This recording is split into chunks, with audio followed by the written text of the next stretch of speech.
The building collapsed. People are panicking and asking when the ambulance will arrive. Another person says that he is already calling them. The man thinks that his life is finally over. A series of misfortunes in it led to this. Even if he is reborn, nothing will change. Not to mention that he will be able to become happy. He just wants to live like all ordinary people. The maid tells Mrs. Lyra that she has a boy. The girl lies on the bed and says that they finally met her sweet boy, Zikbelt. The hero was reborn as a baby. The man is kneeling and saying that he should have died, so why is he alive? Someone came up to him from behind. The stranger thanked the guy for his work and said that he was a guide between life and death. He was a soul who had done a great job with his previous life.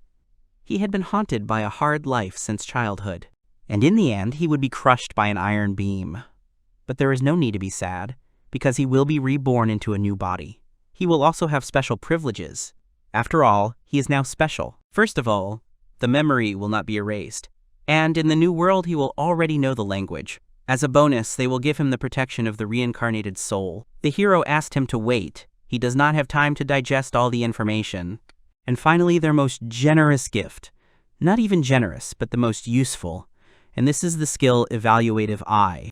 It is an eye that can evaluate everything it sees, which was made especially for him. A great ability, because nothing will be hidden from his eyes. The stranger asks him not to be shy. He thanked him for his attention and announced that, from here, the hero will be reborn. The world lottery appeared behind him. The hero thought that this was even stranger. He would like to know more, but it was time to accept this reality.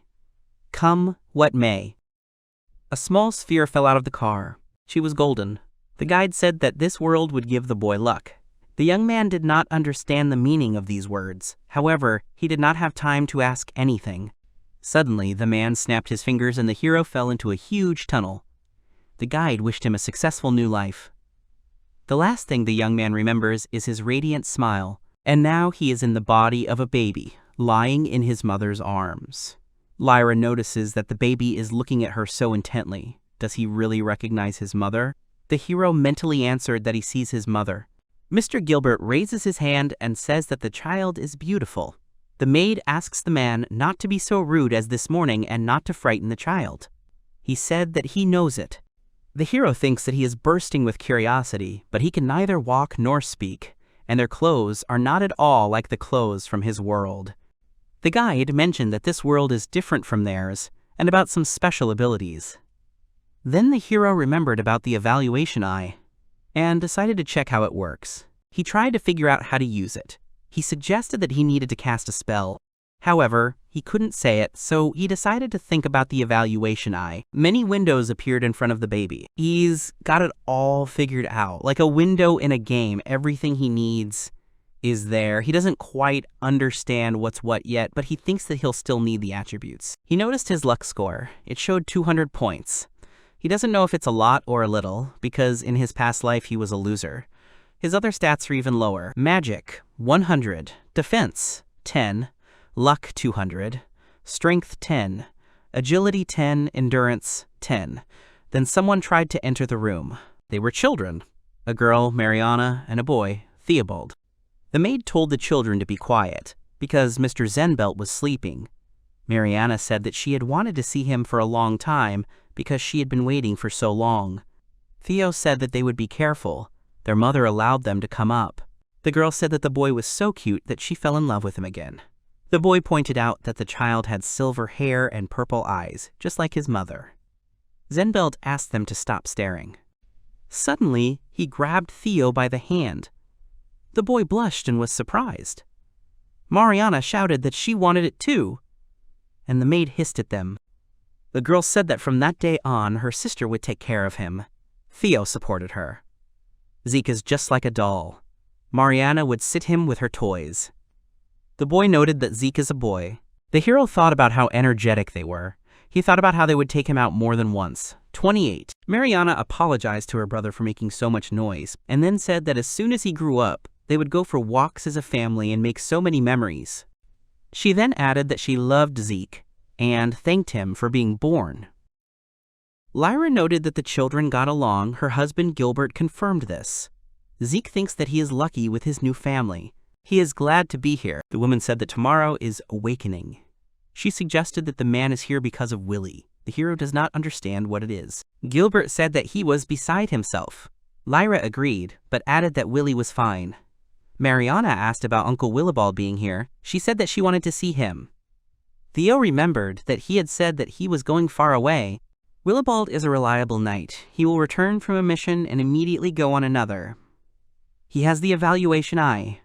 Theo asked about Zeke not being able to awaken. If he becomes like Gert, Zeke looked questioningly at his mother. She answered that Gert was his brother.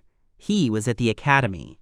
Awakening was a mandatory ritual for aristocrats. He had to learn magic, and if they didn't find any abilities, he would practice martial arts. Theo asks what if they find a top-level attribute on him? After all, that's why Gert was taken to the academy at age 5. He doesn't even have time to go home. The boy doesn't want Zeke to be taken away either. And all because of the evaluators who reported without asking. Gilbert patted his son on the head and told him that Gert was indeed a gifted child. He was sorry that he could not protect him. But this time, there would be no mistake. He asked her to be confident. The hero understands that talented people are taken to the academy from birth, and he has all the attributes of the highest level. If he does not think of anything, then he will be alone again. He only thought that life is good now, but it was not there. The baby does not understand what to do now. At night, Zeke lay in bed. A maid sat next to him. The hero thought about how to hide his attributes. He needs to get rid of them by tomorrow. But how can he do that? He doesn't want to go to the academy. They'll make a lab rat out of him. And besides, he's happy with his life here. He asks God for help. Suddenly, someone appeared and asked the boy if he had called him. Zeke got scared. He asked him who he was. He replied that the kid had turned on the help option, so he came. It seems that he has not yet mastered the evaluation eye. Its owner is capable of many things, such as recognizing all kinds of abilities here and now. The creature recommends hiding its status. Another skill of his is status concealment. It is a very convenient thing, but unfortunately he has not mastered it enough. The young man does not understand what to do. The assistant advises to undergo training with attributes and new skills. This function will appear tomorrow. However, the hero has 1,000 points of protection of the blessing for reincarnation. Activate some skills with them. Let's say hide status. The hero decided to agree. The assistant warned that 1,000 points is not a small amount. They may come in handy in the future. The hero thought that he had no choice. He doesn't want to lose his family. They come first. The creature responded that he understood him. The residents of the house welcomed Mr. Willibald. He said that he was finally home. Gilbert noted that his brother was still popular. They entered the room where Lyra and Zikbelt were. Willie said that they hadn't seen each other for a long time. The girl said that she was glad that he was healthy. He noted that his daughter-in-law was still beautiful. Gilbert said the guy's name angrily. Willie explained that he had only said hello, so he shouldn't be jealous. Lyra said that she was very happy. And Willie congratulated her on the birth of her son and noted that it would be rather rude not to come by. He took the child in his arms and said that he was glad to meet Zikbelt. He introduced himself as his uncle Willibald. He also noted that he looked like his mother. So cute and handsome. Lyra said that all children are like that, but she agreed that Zeke took on her features. The man decided to look at the boy's features. He warned the child that it was not painful and asked him not to be afraid. Then he used the evaluation eye. Suddenly, windows with attributes appeared. Zeke awaited his sentence. Gilbert asked about the child's attributes. He asked to answer whether fire, wind, earth, water, and light are simple. Willie answered that the child has no higher attributes. The boy's father agreed. Zeke felt relieved that everything had gone smoothly. After studying everything, he decided to leave some, just for show. He hid the high-level ones, of course. Willie noticed that the child had the same attributes as his daughter-in-law. The girl was happy. Gilbert hugged his wife and said that God heard their prayers and gave them happiness.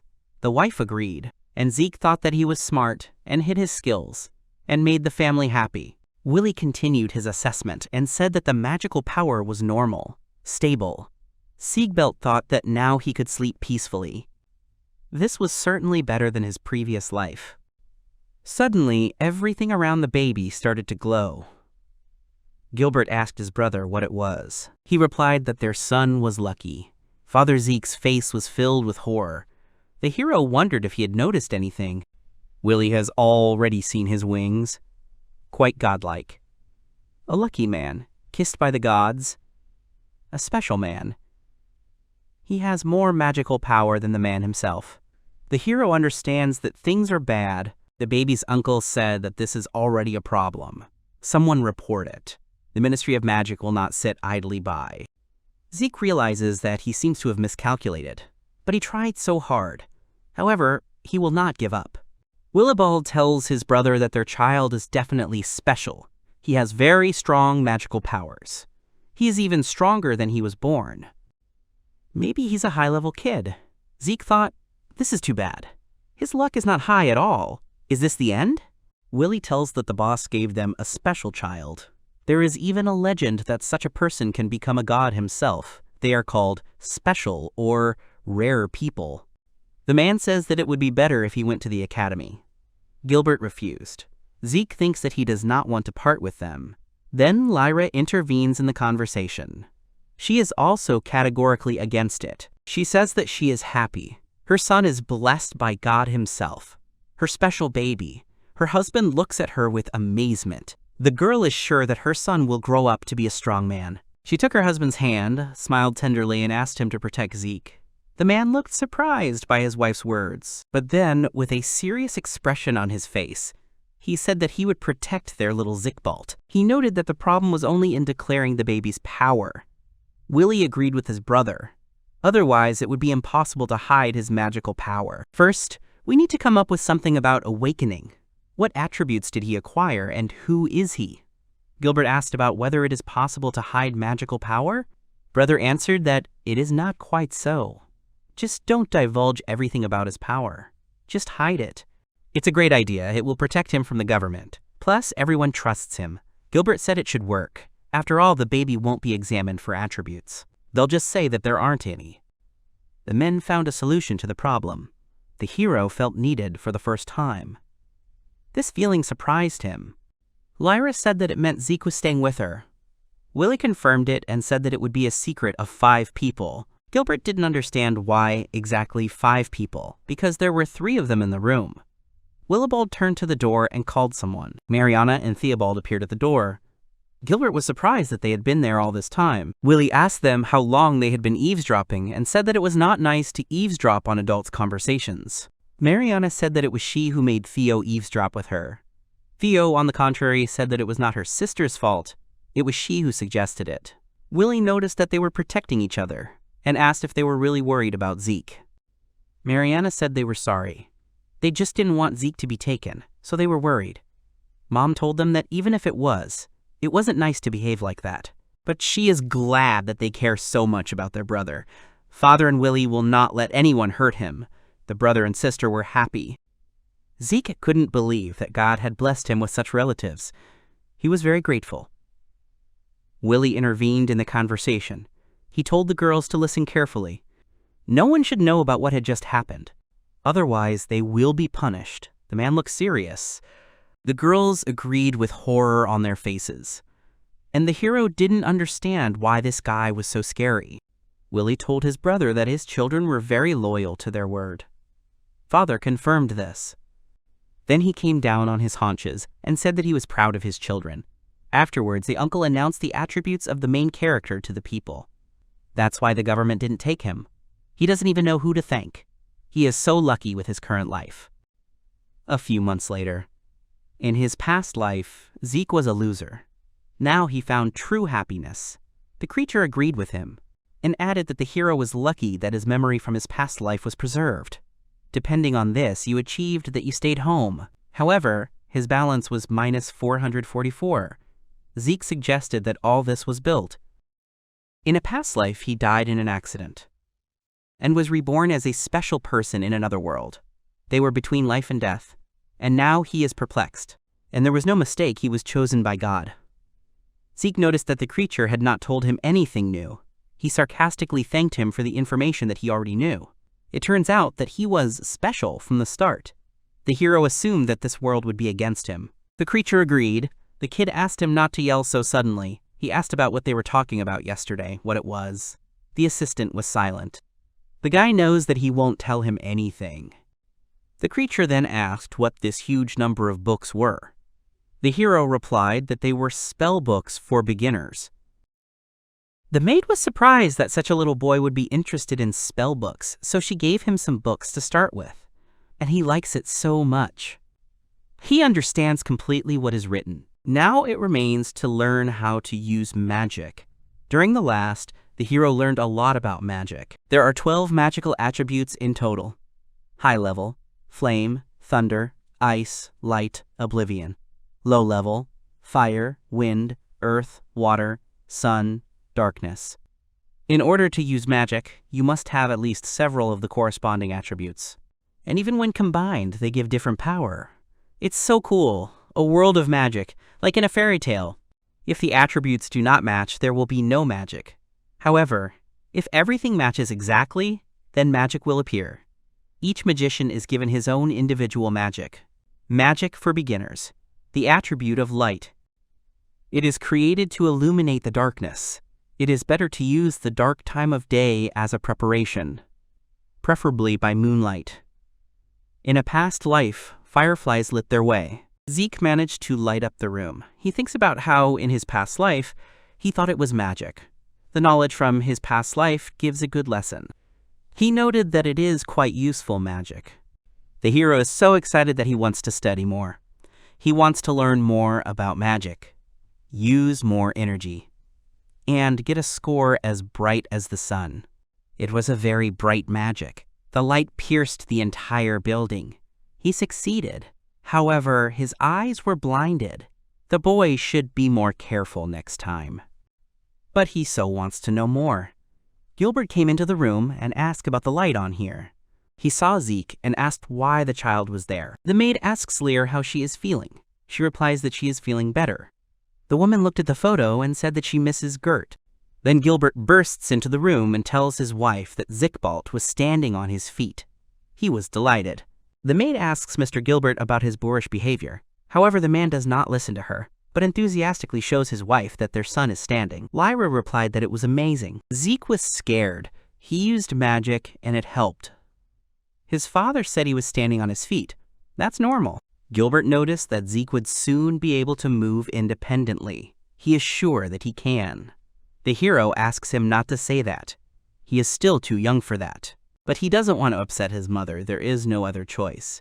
He went towards the bed where his mother was sitting. The hero realized that he had to start walking. It was difficult. Perhaps his body was still disproportionate.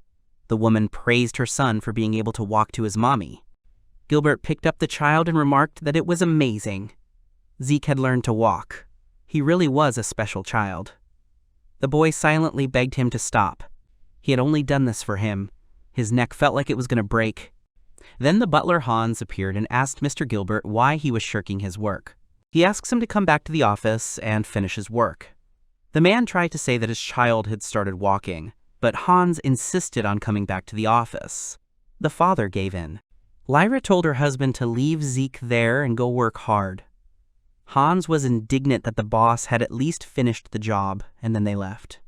Gilbert apologized and justified himself by saying that it all happened unexpectedly. Lyra asked Anna to bring a book for Zeke. She agreed and added that she had just picked out a couple of new books for him. The hero was thinking about how he could grow up faster and start using magic so that there would be no situations like this. Noticing her son's tiredness, the woman suggested that he go to bed. He agreed. Lyra strokes her son's head and says that he will soon be 1 year old. He will become a grown-up boy. And then you will become a man. She is so happy that he is with her. She is very happy about this. The hero noticed that Mom is kind of strange today. Lyra wants her son to live freely without being subject to the authorities of this country. He will face many problems in the future, but she is sure that he will cope with everything. After all, he is her beloved son, her special baby. He will be stronger and braver than all the others. The woman cried and said that she would always be on his side. She wanted all his dreams to come true. Zeke didn't understand why his mother was crying. She hugged her son and asked him to be happy. She was very sorry. And the next moment her voice broke. Mistress Lyra lost her creature. Maid Anna saw this, dropped the book from her hands, and screamed the name of her mistress. She ran towards the bed and asked the lady to wake up. A boy is sitting at a table in the academy. He is told that a letter has arrived from his father. He asks him to be quiet, but the stranger does not calm down and says that there is quite important news there. His mother passed away.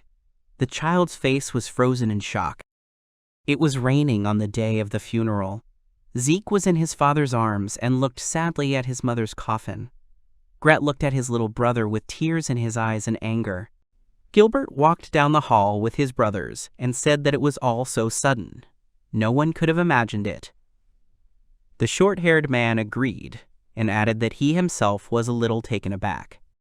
Willie said that a funeral is not the happiest event in life.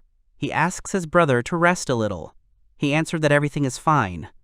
Willibald asked his brother if he had ever slept normally since his sister-in-law died. Gilbert remained silent, but his appearance spoke for itself. He told his brothers that he wanted the safety of his children above all else. The children sat in the room with Anna. Mariana sat and cried. Zeke thought that his mother was actually sick, and he didn't know. He was just born and immediately lost his mother. He was very sad. His mother was so gentle and beautiful. It never occurred to him that she had some kind of illness. If he used the judging eye on her, he would immediately understand, and then perhaps he could cure her. The hero cried and did not understand why he was so useless. Theo suddenly stood up and went somewhere. Alberto asked him about it. She answered that Gert was supposed to come. She suggested that he go straight to his mother. After all, he doted on her. Gert walked down the corridor. The maid tried to keep up with him. Theo greeted her brother and said that she was very glad to see him. But he answered that now was not the time for that. The boy entered the room and raised his weapon to strike his younger brother. He was sure that Zeke was to blame for everything that was happening. At this time, Zeke was in Anna's arms. The hero did not understand what was happening to his brother. He didn't understand where so much hatred came from. Gert used thunderbolts. Anna covered Zeke with her body. Mariana was shocked by what was happening. Uncle rushed to stop Herb. Mariana asked to call someone for help. Theo said that healing magic was needed, and also that it was necessary to call Uncle and Dad. Gert asked his uncle why he was standing in his way. His mother died because of Zikbelt. The man explains that her condition worsened after the birth of her child. He was the cause of her death. Zeke is not to blame. Gert did not believe Alberto's words and continued to attack with arrows. Willie intervened. He told Alberto to stop, and he ordered Gert to the glass wall to stop. Willie noted his nephew's good reaction. Gilbert ran into the room and asked what was going on. Willibald healed Anna and Zeke. The boy was fine. The man was glad about it. He also praised Mariana and Theo. Gilbert asked about the condition of Anna and Zeke. His brother replied that they were fine. The wound was minor. Willibald said that it was necessary to isolate Gert. He could take Zeke's life. The kid had to go through so much at such a young age. The uncle told the children that they could go or they wanted to stay. Mariana agreed to stay. Anna apologized for being careless. Willie said that she was seriously injured, it was better to rest. She answered that everything was fine. The main thing was the health of the young master. Gert got their attention. He would be very angry. Mariana asked her brother why he did it. Zeke is still just a child. He is not guilty of anything. He asked his sister if she had gone crazy. She couldn't know. The girl asked if a newborn could harm his mother. She asked Gert to calm down. However, this did not affect the boy. He said that he would take Zeke's life. Mariana was desperate. She asked her father to protect Zeke from Gert. Personally, she is ready to protect Zeke, even if the enemy is her own brother. She asks her father to do the same. Willie noticed that it was sad to look at this. He asked his brother's opinion. Gert looked at them all with anger. He thought about how this young boy had been everyone's favorite since he was born. And he had always been an outcast. He felt like an outsider. He was so much like his mother. He stole his mother's love from him. Gert will never forgive Zikbelt. He called him a monster. Zeke opened his eyes. Mariana and Theo rushed to hug him and said that they were very worried. Willie also asked how Zeke was feeling. Everything seemed fine. Zeke remembered that his brother Gert had come. There had been his mother's funeral. This aura of hatred. It was like he wanted to kill him. His look was so scary. Theo and Mariana apologized for not being able to protect him and not getting there in time. Uncle decides to check the child's body. They won't let Gert near him anymore. Zeke realizes that he would have died if Uncle hadn't come in time. Mariana promised that this would never happen again. Willie stroked his niece's head and told her to sleep. She used all her powers to heal her brother. Theo needed to rest too. Theo says that Zeke is not guilty of anything. Willibald is grateful to the children for saving Zeke. He will not allow this to happen again. He should have only good memories of his childhood. Willie replied that he would try too. Zeke felt strange that he couldn't do anything. Uncle suggested that the children go and rest, but Theo said that they would lie down with Zeke. While the children were sleeping, Willibald sat and pondered something. His thoughts were interrupted by his brother. Gilbert entered the room.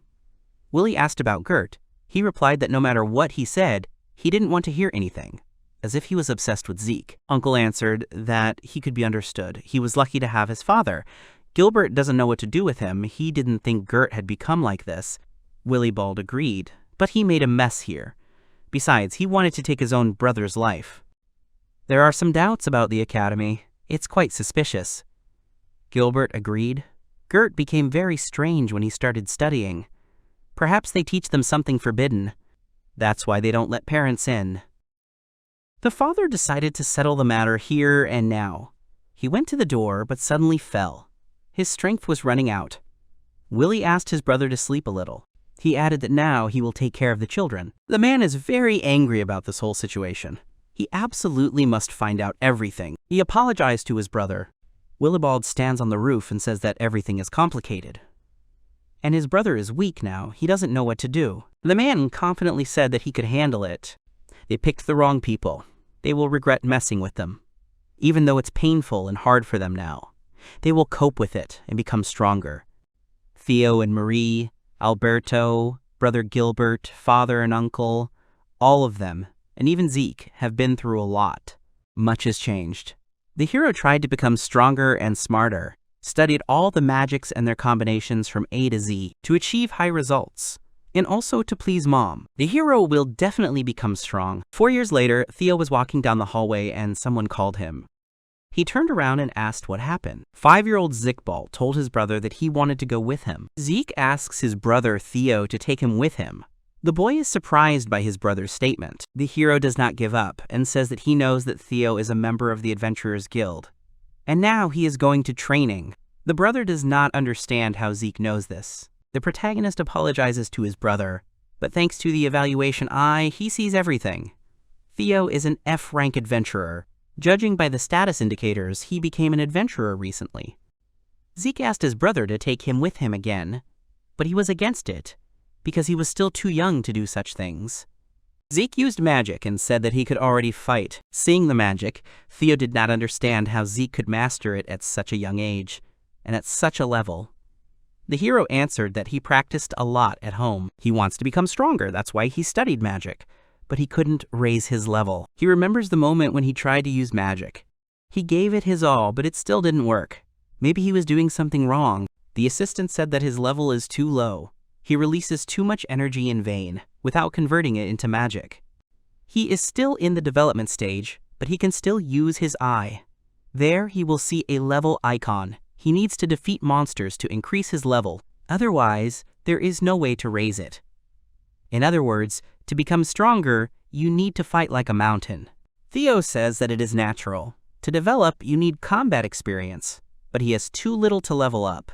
Brother does not understand why Zeke is so impatient. He replies that he just wants to become stronger. While she is weak, she will not be able to protect anyone. The boy is sad about this thought, so he must become stronger. Theo looked at his brother and remembered the moment when he asked Gert to take him with him and became sad. The boy asked Sir Hans to prepare the carriage. They would go together. Zeke was delighted and thanked his brother. He warned him that this was the first and last time, and ordered him not to leave him even a step. The hero obeyed. The heroes are riding in a boat. Theo tells them that this forest is full of monsters. Their goal is to catch white rabbits. This is a rather dangerous monster. It is not so easy to defeat. Therefore, when they appear, Zeke will need to stand next to them. Today is a practice day, so there won't be any particularly serious monsters. They'll just hope for luck anyway. Theo talks about how Mariana didn't want to let him go with him. Since the day the hero was wounded, she hasn't taken her eyes off him. Zeke once said that she cares about him so much, however, it seems like overprotectiveness. Zeke said that he has nothing against it. After all, he loves his sister, just like his brother. Theo thanked the boy and reminded him to stay close, otherwise Marie would take his life. Arrived at the right place, Theo thanks Hans and asks him to pick them up in the evening and also not to tell anyone about it. Hans noticed that their father should still know. The young man answered that he himself will tell him later. Looking at the carriage leaving, Theo said that now they should see Nikolai. He is his most trusted friend. He will introduce them. The young man extended his hand to his brother. Zeke thought that his brother would like it if they held hands. After all, he was his older brother. Taking his brother's hand, Theo remembered the moment when little Zeke too took his hand. She smiled and told the hero that he would protect him today. He should trust him. The heroes walked through different locations. First near the fountain, then along the bridge near the waterfall, and in the end, Zeke opened some gates. He reported that they were there. It was a white forest. Zeke looked at everything with his mouth open. The boy said that it was so beautiful here. Theobald explained that the earth here is saturated with special magic. That is why all the plants here are white. There are many different monsters here, an ideal place for budding adventurers. And he again told his brother not to leave him. Then someone called out to Theo. It was Nikolai. He said that he had called him to hunt so suddenly that he was surprised. There were a lot of newcomers these days. Hadn't he seen anyone else here? Noticing Zeke, he asked who this little man was. Theo introduced himself and said that he was Theo's younger brother, and that he was pleased to meet him. Nikolai noted the boy's manners and immediately realized that he was his friend's younger brother. The man stroked the boy's head and said that they would work well together. Theo told Nikolai not to be so rude. Zeke decided to use Evaluation Eye on his new acquaintance. His name is Nikolai Baden. He is a D-rank adventurer. He has 2 lower attributes, water and light. Zeke sees that he is 3 years older than Theo. He seems to be quite good with a sword. And his stats are balanced for a D-rank adventurer. Nikolai asked what it meant that plans changed because of his brother. Theo confirmed and apologized. Zeke wanted to hunt monsters to level up a bit. Zeke said that he had a proposal. Because of him, their plans changed. But he was ready to study hard, so he asked them to help him a little. Nikolai asked the boy to show his skills. He also noticed that the boy was so forgotten and said that he liked him. Zeke thinks that he needs to behave well, because this man can help him. Nikolai put the child on his neck and said that it was time to move out for prey. Theo shouted that Zeke could fall. Nikolai recommended to stop protecting him. The hero noted that this man was strange. Walking through the forest, the child asked his brother why they were sitting and waiting. Did they really want to set up an ambush? Nikolai told about Theo to pay medical bills. He is from a poor family, not even close to aristocrats. The family consisted of him and his sister. She was seriously ill. Zeke remembered his mother. Nikolai goes on to say that he had a hard time paying his bills, and Theo came to his aid. The guy, in turn, says that he paid for fencing lessons. Zeke understood why he seemed so nice to him. He apologized for not knowing, and offered to give the man all the money he earned if it would help. Nikolai told him not to worry. His task now was to level up. He pointed at something. There was a white rabbit with a horn standing nearby. Zeke asked them to wait a bit. His goal today is to increase his level to at least 3, and also learn how to use the Evaluation Eye in battle. After assessing the white rabbit, the boy realized that its highest attributes were flame, oblivion, and its lowest were darkness and fire. He also found its weak spot. It was near the horn. Nikolai offered to help distract the rabbit so that it wouldn't run away. They are really fast. Zeke said that he would shoot from here. Nikolai noted that it was quite far. The hero began to explain that, firstly, these are not just rabbits. The hero used ray light and defeated the rabbit on the first try. The man turned to Theo and said that his brother had hit the target on his first try. He was at level 1, but he was already shooting like an experienced adventurer. The guy looked away and said that they had been trained to do this since childhood. Then the hero used firepower. Theo and Nikolai were shocked. The guy said that Zeke was so gifted since childhood. Nikolai noted that their family is so amazing. After looking at his stats, the hero realized that one rabbit hadn't raised his level. He needed to eliminate a couple more. He asked brother Theo if there were any more rabbits. He stepped forward and used Windstorm. He said that there were a lot of them nearby to the northwest. However, there was something else. Nikolai grabbed the child and ran off in search of adventure. Theo asked them not to run. Defeating one rabbit after another, the hero finally raised the level to the second. He was happy and told his brother that he had raised his level. Theo didn't understand what his brother was talking about. Nikolai corrected the situation by explaining that the child wanted to say that he had already become stronger. Zeke forgot that only he had a level. The hero's stats had risen quite a bit, a little more, and he would become stronger than Nikolai. The man praised the boy. They had worked hard. They had caught 8 rabbits at once. He suggested that Theo practice with them. He's probably as strong as Zeke. Theo says that he hasn't seen their father yet. Nikolai never ceases to be amazed by their family. The hero noticed that Theo is finding it increasingly difficult to lie. It would be necessary to change the subject. The hero would like to rise to level 3, of course, but some other time. Zeke thanked Nikolai because he learned a lot today. Suddenly, a pack of goblins jumped out at them. Theo immediately told Zeke to step back. However, the goblins ran past them. Nikolai didn't understand what it was. They just ran past. Theo says that the goblins are the masters of the White Forest. It's strange that they were running away from something. Suddenly, he understood something. A huge tree flew over their heads. Nikolai covered Zeke. Theo told them to run. Zeke and Nikolai found themselves separated from Theo. However, before they could do anything, the goblins appeared. The man thought that they had run away. Theo screams that it was a trick to separate them. Nikolai points out that they are kind of dumb, but sometimes they do something smart. You have to. Theo agrees and says that he has problems. A huge monster stood in front of him. It came from the silent forest. The guy told Nikolai to take Zeke and run. Otherwise, they would all die here. The huge monster was the Goblin King. He was too strong. How could he slip so quietly from the quiet forest into the white one? He shouldn't be here.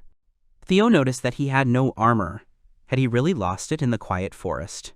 He had escaped from there, breaking the barrier. He was lucky today. On one side, a monster was growling at the guy. On the other side, there were goblins. Theo tried to call out to Zeke and Nikolai, but he had to dodge the Goblin King's attack. The guy understands that they will not defeat him, not under any circumstances. They need to distract him somehow so that they can escape. They will have to fight him because he promised Zeke that he would protect him. Nikolai also understands that they won't be able to defeat everyone. There are too many of them, and they won't be able to retreat. Zeke shouted that he will help. He used the light shockwave technique and defeated 3 goblins. Nikolai was surprised by this technique. The boy defeated several goblins at once. However, Zeke didn't look so good. He had reached level 3, and his strength was still low. However, his physical data could not keep up with his stats. Because of his weak body, he might faint. Even if he is conscious, he won't be able to move his body, so he can use magic one more time. Will he be able to defeat everyone with one blow? Theo, fighting the king, understands that he is not so easy to defeat. Suddenly, he notices something. Thorns appeared from the ground. He doesn't understand what it was. These games pierce the guy. Zeke hears his brother scream, and then there is an explosion. Nikolai managed to cover the boy. The man said that they had big problems. He had almost no strength left. They would be next. Zeke used Evaluation Eye. This monster's weakness is the center of the head, the area under the helmet. It might be possible to defeat it if you hit it with all your might. Whatever it is, we must use all our strength. The monster will regret touching his family. We must help Theo. That day, Gert attacked Zeke, and Theo couldn't stop him then. This thought didn't leave him even at night. All this time, he was angry that he was weak. So he understands Zeke's desire to become stronger. He took his hand, so he can't lose. Not today. Never. Theo opened his eyes and thought that this was not the end. He tried on the grab. Theo told the monster not to dare even come near his brother. The guy called Nikolai. The man set up a light barrier that took the blow. Nikolai shouted that the Goblin King was breaking through this barrier and said the guy's name. Theo spun his weapon and used accelerate, and then used whirlwind arrow to injure the monster. The monster was wounded. Nikolai shouted that Theo was doing well. The monster held onto the wounded spot, and the guy fell down without strength. Suddenly, the monster took off his mask and growled. The man does not understand how he survived such a blow. Zeke realized that he was right. He asked Nikolai to throw him to the monster's head. The man did not understand the reason for such a request. The boy explained that his weak spot was his forehead. The hero will be able to defeat him with the help of his strength. He asked Nikolai sincerely because he does not want to lose his family. The man looked at the boy understandingly. He picked it up, put a protective barrier around it, and said he believed in it. And the next moment, he launched it. The hero understands that he has a chance, and he will fight to the end. He formed an arrow of light, and then he pierced the monster's head. Then he used Flame Spear, and the surrounding area was illuminated with bright light. The Goblin King fell to the ground, defeated. Nikolai said that it was all over. Zeke thought that he had done it. The boy began to fall without strength. Consciousness was leaving his body. Nikolai ran to catch the child. However, fortunately, his brother Theo managed to slow his fall. He hugged him. Zeke asked about his condition. He replied that he was fine and then asked for forgiveness for getting hurt again because of him. Zeke smiled and said that everything worked out thanks to his brother. He was able to protect him from that monster. The boy thanked his brother. Theo was surprised at first, but then he smiled sincerely. He hugged his brother and said that this time they protected each other. Nikolai used healing. However, nothing happened. It seemed that he had used up all his magic. Zeke thanked the man, but he said that it was they who defeated the goblins, not him. Nikolai asked about who Zeke was. What kind of magic was that? How did he find the Demon King's weak spot? He didn't think everyone in their family was like that. Theo replied that they couldn't answer that question yet. It was all for Zeke's protection. Nikolai said that he understood everything. Zeke asked about Nikolai's condition. He told him not to worry. Everything heals quickly on him. He has so many things that he would like to discuss with them. A child had defeated such a monster. His self-esteem had sunk to the lowest level. He would not tell anyone about today. Theo thanked him. Nikolai asked Zeke to tell him about the last technique he used. It was Flame Spear. This monster turned to ashes. It's scary to imagine how powerful she is. Zeke is glad that he was able to interest Nikolai. Besides, the Goblin King made the hero so scared. It was such a strange feeling. It turns out he was used to being a loser. Suddenly, an assistant appeared and said that Zeke now has a different life.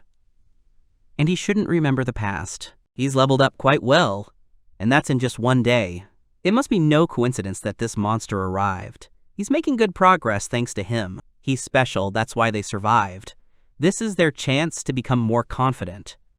God loves the lucky ones.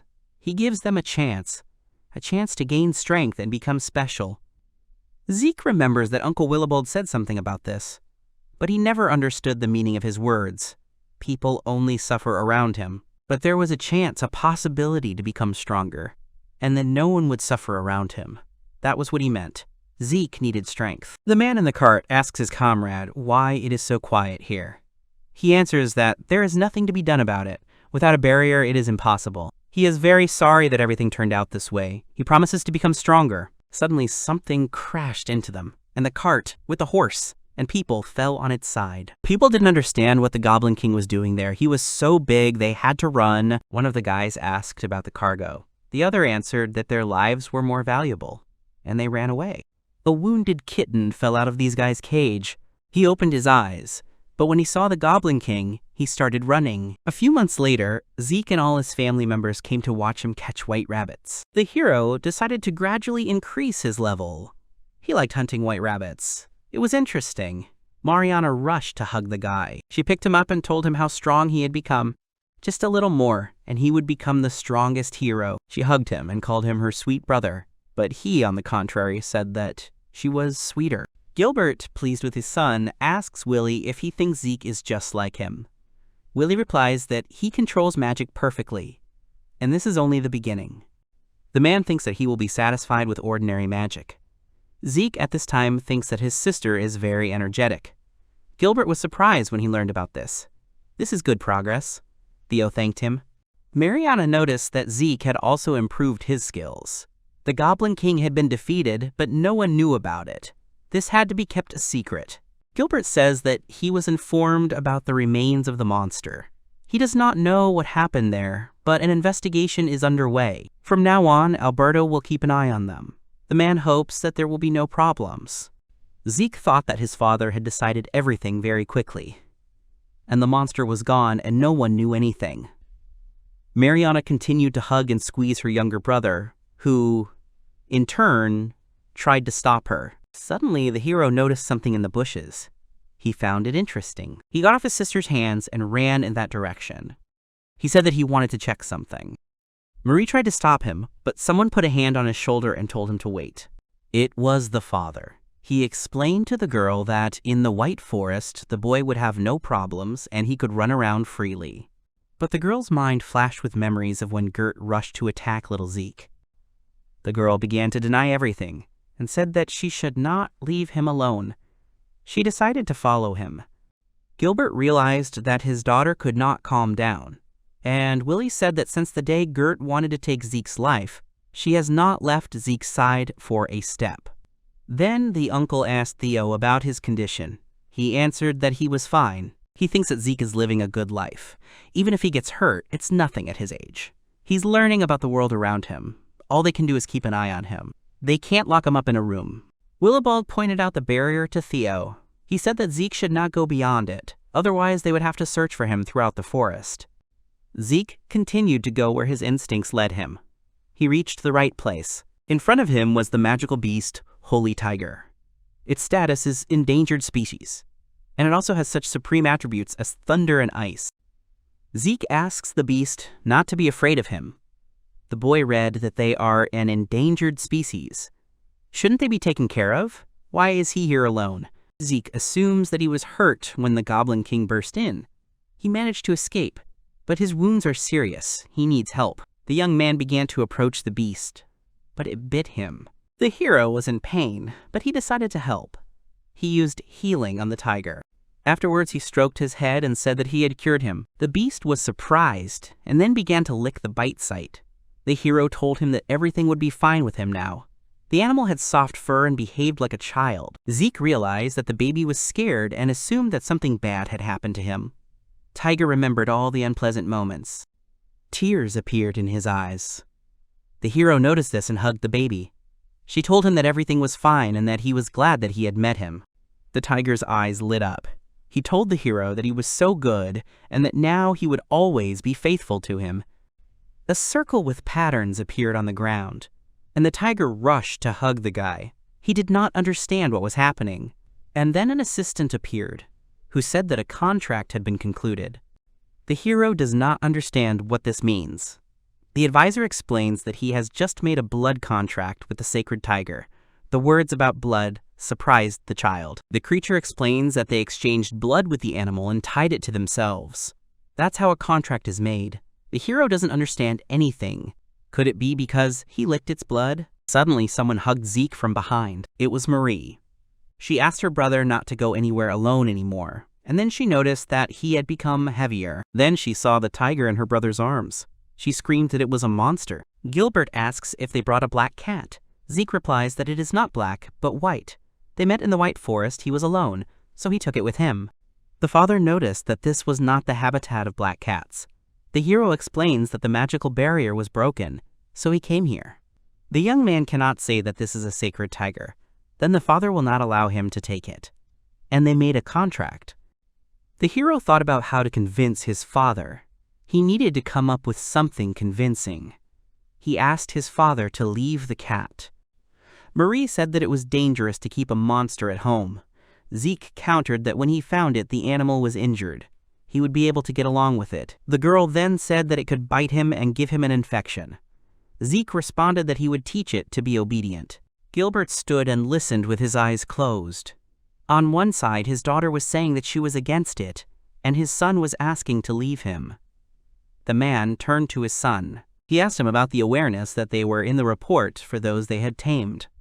The hero confidently agreed. Seeing his son's sincere desire, the man gave the go-ahead to keep the kitten. Marie wanted to object, but her father told her to give Zeke a chance. The cat and the child thanked their father. The man asked where the wounds were on the tiger, but then he realized that the hero had used healing magic and praised his son. Suddenly, Mariana said her brother's name. She said that she is still against this beast. Therefore, since he is still small and his safety is above all else, she will look after them. The young man does not understand his sister's actions. Returning home, Zeke went about his business, but Marie was always by his side and kept an eye on him. Tiger decided to use a trick and show that he is a cute, innocent kitten, but the girl did not give up. She said that even if he is outwardly cute, she still remembers that he is a monster. Outside, Zeke said that they could unite freedom and magic. They could practice here. Marie sits under a tree and watches. He decides to start, but the beast asks him what the rush is. He replies that he has only recently recovered and now needs to train well. He needs to become stronger to protect everyone. The beast asked if it was for the sake of the family. The young man confirmed it. The tiger rushed to hug the boy and said that he was so kind and needed to smile more often. Marie watches what is happening with alarm. The girl says that he is still such a child, so it is dangerous to leave him alone. Since that day, she has not been free of fear. However, she immediately began to push these thoughts away. Everything would be fine. She didn't need to think about the bad. She needed to continue watching them. The beast ran to Marie when it saw her. Zeke tried to stop it. In the evening, sitting on his bed, the young man says that today went well. However, usually before going to bed, his sister came to him, but today she came. The hero did not move from his place. Suddenly, the door to the room opened. Marie came into the room. The hero asked her what had happened. He thought that she was sleeping. She answered that she had come to visit him.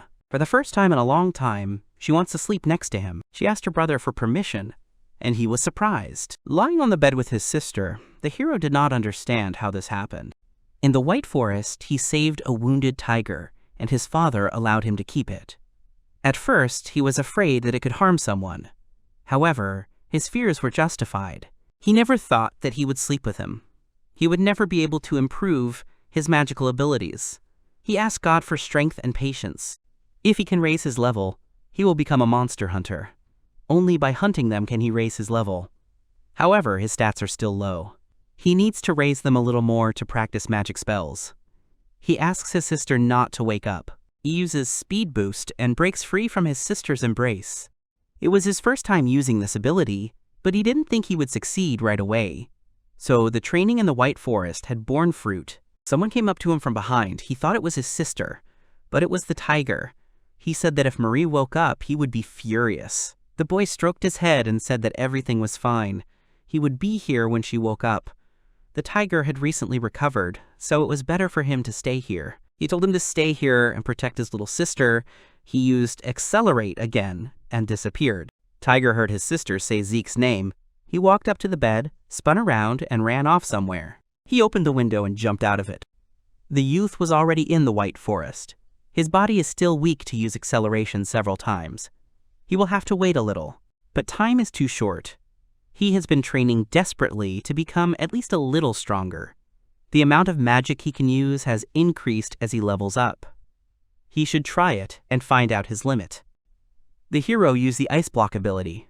The young man was happy. This is another technique he can use. He decides to try again. The next skill he uses is Thunder Demon. A black silhouette appeared in front of him. He thought it was his brother. He didn't understand what was happening. This demon started to attack him.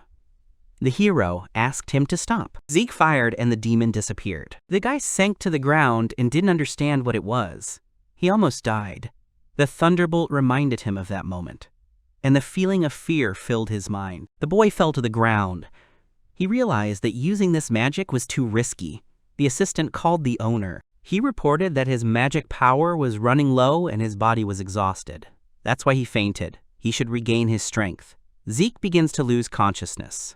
He thinks about how he promised to come back before his sister woke up. What is he doing? It's his fault. He's so weak. He remembered the tiger asking him if he was afraid. Even when he was next to his mother, he realized that he had a special sweetheart. Besides, his brother Gert was furious because of him. He thinks that the hero is to blame for his mother's death. He still can't forget those eyes. He thinks that he is so pathetic and scared. White rabbits run towards a boy who is losing consciousness. He is very tired. However, someone familiar runs towards him. In the morning, everyone is running around looking for Mr. Zikbelt. Anna says that she will go check the right wing. Theo said that he used nature wind, he is not home, as well as the beast. They need to increase the search radius. He could not have gone far. Marie is shaking and does not understand why Zeke left. She suggested that this beast kidnapped Zikbelt. The maid tells Mariana that there is a man who saw the master's beast. The girl asks if Zeke was with him. She denies it. The tiger jumped out of the window of the master's room and headed towards the White Forest. She thought she was imagining it, because at that time, everyone should be asleep. The girl suggested that the beast took Zeke. She decided to go to the White Forest. Theo shouted to her that it was too dangerous there, and he himself would go there. As she walked out of the gate, she saw something in the distance. The beast is carrying Zeke heavily. Mariana calls Zeke and runs up to the boy and the beast, asking if everything is okay. The beast falls from exhaustion. The girl strokes the heavily breathing animal, realizing that the animal itself carried the boy to this place. Mariana picks up Zeke and checks his pulse. She finds that the boy is breathing but unconscious. The girl wonders what to do. The girl notices that the beast has risen. He approaches her and sniffs her hand. The heroine is touched by this action of the beast. The girl decides that everything will be fine and she will save both the boy and the beast, which she also takes in her arms. Zeke opens his eyes and doesn't understand why he feels warm. He sees Sister Marie holding her hands around his head, her hair flying. The girl tilts her head and notices that the boy has woken up and is happy with tears in his eyes that this happened. Zeke looks at her and asks what happened.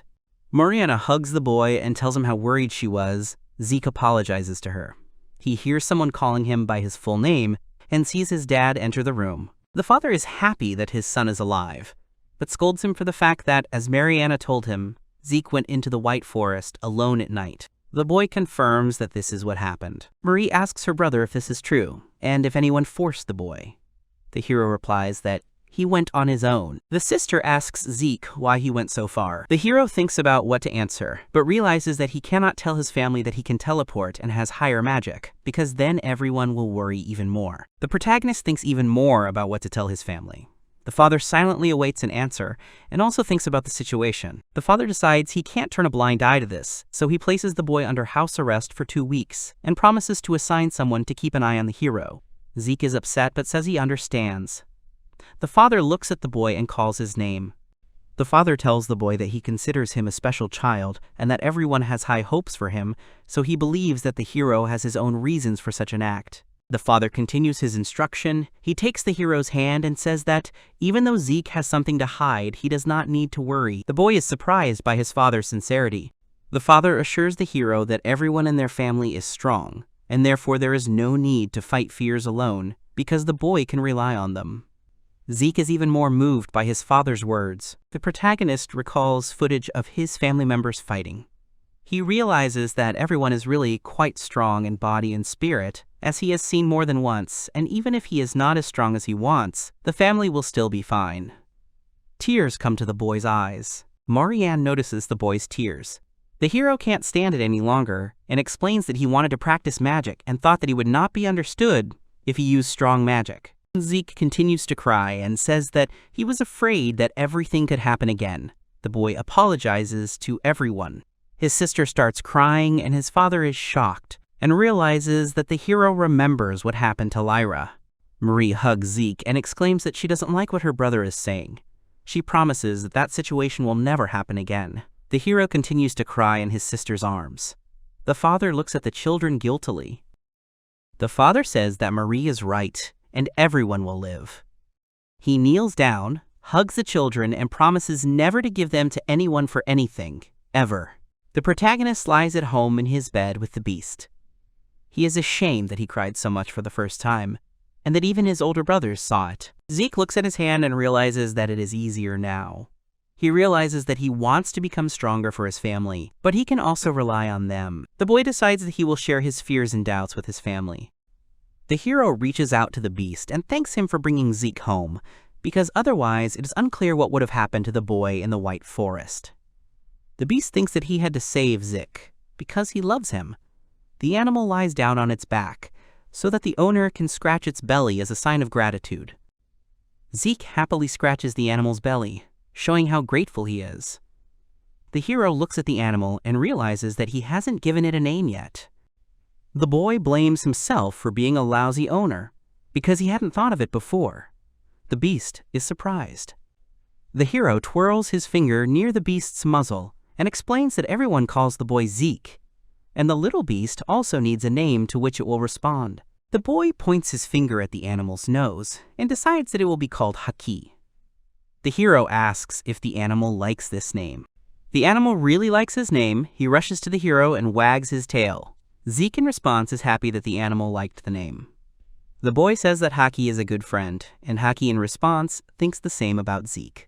In the main building of the Abel family, the father of the family sits, turns to Lyra and talks about how he had not noticed before that Zeke remembers the days he spent with the girl. He thinks that for the boy, these are both happy and sad memories at the same time. The man looks at the girl's photo and says that the boy is growing by leaps and bounds, and that there has never been such a gifted child in the entire history of the family. The father turns to Lyra and wants to share his assumption, but the man is interrupted and the eldest sons enter the office, saying that they have an important message about the White Forest. The father praises his son, asking about the results. Alberto looks at the report and says that the magical ash found a few months ago turned out to be the remains of a goblin's corpse, meaning that the monster destroyed the barrier and thus entered the White Forest. The second son points out that one question remains. The second son explains that the question is, who defeated this B-rank monster? He notes that everyone can guess who could have done it, imagining Zeke fighting the monster. The father also guesses that it was his son Zikbelt. Alberto exclaims that although he does not doubt his brother's talent, it cannot be Zeke, because he has not yet mastered the highest magic. The second brother believes that Alberto is right and can be understood, but does not agree with him. The second brother remembers that Theo hid his wound when he came to report what had happened. So the man wonders if a mage like Theo could have been injured in the White Forest. Alberto suggests that Theo was covering for Zeke. The other brother says he can totally see it. The father decides that if there is even the slightest possibility that it was Zeke, it can't be left alone, and the boy needs to be protected. Alberto says that some of the ashes dispersed and reached the city center, so the adventurers began to say that someone killed a B-rank monster. However, the young man clarifies that he has already spread rumors that it was the commander of the first squad. Alberto remembers that they managed to keep everything a secret because their best friend Theo helped them, who they could trust, because he wouldn't tell anything. The second brother praises the first commander of the squad. The second brother says that he has already collected all the ashes to conduct experiments on them because the young man was just about to start creating a new magic stone, and he expects to use the ashes as one of the ingredients. Father asks to look after Zeke. Alberto agrees and assures that he will do anything for his sweet little brother. The second brother notes that Zeke is different from Gert, who everyone knew about since childhood. The second brother also notes that Zeke's abilities should be kept secret. The father agrees, because he wants the boy to live a free life. The father looks at Lyra's photograph and says that this is his and the girl's wish. The man says that then he too will feel more at ease about getting married. The second brother asks about that monster hunt, since their father was guilty of it himself. The second brother scoffs and says that at first he thought that all the responsibility lay with Theo and Zeke, but it turns out that their whole family is to blame. The second brother's words make their father and Alberto feel awkward. The father thinks and reasons that Zikbelt is no longer a child, not only in his magical abilities, because the boy at that age went alone into the White Forest. The man wonders if the hero has a teleportation stone, otherwise how did he get to the forest so quickly? The second brother notes that such a stone would be expensive, because it includes fire and light magic. The young man believes that Zeke has learned teleportation magic and decides that he needs to watch the boy. His father agrees. Alberto calls his father. The man is puzzled. Alberto awkwardly reminds him that his father promised to let the boy see Zeke in action, but Alberto couldn't come because of work. The father sighs, asking if this is what the older brother is talking about, and a stone appears in the man's hand. The young man understands that the stone in his father's hands contains a note. The father explains that he filmed Zeke secretly. Alberto admires the man, but the second brother is dissatisfied and thinks that the brother and father are doing the wrong thing again. The father and brothers watch the recording. Alberto admires how cute his brother is. The father explains that the boy already knows healing magic and has patched up his pet. The older brother praises the main character, noting that it is not for nothing that he is his little brother. The second brother tries to watch from behind Alberto and his father and asks them to move away a little because he also wants to watch a little. The next day comes. Zeke looks at the second brother and asks if the boy will teach him magic. The second brother smiles at the hero, agrees, and asks the boy to try. The brother says that he taught magic to all the elders in the family, except for Gert, whom he did not have time to take on. The young man promises not to give indulgences and to be a strict teacher. Zeke is happy and replies that it is an honor for him. Brother says he is pleased to hear this, but they have hard work ahead of them. Zeke is impatient for the lesson, having already reviewed all of his brother's characteristics. Willibald's characteristics. The boy sees his name, age, position, level, higher and lower attributes, indicators of magic, defense, luck, strength, agility, endurance, that the man is a wind spirit and a friend. The hero concludes that his brother is very strong. Zeke also concludes that the boy has many high-level attributes, and his magical power is also high. Zeke thinks that the enemies are probably afraid of Willibald's presence.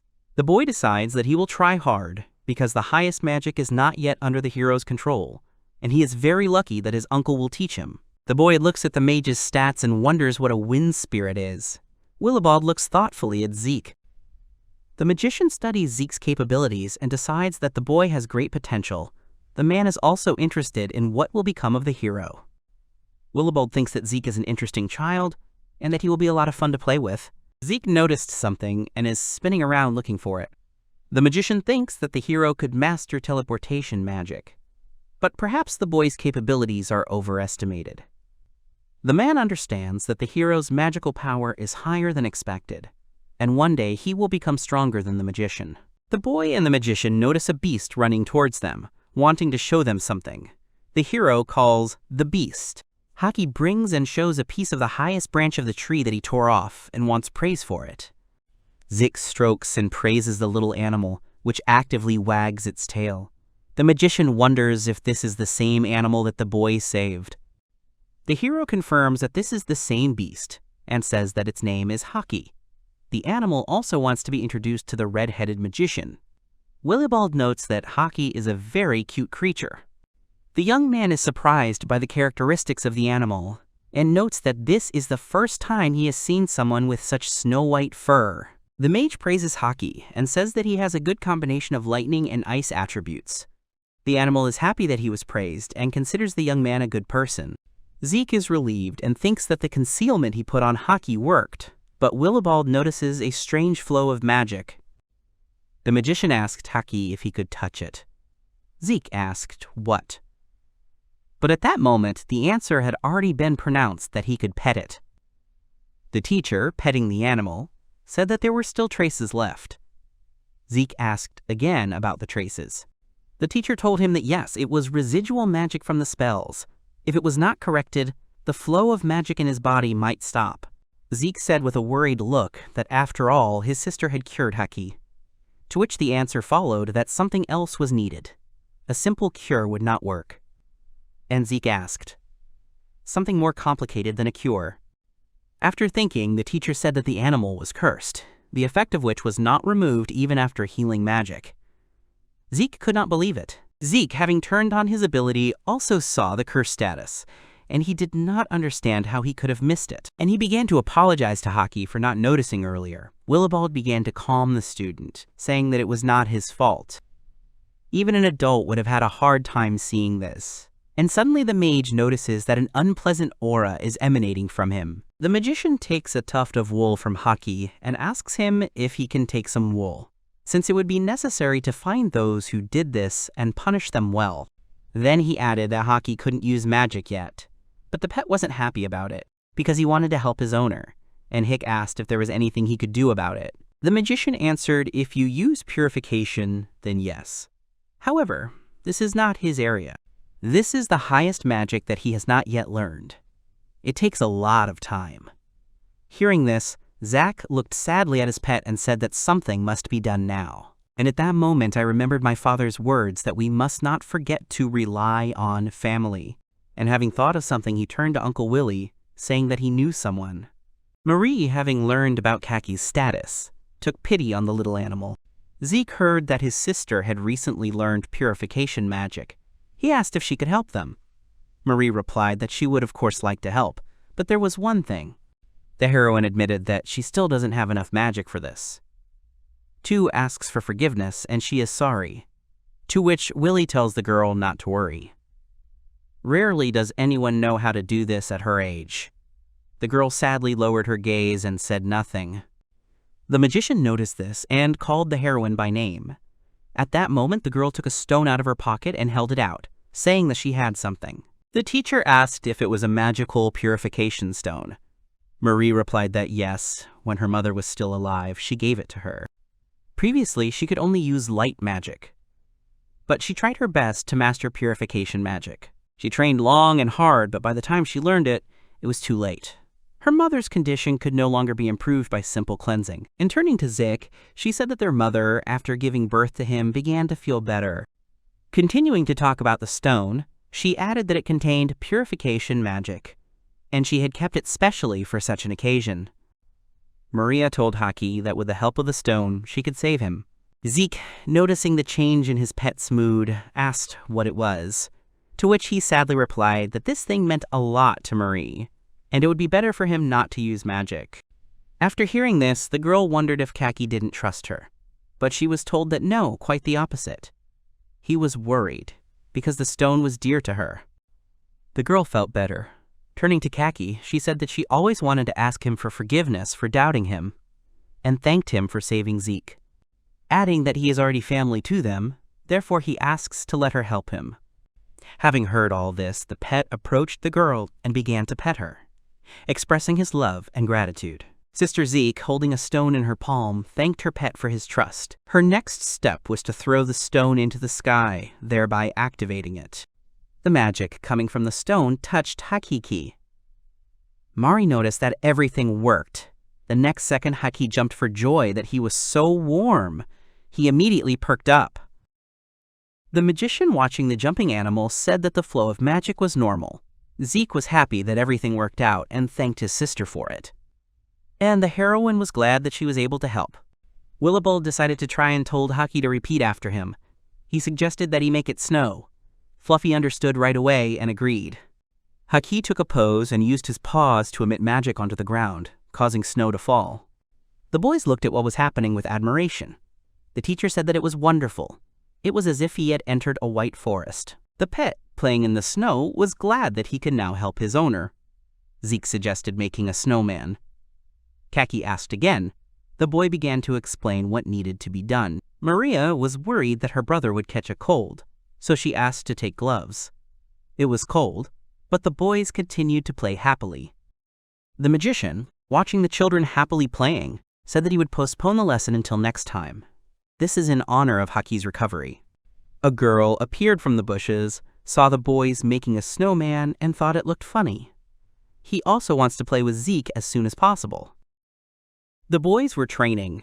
Zeke was glad that he was able to make a hole with fire without melting the ice. Kaki managed to do it too. The teacher praised them. He said that they handle fire well, and they get along well together. It seems that Haki has already gotten used to magic.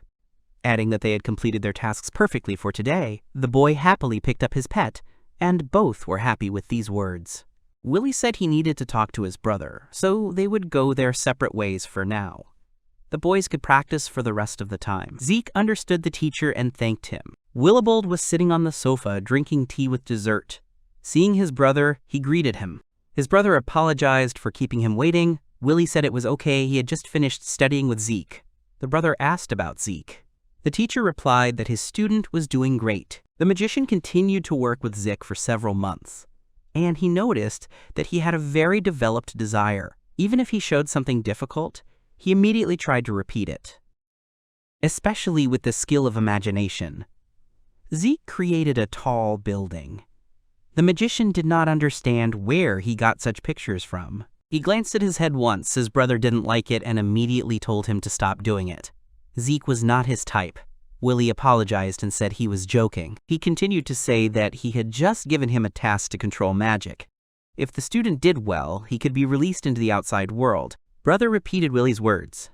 Having said, "That's how," it means he's trying. Willie started talking about Haki, which he also studied. A type of black cat has elements of lightning and ice. His brother interrupted him, commenting that he should master the two highest elements. Willie also saw this for the first time. There is so much interesting going on around the box that it never gets boring. Willibald understood that Haki was under poaching. Brother listened attentively to the information. Haki still had tracking magic on him. Willie took it off and threw it in the forest of silence. It seems that the poacher really wanted Haki, and the brother was wondering what was happening to him now, and he had one thought. To which Willie replied contentedly, "Who knows? But it's possible." Willie doesn't think that Haki will be attacked again, but as a last resort he thinks of attaching their family talisman to him. Then he asks his brother what design to make, so that Haki would like it. The brother notices that his little brother liked the pet. Willibald replies that he is so sweet, obedient, and loves people. He is glad that their family has expanded. His brother says that Willie, as always, loves his family very much. Willie says that his brother also loves his family very much. He denies it, saying yes, not really. And he pours out a mountain of love letters in front of his brother, saying that they are all addressed to him. Willie is not surprised it happens again. His brother, holding one letter in his hand, says, "It seems that Willie is quite popular. He does not accept, so they come to him." He asks if he will stop already, adding if he wants to be alone, so be it. But if it continues like this, he will send his brother to the magic squad. Willie said that anything but that. The brother replied with a satisfied grin that nothing could be done. Zeke trained, but he still couldn't contrast the magic. This made him upset. He succeeds in creating something, but he is not quite able to maintain it. Zeke thought that if he learned to make glass stones, he could try higher magic. Looking at the sacred stone, he asked if it could be used anymore. To which Mary said yes, it had become a regular glass stone. Zeke asked again about the glass stone. His sister began to explain that the magic stone was so called because magic was put into an ordinary glass stone. And there was no sacred magic in that stone, therefore the stone was called sacred. The boy listened with great interest. Then he asked if he could put some more magic in it, then it would be usable. The girl said he was right. Any magic could be put in it, even the one he himself did not possess. That glass stone is especially strong, so it can withstand even the highest magic. Zeke looked at the stone carefully. The heroine said that if he wanted, he could give the stone to him. Zeke said that he understood that if he created more such stones, he would be able to use not only one higher magic, and then, when there is an urgent need, even if the body cannot withstand it, the stone can help. The boy decided that magic sand should also be added to this stone, and having tuned himself in, he carefully began to try to add sand to the stone with the help of magic. But he couldn't do it. At first, the stone rose up under the magic, but then it fell, and the sand crumbled. Zeke was angry, raising both hands up. He said that he thought this time it would definitely work. And he didn't understand what was wrong. Haki was playing on the floor, not far from him with other stones. The hero's evaluative eye chimed in and said that perhaps the magic sand was not suitable. The sand was given to him by his uncle, so the hero thinks that he must be good, since Uncle Willie, giving him juice, said that it was for training in magic control. The evaluative eye checked the sand for composition, confirmed that it is very good, level A. However, it does not match this stone. Since it is level S, I think that is why Zeke does not work. It is necessary to find magic sand of S level and higher, the boy asked. But where will he find it? The eye suggested that it was possible to gather silence in the forest, and could offer him a kinder option. The hero asked about the offer. The judging eye said about the forest of spirits and showed it on the screen. Zeke asked again. The eye began to say that there was good magic sand in that forest. Also, many different materials could be found there. Zeke refused, because he did not know where all this was. His assistant replied that he should not worry, and that he would be an excellent guide, and asked if they were leaving right away. The hero did not understand why so abruptly, but before he could finish his next sentence, he noticed that a wind had appeared in the room from nowhere. a beautiful girl appeared in the wind and called Zeke with a smile. He told him that he had found him. The hero was shocked. The girl appeared and threw herself at the hero with hugs, telling him that she had finally met him. Zeke did not understand what was happening and asked the girl who she was. The girl said that she was told all the time that she couldn't meet him, and when they allowed her, she immediately came to him. Zeke asked who allowed it. Haki saw how an unknown girl hugs the owner, climbed on the girl's head. Having given the idea that she would let the hero go, the girl immediately recognized Zeke sweating. Haki said his name, and that he was a demon. The girl answers him that he is saying such things. He is a sacred tiger.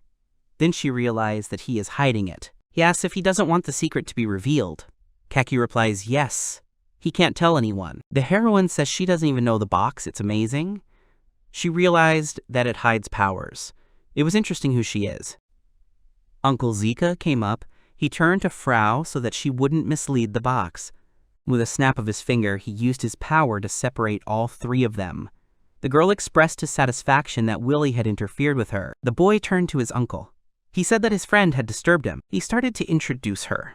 It turned out to be the spirit of Frau. The girl was pleased to meet him. She has a contract with Willie. Zeke asked again about the spirit. He looked at the girl's screen, where the wind spirit was listed. It dawned on him that he didn't understand. The magician said not to be afraid of her. Before, there were hostile relations between people and spirits, and there are now. But she is kind to people. But then Frau said that only to those who interested her. Willie asked her not to say that. The girl said that she did not intend to offend. The boy understood. She saw the magic of concealment, because she is a spirit. The magician learned that Zeke sees spirits an ordinary person would not see. He asked the student not to spread information about Frau to people. The boy said okay. Frau asked Zeke if he had never seen spirits. He answered that yes, he was the first. The girl happily repeated the words about her being the first. The hero became wary of this. The spirit hugged the boy and said that from now on she would protect him. Willibald cares for him, so she will too. Bringing her forehead to his, she added that Zeke was still so interesting. She wondered why her curiosity had flared up. The hero felt uncomfortable about it. She also asked, after all, he was an adult, but why was he a child? Zeke did not understand what Frau was talking about. Willibald approached them. He allowed the spirit to get acquainted, but not to pester him. Frau pouted and called Willie a meanie. She asked him to let her take a good look at Zeke. The guys went out into the city. The girl was delighted. She didn't even understand something, but they asked her to go somewhere with them. She hadn't been out into the city for so long. The magician noted that she would stand out. Zeke had already figured that out. He decided to tell the teacher something later. Here, Frau turned to Zeke. In honor of her good mood, she would give him what he wanted. The hero's eyes lit up at this news, and he asked what? The spirit asked, because he wants magic sand. Zeke asked if she had any. The heroine said that she didn't have any with her now, but she could give it to him. She asked him if he wanted the magic sand from the spirit forest. The teacher said that Zeke was too strong, that sand was not suitable for him. Frau replied that if it was for training, it would do, and Zeke wanted to make a beautiful glass stone. The boy confirmed that he wanted to make the same one as Marie. Willie understood and said that his student was right. He added that he wouldn't be able to give it to him right away. Zeke asked if he was busy. It turned out that yes, he has an important experiment coming up soon. She can't leave work for long. He should be back right now. That's why he can't train, by the way. Apologized while playing with Haki that it was happening. The hero said that there was no need to apologize. He thought to himself that his uncle had a lot of work. But where he works, there are so many interesting materials. At this point, Frau intervened in the conversation, saying that she would deliver it to him then. Willie immediately said no. If she does this, ordinary people will not understand and will be scared. She can't act alone even in human form, because she can't control herself. The spirit said offendedly that she knows, but she wanted to make Zeke happy. Zeke interrupted the conversation and attracted their attention with a question, "Is it possible?" Then he firmly said that he would then go to the magic group himself. The magician asked him if he would go. The boy said that it was his wish. He really wanted to see it with his own eyes. Frau said happily how great it was. The first trip there. Willie was also pleased, but thought about it a little. After all, he would certainly worry about the student, but he thinks that Zeke can handle it and allows him. The hero cheerfully thanked him. He was very happy. He had been curious all this time. Finally, this day had come. Haki, clinging to his master, expressed a desire to go too, to which his uncle said that he shouldn't go. After all, he is a very original creature, and the lab technicians will not leave him alone, adding that he did too, and the others did too. After these words, Haki changed his mind and decided to stay home. Zeke agreed that it would be better. In the end, he praised his little friend. When saying goodbye, Willie said that he would tell his brother about it. He asked Zeke to be careful on the way and not to let him down. He would wait for him. The boy listened to his uncle completely. Frau asked if he could really handle it. The hero answered that he could, especially since he was riding in a cart. And his uncle would be there. The hero promised to definitely return this time. The spirit asked him to be careful, and Haki, who was in Flo's hands, said that he would also wait for his master. Theo said that Zeke was a good boy and wished him a good trip. The boy listened to his brother too. Having said goodbye, the hero walked away from the boys. From the wagon they shouted that everything was ready. Zikbelt thanked them. Running up to the cart, he waved his hand to his family and said that he was leaving. Zikbelt, sitting in the carriage, asked if the capital would soon be in sight. He was waiting impatiently. Hans, sitting with him, remembered that Mr. Siegbert was going to the capital for the first time. He remembers how they hunted a terrible monster with Mr. Theobald. It turned out to be confidential information. The hero thanked his interlocutor. The Third Magic Order, led by Master Verwald, is made up of a true elite. They excel in both military and civil affairs. They conduct research in the areas of magic, monsters, and magical beasts. Hans started talking again. He asked that the table should have been visible to his father by now, but Zeke was already looking out the window and examining everything. They arrived in the capital. The magic building is located on the western side of the capital. The research center is hidden elsewhere. Hans thinks that the hero doesn't need to know a bunch of details about those who like to conduct experiments. The boy added that his uncle is there. The boy let it slip again, and realizing this, he asked Zeke not to tell anyone. The boy laughed. Arriving at the magic building, Hans was not allowed in. The girl who met them said that according to the rules, only Mr. Siegbert could go further. Hans began to say that the hero was still young and they were entrusted with his care. But the girl who met them stood her ground. The girl who arrived with the guys couldn't accept it. After which, Zans asked her to calm down. After all, that's the rule. Nothing can be done. He asked a rhetorical question. The gentleman will be fine without them. But his partner continued to say that they could not agree to such conditions. Zeke intervened, saying that everything was fine. He asked them to rest in the capital until his return. The hero thought to himself that the girl who was leading him was a little scary. The same girl who was accompanying him said that they would guarantee his safety, after which the girl turned around and Zeke followed her, at the same time waving to his escorts, who forced him to be careful. The hero thought that in any case, he would finally get to the research center. He was curious about this place. His heart was beating fast. The girl leading the boy told him to watch his step. She continued walking in the rain of the dark corridor. The hero saw the girl leaving without looking back, and he timidly asked if she would go without him. Was it true that she would not wait for him? Got a little angry, because he himself said that he could handle it without them. Then he ran after the girl. The hero was asked to wait, as the door was about to open. Zeke, standing in front of the tall black doors, said that now he was definitely scared. At the end of a long, dark corridor, a huge door was waiting for him. He couldn't figure out what kind of place it was. The door opened and a bright light shone from there, blinding the eyes. A research center with a large, tall tree appeared from behind the light. The hero looked at it in surprise. It turned out to be much larger than Zig had imagined. There were entire separate buildings and a huge tree. Zikbelt asked what was flowing from that tree. Was it sap? The girl turned around and answered that it was true. It could be called that. The hero knew it. He had read in a book about the special uses of this juice. It is often used to create magical tools, and medicines are also prepared from it. He clarified that this is, after all, a very unique and important tree. Noticing the girl's gaze, he asked for forgiveness, saying that it just slipped out. The girl started talking about the tree. It had been there since before the research center was built. Even though it seemed quite large, it was still growing. Zeke was happy to hear so much new information.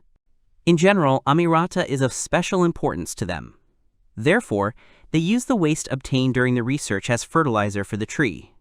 Every day they study Amrita and check its condition. It became clear to the hero. It turns out that Amrita and the research center live in symbiosis, the girl said, which can be said as well. The guys came to the Department of Magical Research. Zeke immediately noticed how beautiful it was inside.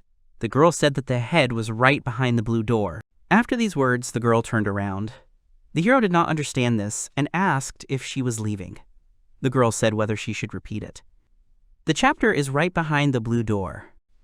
Zig thought, that means they won't see him off until the very end, and she wanted to chat a little for a week. The girl stopped and said that if you were interested in looking at everything, you didn't have to hurry.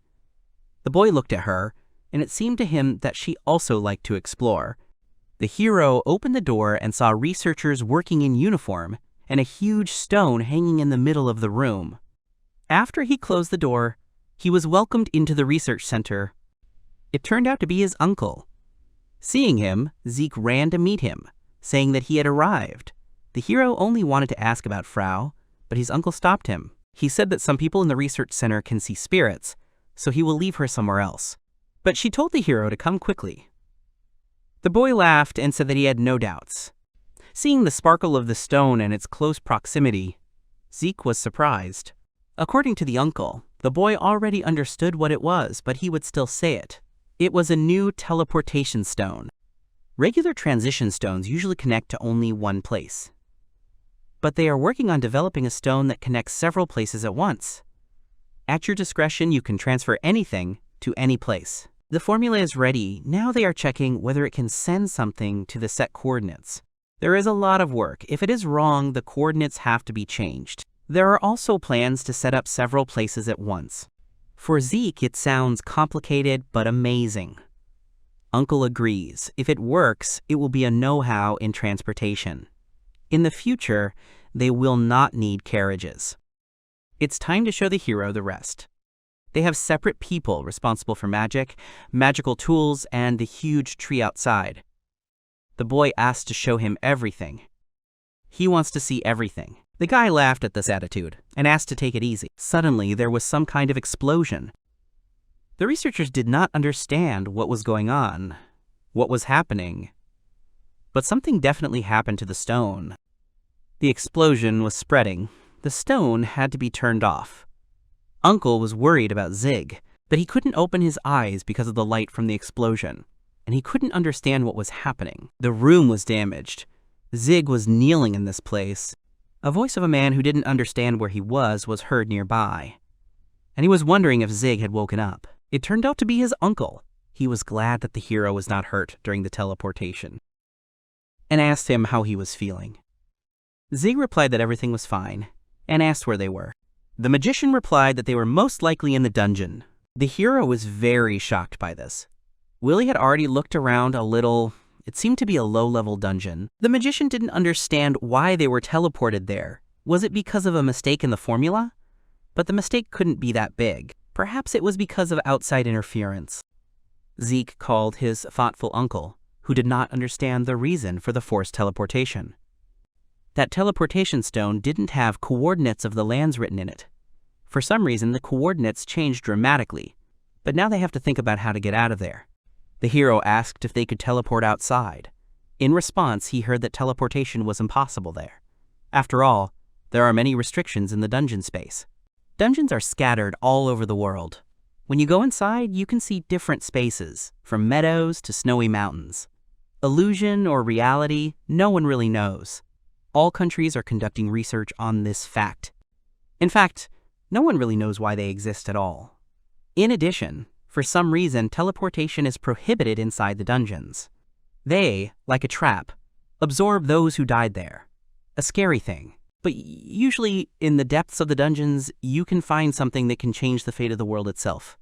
These mysterious artifacts are so mysterious that researchers from all over the world assume the existence of other worlds, besides ours. Supposedly they came from there. Dungeons are a place where danger can await at every step. But if you reach the end, you can lift the veil of universal mystery. Zig listened to all this with delight. With the same delight, he asked if it meant that there was an artifact there too. Willie said maybe. There were signs that the dungeon had already been cleared, so he wouldn't count on it too much. It became clear to the boy.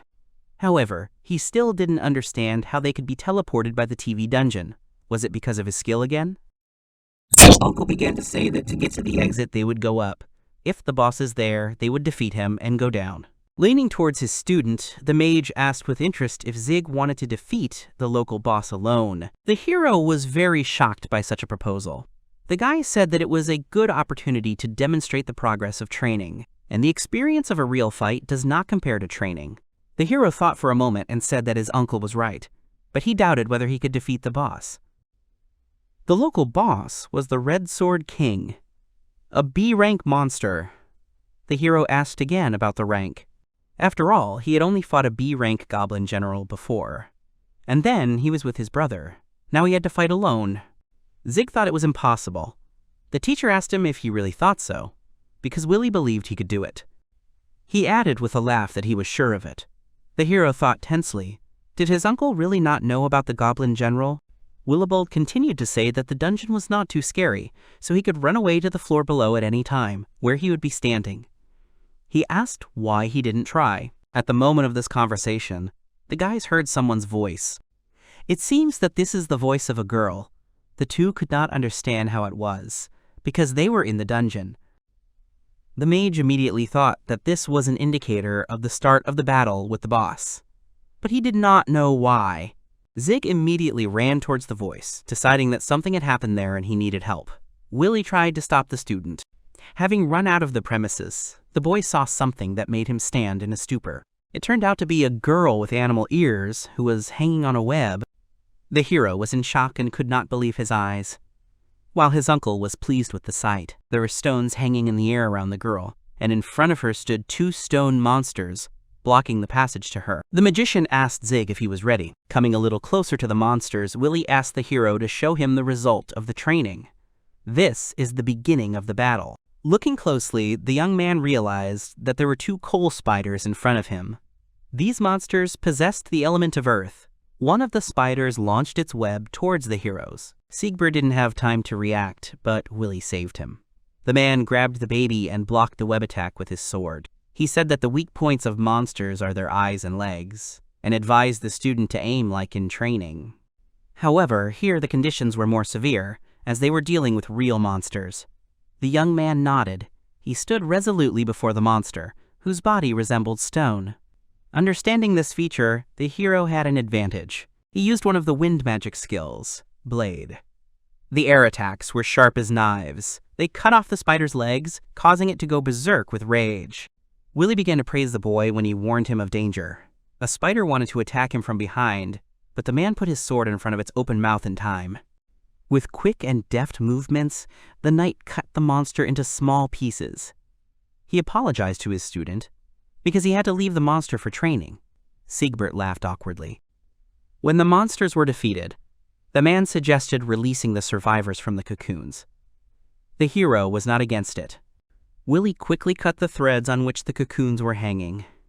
They began to fall. The girl, who had not yet managed to turn into a cocoon, began to fall to the ground, but the young man managed to catch her. She came to her senses as soon as she felt Zikbert's hands. In a weak voice, she asked who he was. At that moment, suddenly a huge man with a floating girl on his shoulder appeared in the cave. They were happy to find their mistress, who was saved by the hero. As soon as the man released the girl to the ground, she ran to her mistress. She was glad to see her safe and sound. Taking a closer look, she told Mrs. Dye that her animal ears were visible to everyone. The girl immediately began to examine the magical instrument that helped her forge her true essence, but it was broken. The servants assured the lady not to worry, as they had known about it for a long time. Watching them and their concern about the appearance of the lady, Zikbelt did not understand why animal ears were something bad. He took off his cloak and offered Dia to cover herself. Seeing the boy, the man asked who he was. The hero could not say a word, but he was helped by Willie, who told his new acquaintances that they were just passing by. He also asked if they were not simple adventurers. The big man, by his clothes, Willie realized that he was from the mangest group of magicians. The lady told her people that they had saved her. The man was grateful to Willie. The knight said that they should thank the young man rather than himself. The man approached Zikbelt and thanked him for his bravery. The boy felt a little awkward, accepting the thanks. He added that they had saved 2 more, who were still unconscious, and suggested checking the other cocoons. Willie didn't mind, but said there was nothing to see there. They opened one of the cocoons and saw only armor and clothes. The mage explained that everything that died inside the dungeon decomposed within a few hours, and people were no exception. In addition, the cocoons of the coal spiders sucked out the life force of the victim. As a result, those who were captured died almost immediately. It was terrible for the heroes to hear this. The big guy suggested taking the equipment of the dead and returning home. Willie agreed. The hero approached the rescued girl. Her assistant was sitting next to her. The beastman was sad about the situation. All her knights who had fallen to the spiders were loyal to their country, ready to give their lives. The young man regretted that he had come to the rescue too late. The girl said that it was not his fault. Although Diana tried to be calm, her body betrayed her. Zikbelt immediately began to look for something to calm the princess. He took out some sweet cookies and handed them to her.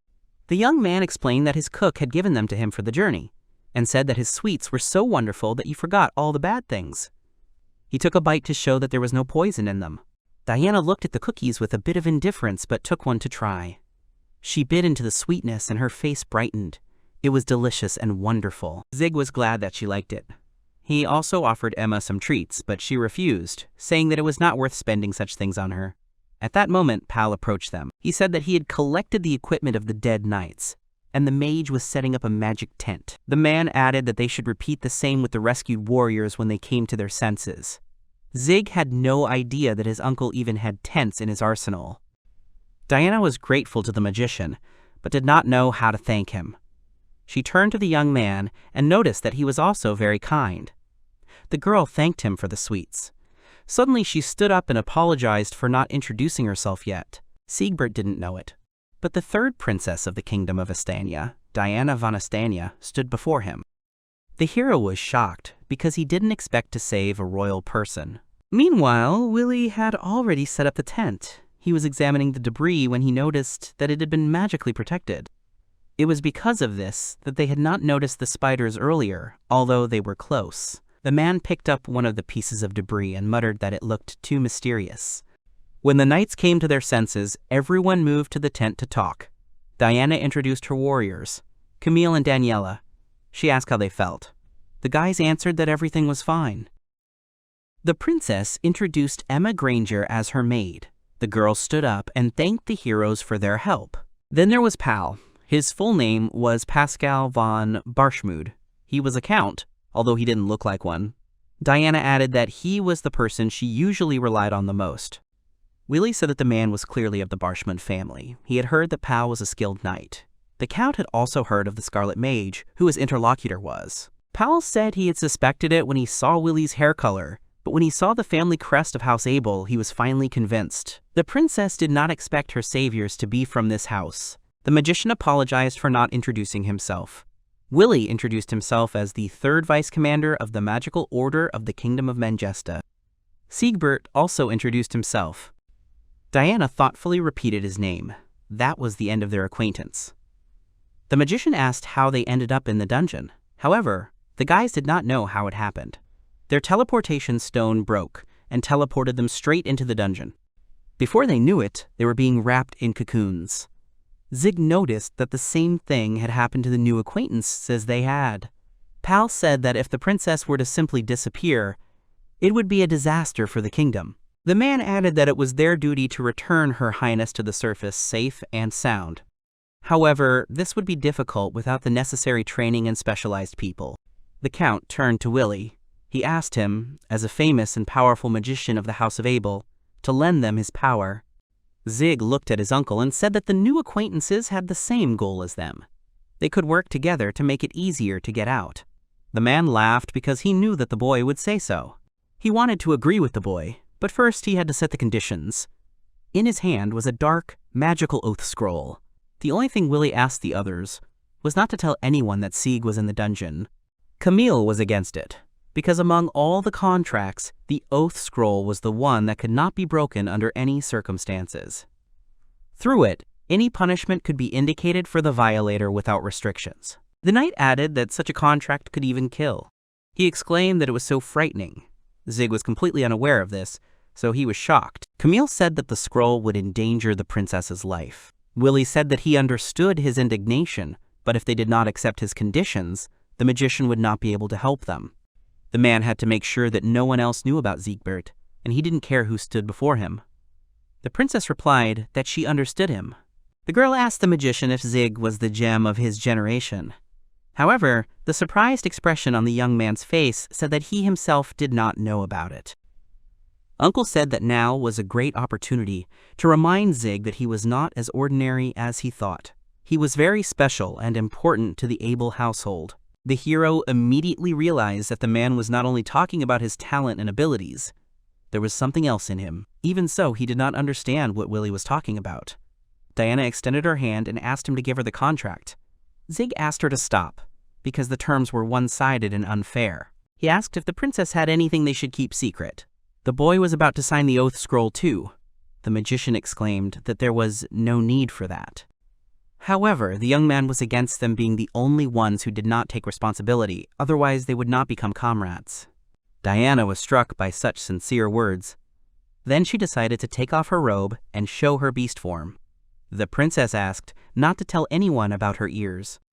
Camille and Danielle were amazed. The magician asked if the lady had ears from birth. The princess confirmed it. She said that such ears are found in people whose ancestors mixed their blood. Sometimes such families give birth to children like her. However, this was not a good thing, especially when the Beast Man was a member of the royal family. Sieg realized that there was discrimination in this world too. The girl said that she usually hides her ears with a magical tool, but during the spider attack, it broke. It was important to her that no one find out that a half-breed is in power. Diana's condition was that no one present should reveal her secret until her public announcement. She asked if they would sign a contract. Zig responded positively, and asked his uncle if he was going to do the same. It was obvious that the magician did not want the young man to do this. He asked if the hero would definitely not break the contract. Zig replied that he would never do anything that would upset the lady. The man sighed.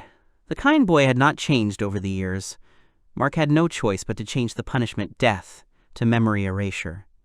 The princess thanked Zig. She placed the contract on the table for everyone to sign.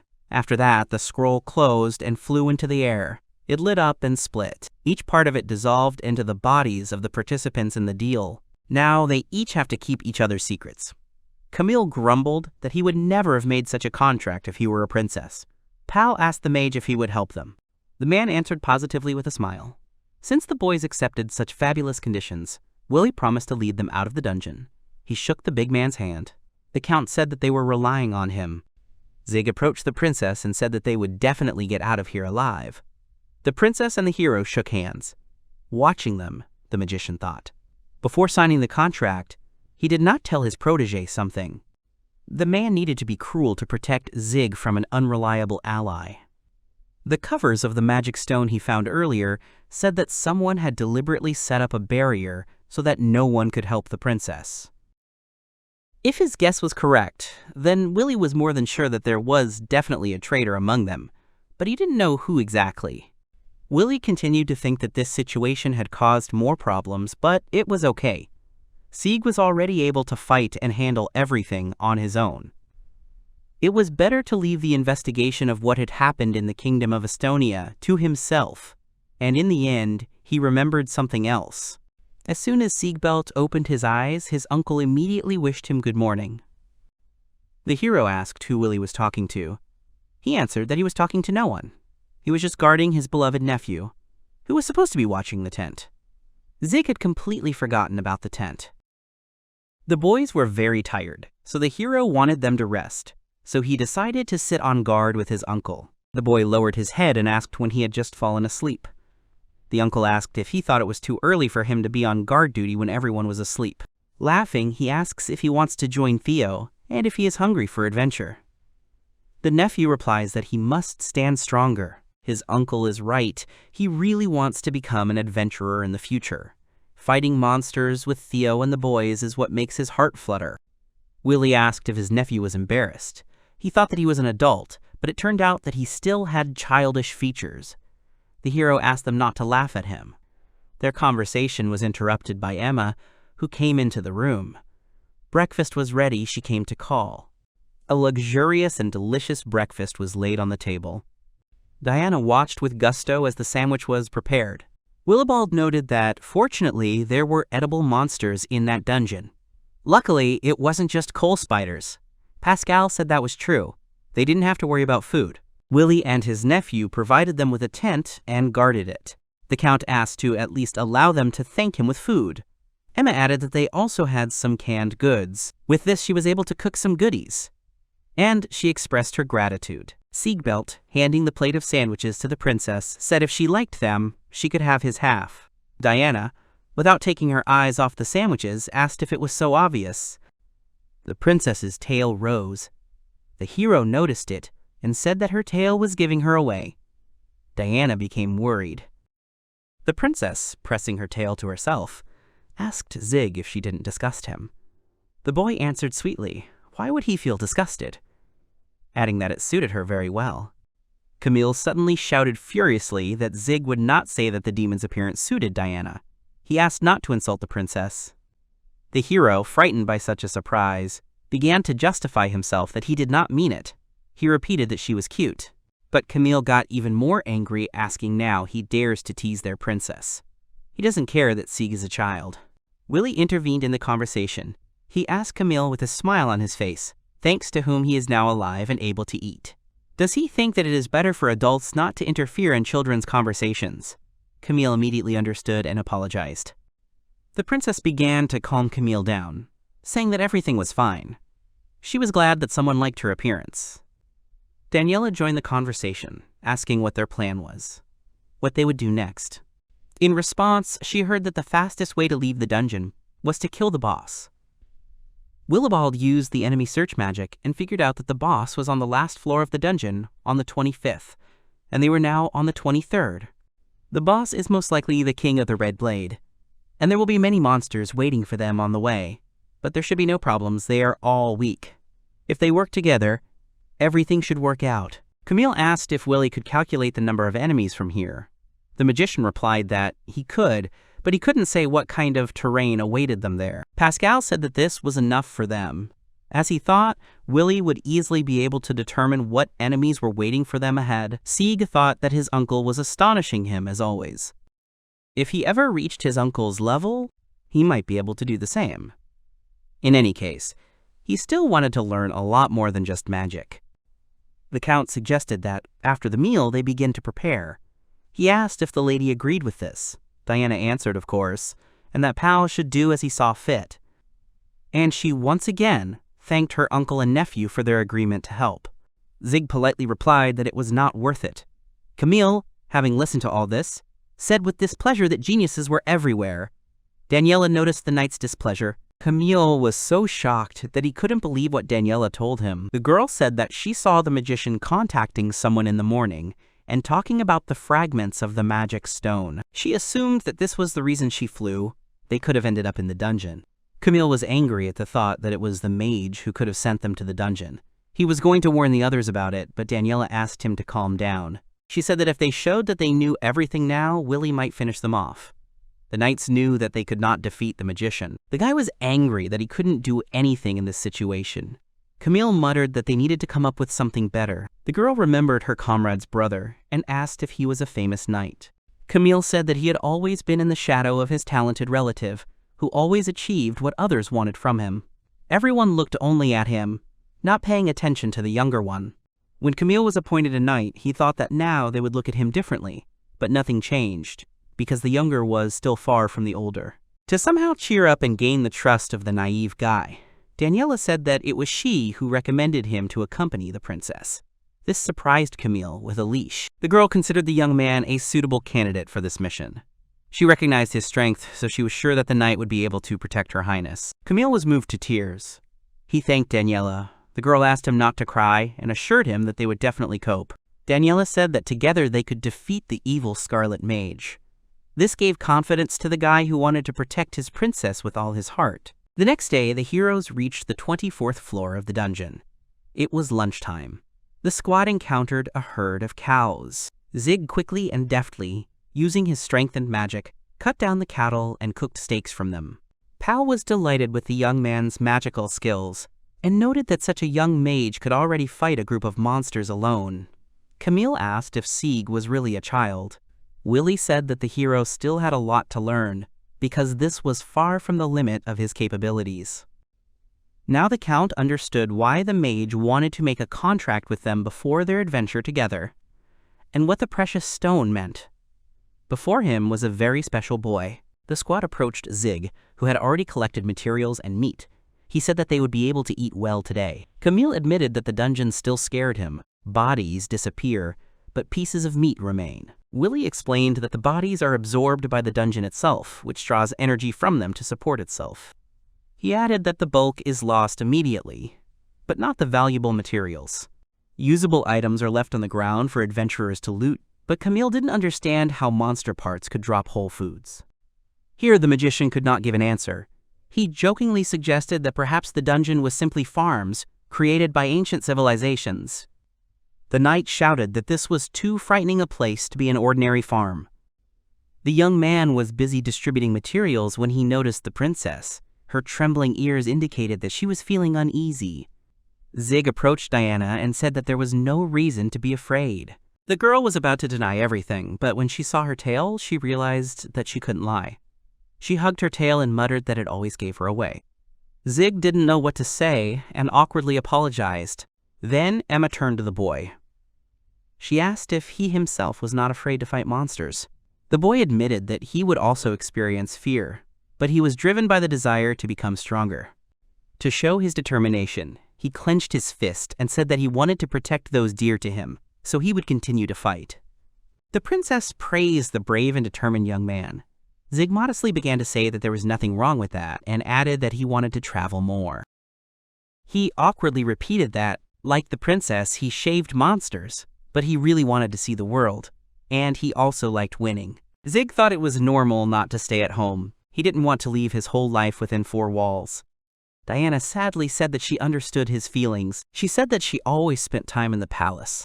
The princess did not need anything thanks to the servants, but when she saw children playing in the streets, she envied them a little. The hero thought for a while. Zeke decided that he and the princess would spend time together today and told her about it. He asked her to look around and notice how the place in the dungeon became beautiful and peaceful due to the monster's misfortune. The young man began to focus on the fruits on the trees, on the fountain that stood ahead. He asked if Diana would like to see it herself. The princess said she was not against it. Zig pulled her hand and asked her to go for a walk with him. He promised her that if the monsters came out, he would definitely protect her. Diana accepted his offer.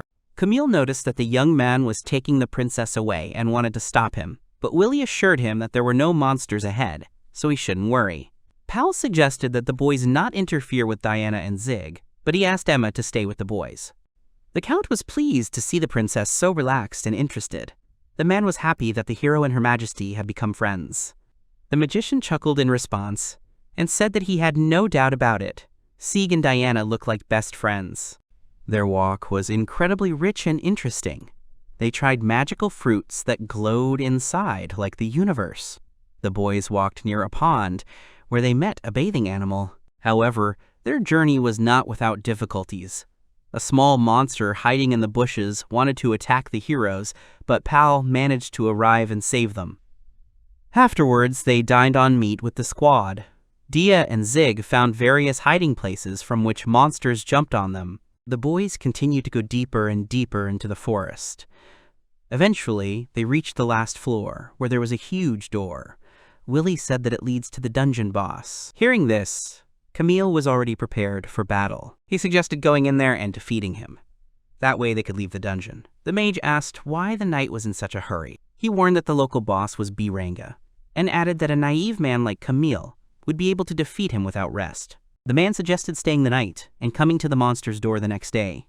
He turned to Zig and warned him that it was the young man who needed a good night's sleep. The hero guessed that his uncle wanted to make him fight alone. Willie said that although this was their last night in the dungeon, they should not relax. Hearing this, the princess only at that moment realized that she might never see her new friend again. When the magic tent was set up and the party settled in, Diana approached Zeke and asked for some time. He asked what was wrong, to which the girl replied that she wanted to talk to him alone. Seeing the young man's surprise, the princess said that Pal and Emma had given her permission. She added that it wouldn't take long. Besides, they wouldn't be far from the camp. Just as Zig was about to agree, he saw Willie. The young man looked at his uncle and asked if he could step aside to talk to Her Highness. The man said that he was against children walking around the dungeon alone. The hero began to beg to let him go. The princess sadly lowered her head along with her ears and said that perhaps they would never see each other again. Willie nodded in understanding. He agreed to let them go, but warned that for their safety he would cast an ice cage and surveillance spell on them. This way, the magician would be able to come to their aid in case of danger. The boys thanked him. Zig suggested following him.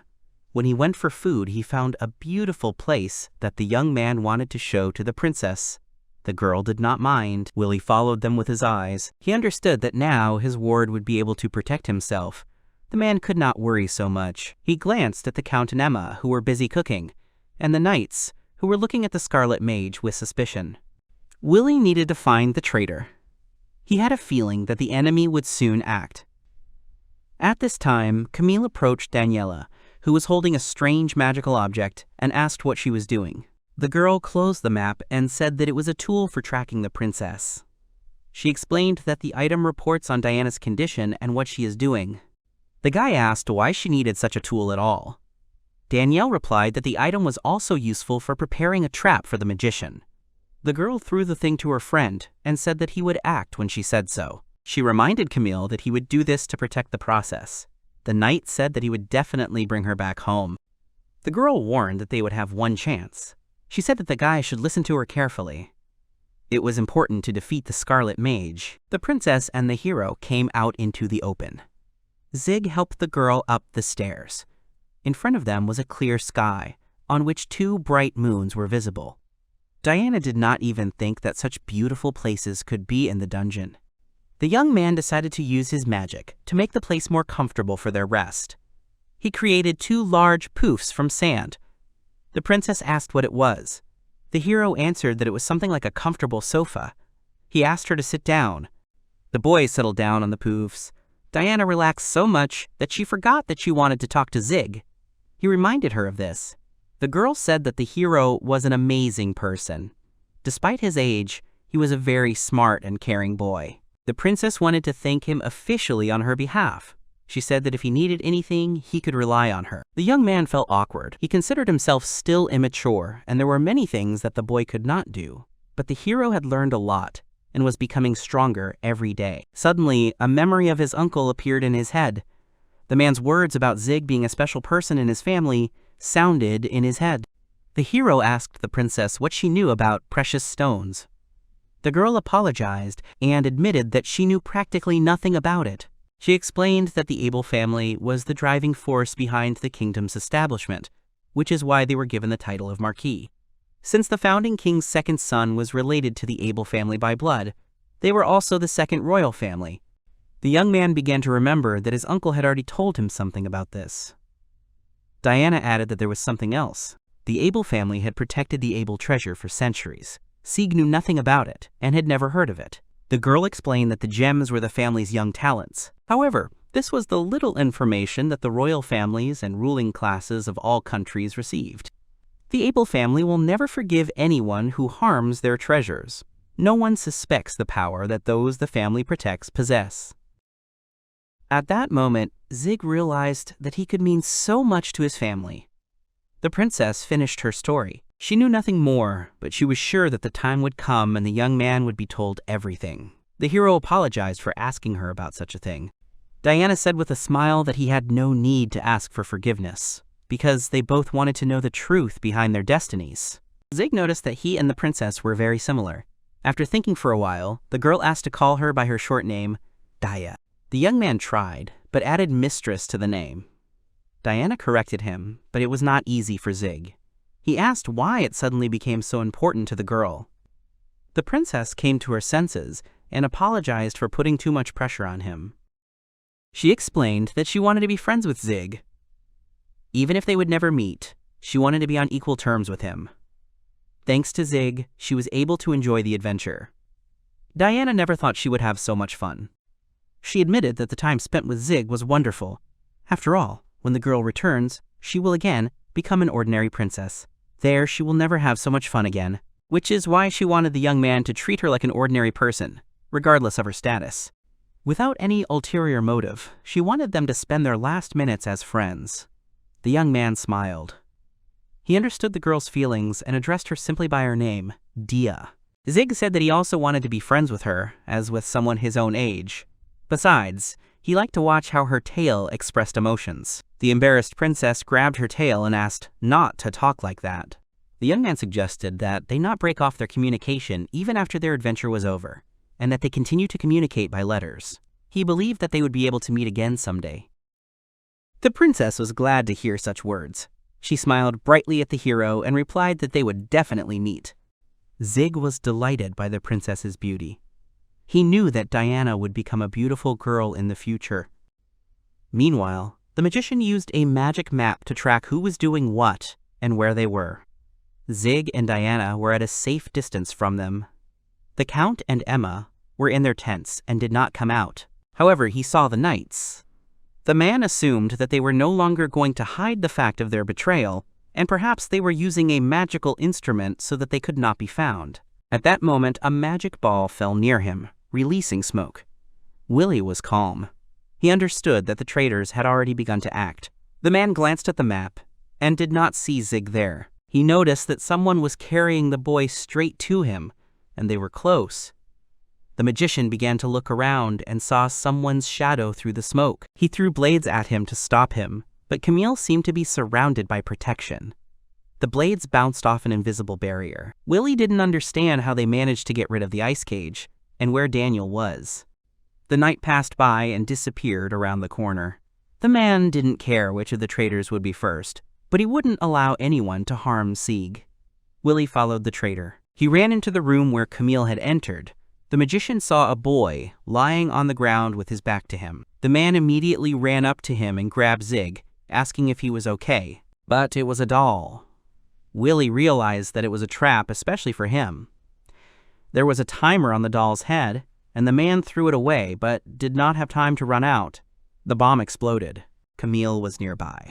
Seeing that the room was completely destroyed with the magician, he was glad that he managed to defeat Willie. In his joy, he didn't notice Danielle coming up behind him and stabbing her sword into his body. The guy fell and started screaming. The girl didn't understand how he could be such a fool, because she thought that Camille should have figured out her plans eventually. However, Danielle was glad that such a trusting knight was born, whom she could use for her own purposes, because other guardsmen would not have fallen for such obvious nonsense.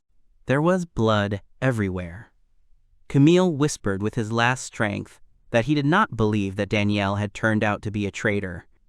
The girl explained to him once again that everything she had said before was a lie. Danielle didn't understand why she needed to recommend a knight like Camille to the princess. She admitted that she had hoped that the monsters would kill them all, but it didn't work out. The girl added that the magic tool her boss gave her was simply an amazing thing. With it, even such a useless person as Camille could defeat the famous Scarlet Mage. All she had left to do was deal with the children and one knight. She thought that would be the easy part of her plan. After that, no one would bother her. She started to laugh, but Camille interrupted her. He reached for her, but the girl roughly kicked him, telling him not to touch her. Danielle started to lament that the boy had the potential to become a good knight or guard, but if he had used his head, he would have lived longer. Now his role was over, as was his life. There would not even be a trace left of him, since the dungeon would deal with him. Finally, Daniela said that no one was looking at Camille anyway, so no one would mourn. She left, leaving the young man to die. The princess and the hero were interrupted by a loud sound. They quickly returned to their squad, not understanding what had happened. When they turned the corner, they saw that the door to the boss was open. At that moment, Emma and Pal ran to Diana and Zig. They were very worried about them and asked if they were okay. The princess asked the count what was going on, to which the man replied that he himself did not understand.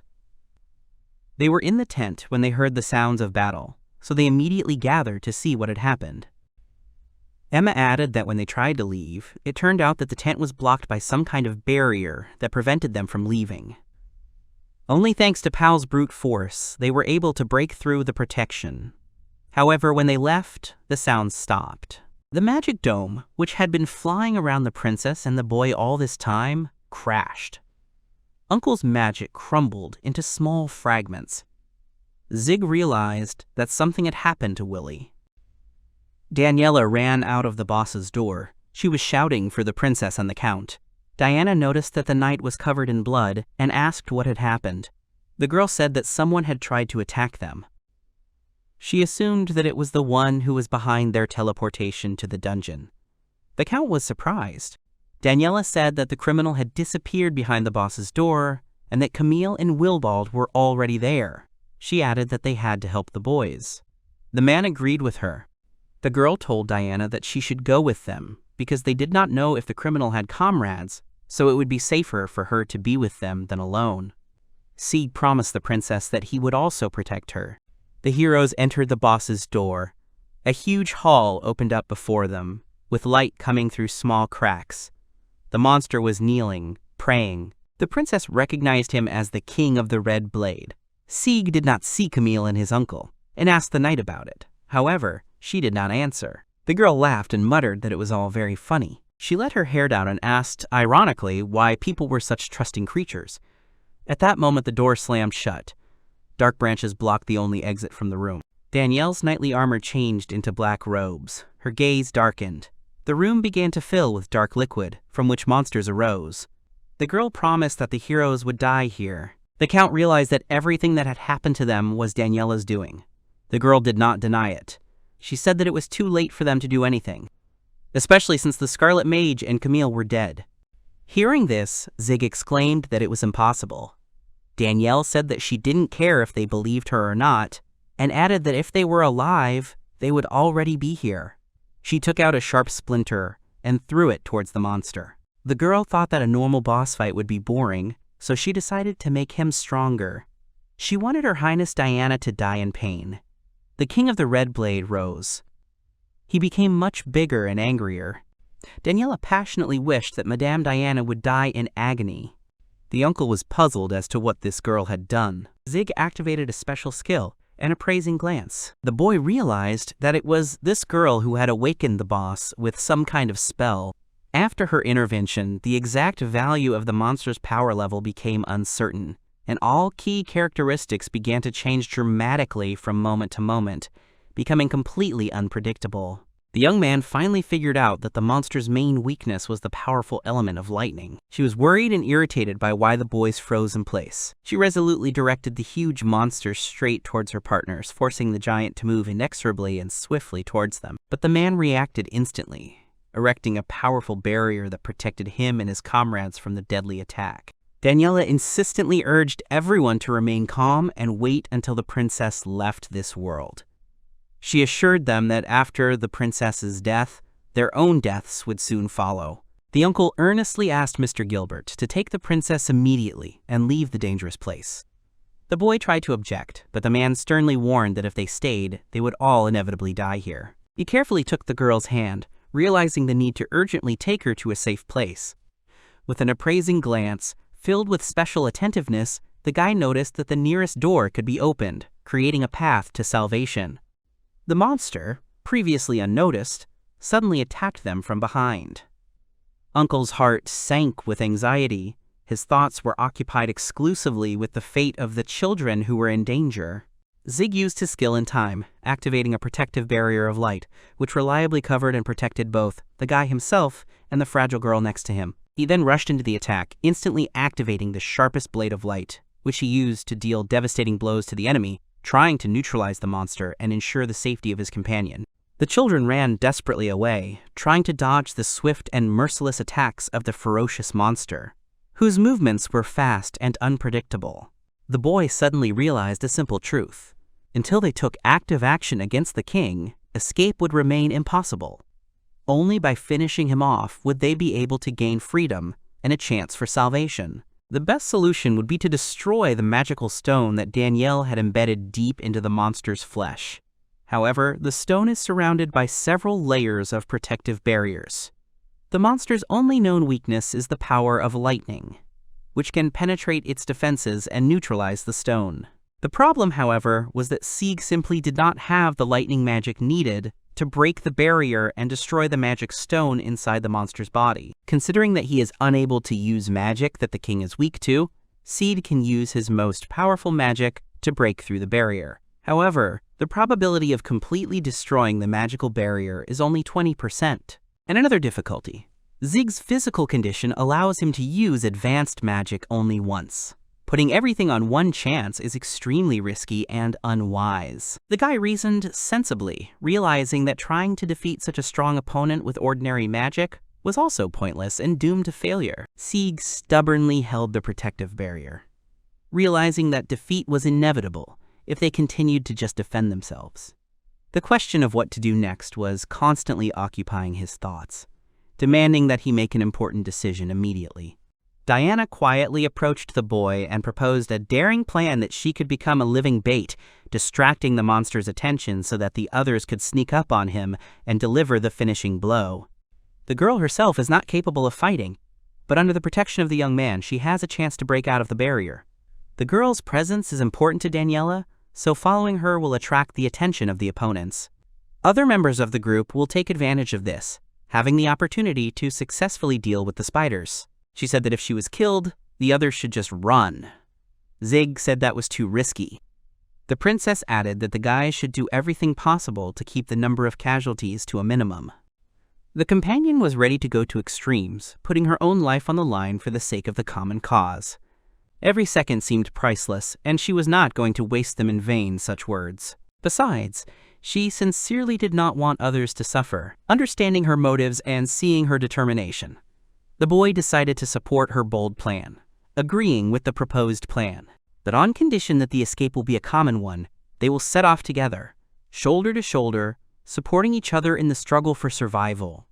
The boy reacted quickly, cutting off the monster's limb with a powerful blow, forcing it to retreat and giving the team precious seconds to maneuver. No matter what the threat, Zeke was determined that he would not allow the princess to die. He would do everything possible to protect her at any cost. Now he has enough strength to make his promise come true and really protect his companion from any disasters. The boy thought that he couldn't have gotten into this dungeon. Just like that, it was probably fate. He noted that the monster's only weakness was lightning magic, which he couldn't use. The young man concluded that there was practically no chance of winning this time. Now he was determined to turn even the apparent failure to his advantage, to maintain faith in the best, and to emerge from the battle as a real winner, despite the difficulties and obstacles. His thoughts were focused on protecting his loved ones. Guided by these feelings, the young man activated his special skill, a flaming spear, ready to strike the enemy and save his friends. Defeating the monster will give them the long-awaited chance to escape. The magic stone was very close, and if they succeed, the guys will get a real chance to be freed. The boy was horrified to discover that the king's arms, which he had previously cut off on purpose, had grown back. The boss wasted no time and launched another powerful attack, which posed a serious threat to him. The uncle and the princess were deeply worried about Zikbelt's fate as they watched the huge monster rush to attack directly at the young man. The girl froze, amazed by what she saw. The mysterious figure of Danielle suddenly appeared behind her, instilling fear. The magical stone miraculously survived, remaining undamaged amidst the destruction and battles taking place around it. Thanks to a powerful barrier of light, the boy managed to survive, resisting the attack and avoiding fatal injuries. He realized that the only thing available to him now was to spend his remaining strength, fighting to maintain consciousness. Without his return, his friends would be powerless against the threat. Therefore, gathering his will into a fist, the young man realized that the battle was far from over, and it was vital for him to get back on his feet. Suddenly, a mysterious voice was heard, saying that the one who found it first was a precious stone. Hearing this, Zeke slowly opened his eyes. A small, delicate butterfly perched on the tip of the boy's nose, as if symbolizing the fragility of the moment, bringing a note of surprise and hope to the tense situation. He looked at the delicate creature in confusion, wondering how it could have ended up here. The voice explained that the boy was not mature enough to receive messages directly, so communication was done through this butterfly. The guy guessed that the strange voice was not coming from the butterfly itself, but someone invisible was communicating with him through this small creature. A grandiose vision suddenly appeared before his eyes, a huge, glittering sword that exuded invisible power and inspired awe with its majestic appearance. He remembered being told that treasures that could change the entire world could be hidden in the depths of dungeons.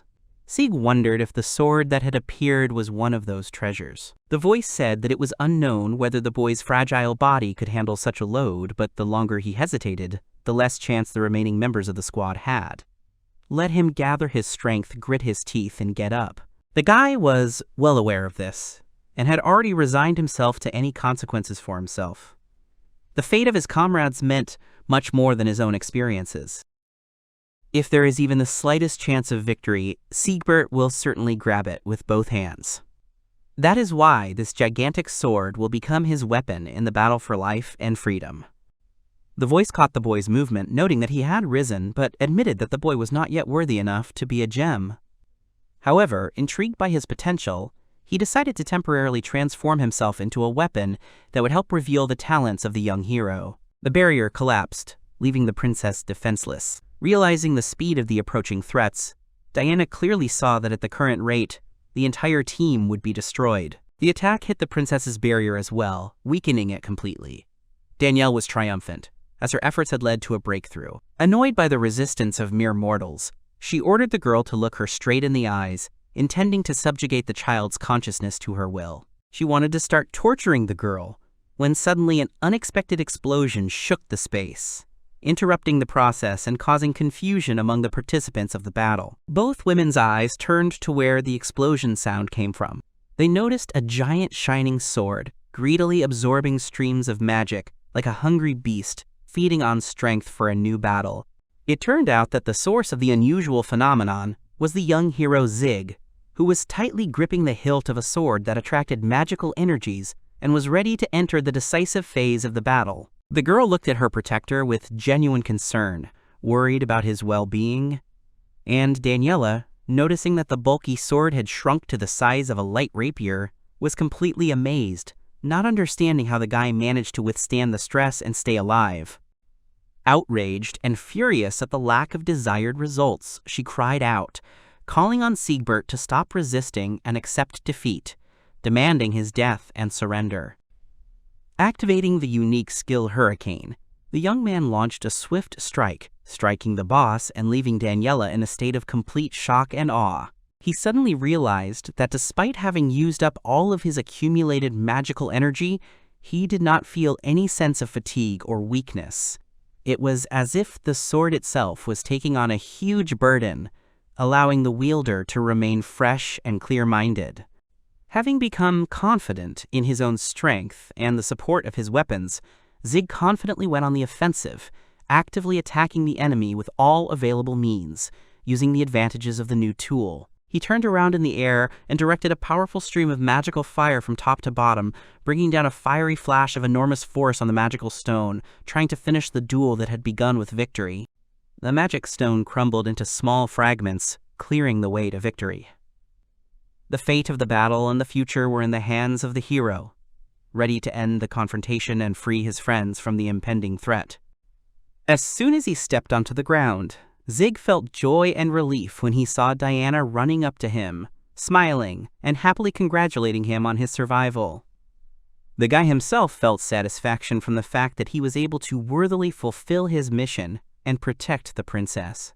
Furious at the defeat, Danielle quickly approached the couple, radiating anger and irritation ready to spill out. She was outraged and puzzled by why attempts to use magical tools ended in failure, without bringing the expected effect and victory. It seemed that nothing and no one could live up to this girl's expectations. Constant disappointments followed her everywhere, leaving her with a feeling of dissatisfaction and irritation. In a fit of rage, she screamed, claiming that even if she had to sacrifice her own life, she would exterminate every single person present here, turning the bodies into bloody mints, mercilessly chopping and beating until the last enemy fell dead. Someone with a well-aimed movement knocked the weapon out of the hands of the enraged Danielle. and caused her to lose her balance and fall heavily to the ground, disarmed and unable to continue her attacks. The girl raised her head in confusion, trying to figure out what was stopping her from returning to the fight. Suddenly, the wall of the room shook from a powerful explosion, and two dark human figures appeared through the resulting breach, decisively moving inside. One of the men who entered angrily asked her what she was doing, and why she had unleashed such a brutal massacre in the middle of a peaceful dungeon, putting the lives of those around her at risk. The man walked towards her with a firm step, holding the figure of another person on his broad shoulder, demonstrating his determination to stop the madness and restore order, despite the possible consequences. The woman watched in panic as the surviving Willibald approached, loudly demanding to know what she had done to his beloved nephew and whether she was willing to take full responsibility for the crimes she had committed and the destruction of lives. It was the Scarlet Mage. The boy looked at his uncle with hope and trust. The experienced magician Willibald concentrated and directed a powerful stream of magical energy towards the boys.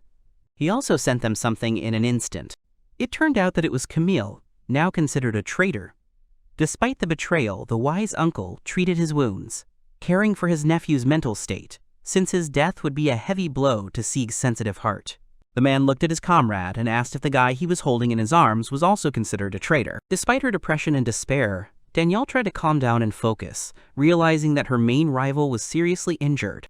If she puts all her power into her next attack, she is guaranteed to destroy her opponent, leaving them no chance of survival. The enemy, realizing the threat, immediately went on the offensive. He began a series of powerful strikes aimed at neutralizing Danielle's aggressive actions and restoring order in the battle zone. Realizing the significant superiority of her opponent, the girl came to the conclusion that further struggle was useless and suicidal. Having made a difficult decision, she quickly rushed to run, hoping to avoid inevitable defeat and save her life. Willibald cast a powerful protective spell, blocking Danielle's escape. Then he asked her harshly if she was planning to escape with impunity after committing evil and nearly killing his nephew Zeke, forgetting about her attempts to kill the magician himself with the help of a treacherous puppet toy. The magician proudly declared that no magical instruments, even created in his country, could lead him to death.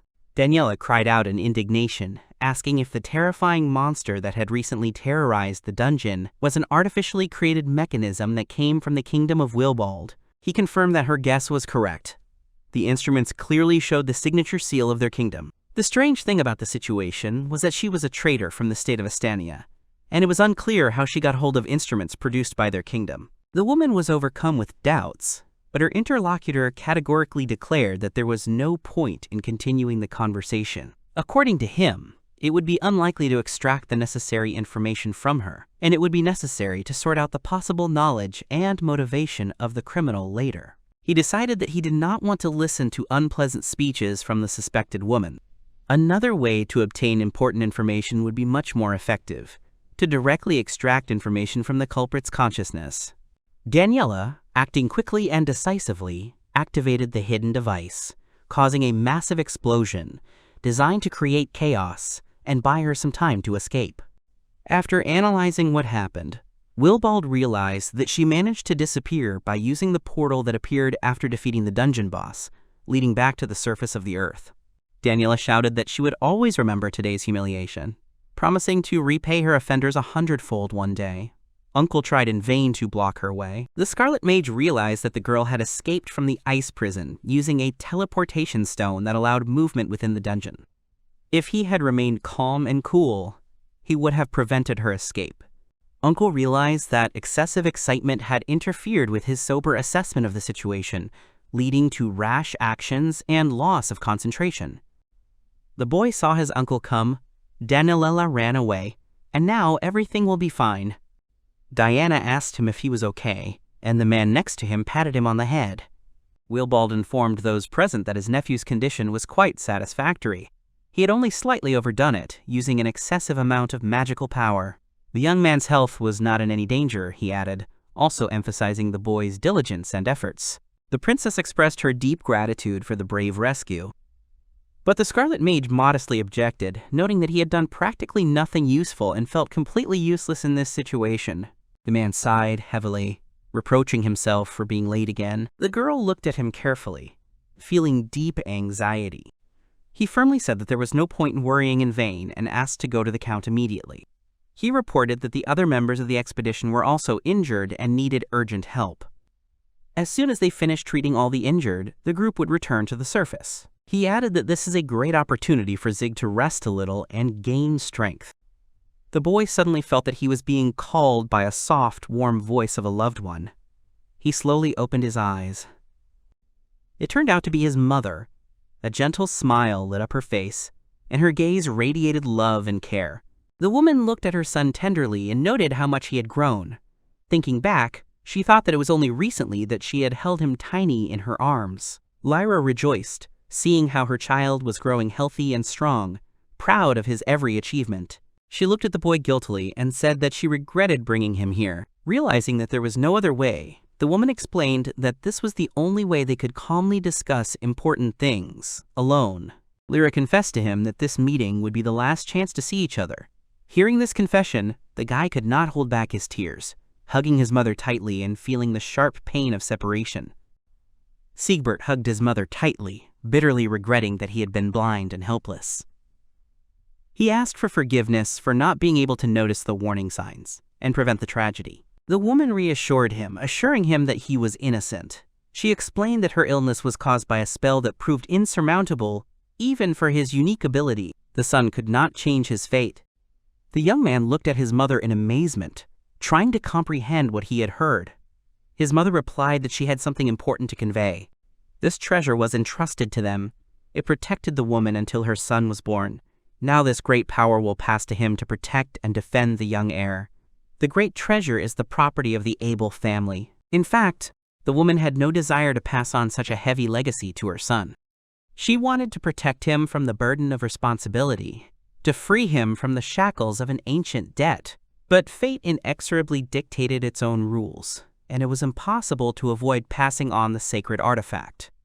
Zeke looked closely at his mother and timidly asked what the Abel family treasure was. The woman looked seriously at her son and said that in order to reveal the nature of the family treasure, it was necessary to tell him about God. Their world was created by one of the gods of the divine kingdom. The creator truly loved his creation, but soon there was a strife between the gods over the right to be called king. In order to protect the inhabitants, the god decided to break his soul into thousands of pieces and scatter them all over the earth. The creator hid the fragments of his soul deep in the dungeons. He entrusted the most valuable part to selected people who deserved the god's special faith. The core of his power can only be protected by one worthy person. That is why the treasure of the Abel family was given to the Abel clan. What happened next to the creator himself, no one really knows. From the story told by his mother, the boy should have understood why it was the Abel family that kept such a precious treasure. However, apparently, someone managed to guess about the existence of this important secret. Lyra was at a loss as to the identity of the one who had penetrated the secret of the treasure's origin. Now, anyone who becomes the owner of such enormous power automatically becomes a target for hunters. The thought that her son would have to bear the heavy responsibility of the guardian did not leave the mother. The boy looked at this woman with concern. Zeke carefully climbed down from his mother's lap and warmly said that she was amazingly kind. Even after leaving this world, she continues to care for it and strives to ensure safety. The young hero asked his mother to remain calm. No matter how difficult the road ahead would be, the son was determined to fight and overcome all obstacles. Inside him lived a special power inherited from his ancestors, and thanks to it, he would definitely withstand any test that awaited him ahead. Moreover, the boy knew that close friends and allies were nearby, ready to support him at any moment. The young man emphasized that he was not going to bear this heavy burden alone. Over the past time, he had made loyal friends and a reliable family. He had accumulated many stories that he dreamed of sharing with his mother. He had many wonderful people to meet ahead. This world is full of people dear to his heart, so Zig is determined to protect it with all his might. Zig had finally matured and was internally prepared to accept the great gift, the treasure of the Abel family. The young man promised his mother that when the battle was over, he would begin a new life, full of freedom and happiness, surrounded by those he loved. The woman was overwhelmed with emotion and burst into tears, hugging her son tightly to her chest. She was proud that he had become strong enough to cope with the coming trials. However, his mother warned him not to get carried away with his duty beyond measure, and not to sacrifice his personal well-being. The most important thing is to live life close to those who are dear to your heart.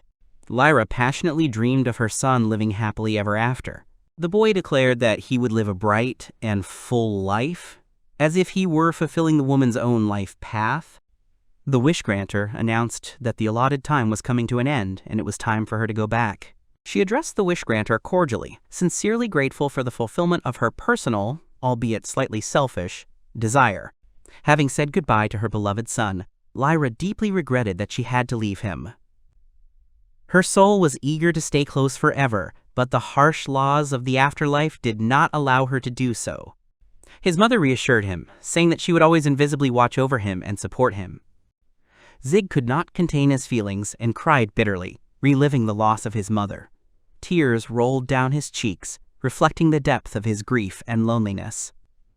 Before saying goodbye, Lyra asked her son to remember that when he suddenly saw a snow-white butterfly flying by, let him remember her. The woman whispered that she would always be there, invisible, but real support and strength in difficult times. The young man raised his head to the sky and loudly called his mother, tears streaming down his face. His heart was breaking from the unbearable pain of loss, desperately trying to return the lost warmth of his native voice. Waking up and slowly opening his eyelids, he discovered a snow-white butterfly right in front of him. The insect's wings shimmered with a gentle light, evoking memories of his mother's last words. The butterfly circled smoothly in the air, as if symbolizing her invisible presence nearby. Haku cried out joyfully and rushed towards him, offering to immediately start playing and hugging. The funny little animal showed delight at his friend's awakening. The mischievous sparkles in the animal's eyes spoke of his genuine joy at seeing his friend alive and well. Hearing the call of his brother Theo and his father, the young man turned to them. Theo asked with genuine concern how his relative was feeling after what had happened. The older brother's gaze spoke of warm concern and a desire to make sure that the younger one had recovered from the ordeal. Zig smiled broadly and cheerfully exclaimed that he felt great. Moreover, he shared his joy. He had a wonderful and amazing dream, full of vivid images and warmth. He then curiously asked his brother if they had really returned to the surface of the earth. Theo confirmed that they had. Will had shown them the right way, and the party had arrived safely at the surface only recently. The elder brother continued, saying that the princess of Estania had been successfully hidden in a safe place, but the situation remained tense. The knights had to maintain a defense around the clock, protecting the girl from possible threats. The younger brother specified what exactly had caused such consequences. Father explained that a rebellion had broken out in the kingdom of Estania. Princess Diana had been accused of treason, with the intention of sentencing her to death by hanging.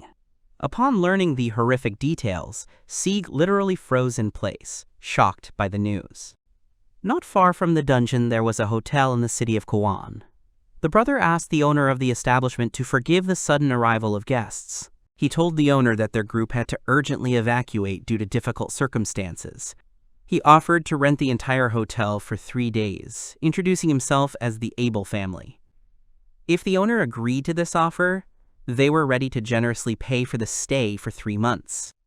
Theo explained to the owner that the permanent residents would be temporarily relocated. The expenses would be paid by the Able family. Details cannot be disclosed. The matter concerns state secrets.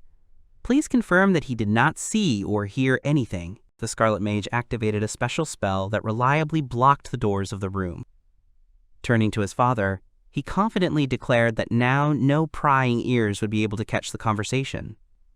His father, having listened to the message, approvingly praised him for the quality of his work. The man politely apologized to Princess Diana and Count Balschmid for not introducing himself earlier.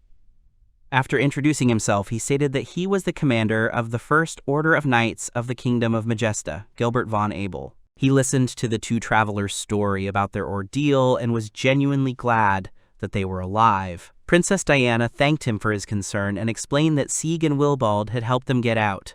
Count Balschmid asked what the information about the uprising in their country meant, and wondered how it was possible that the princess led the rebellion.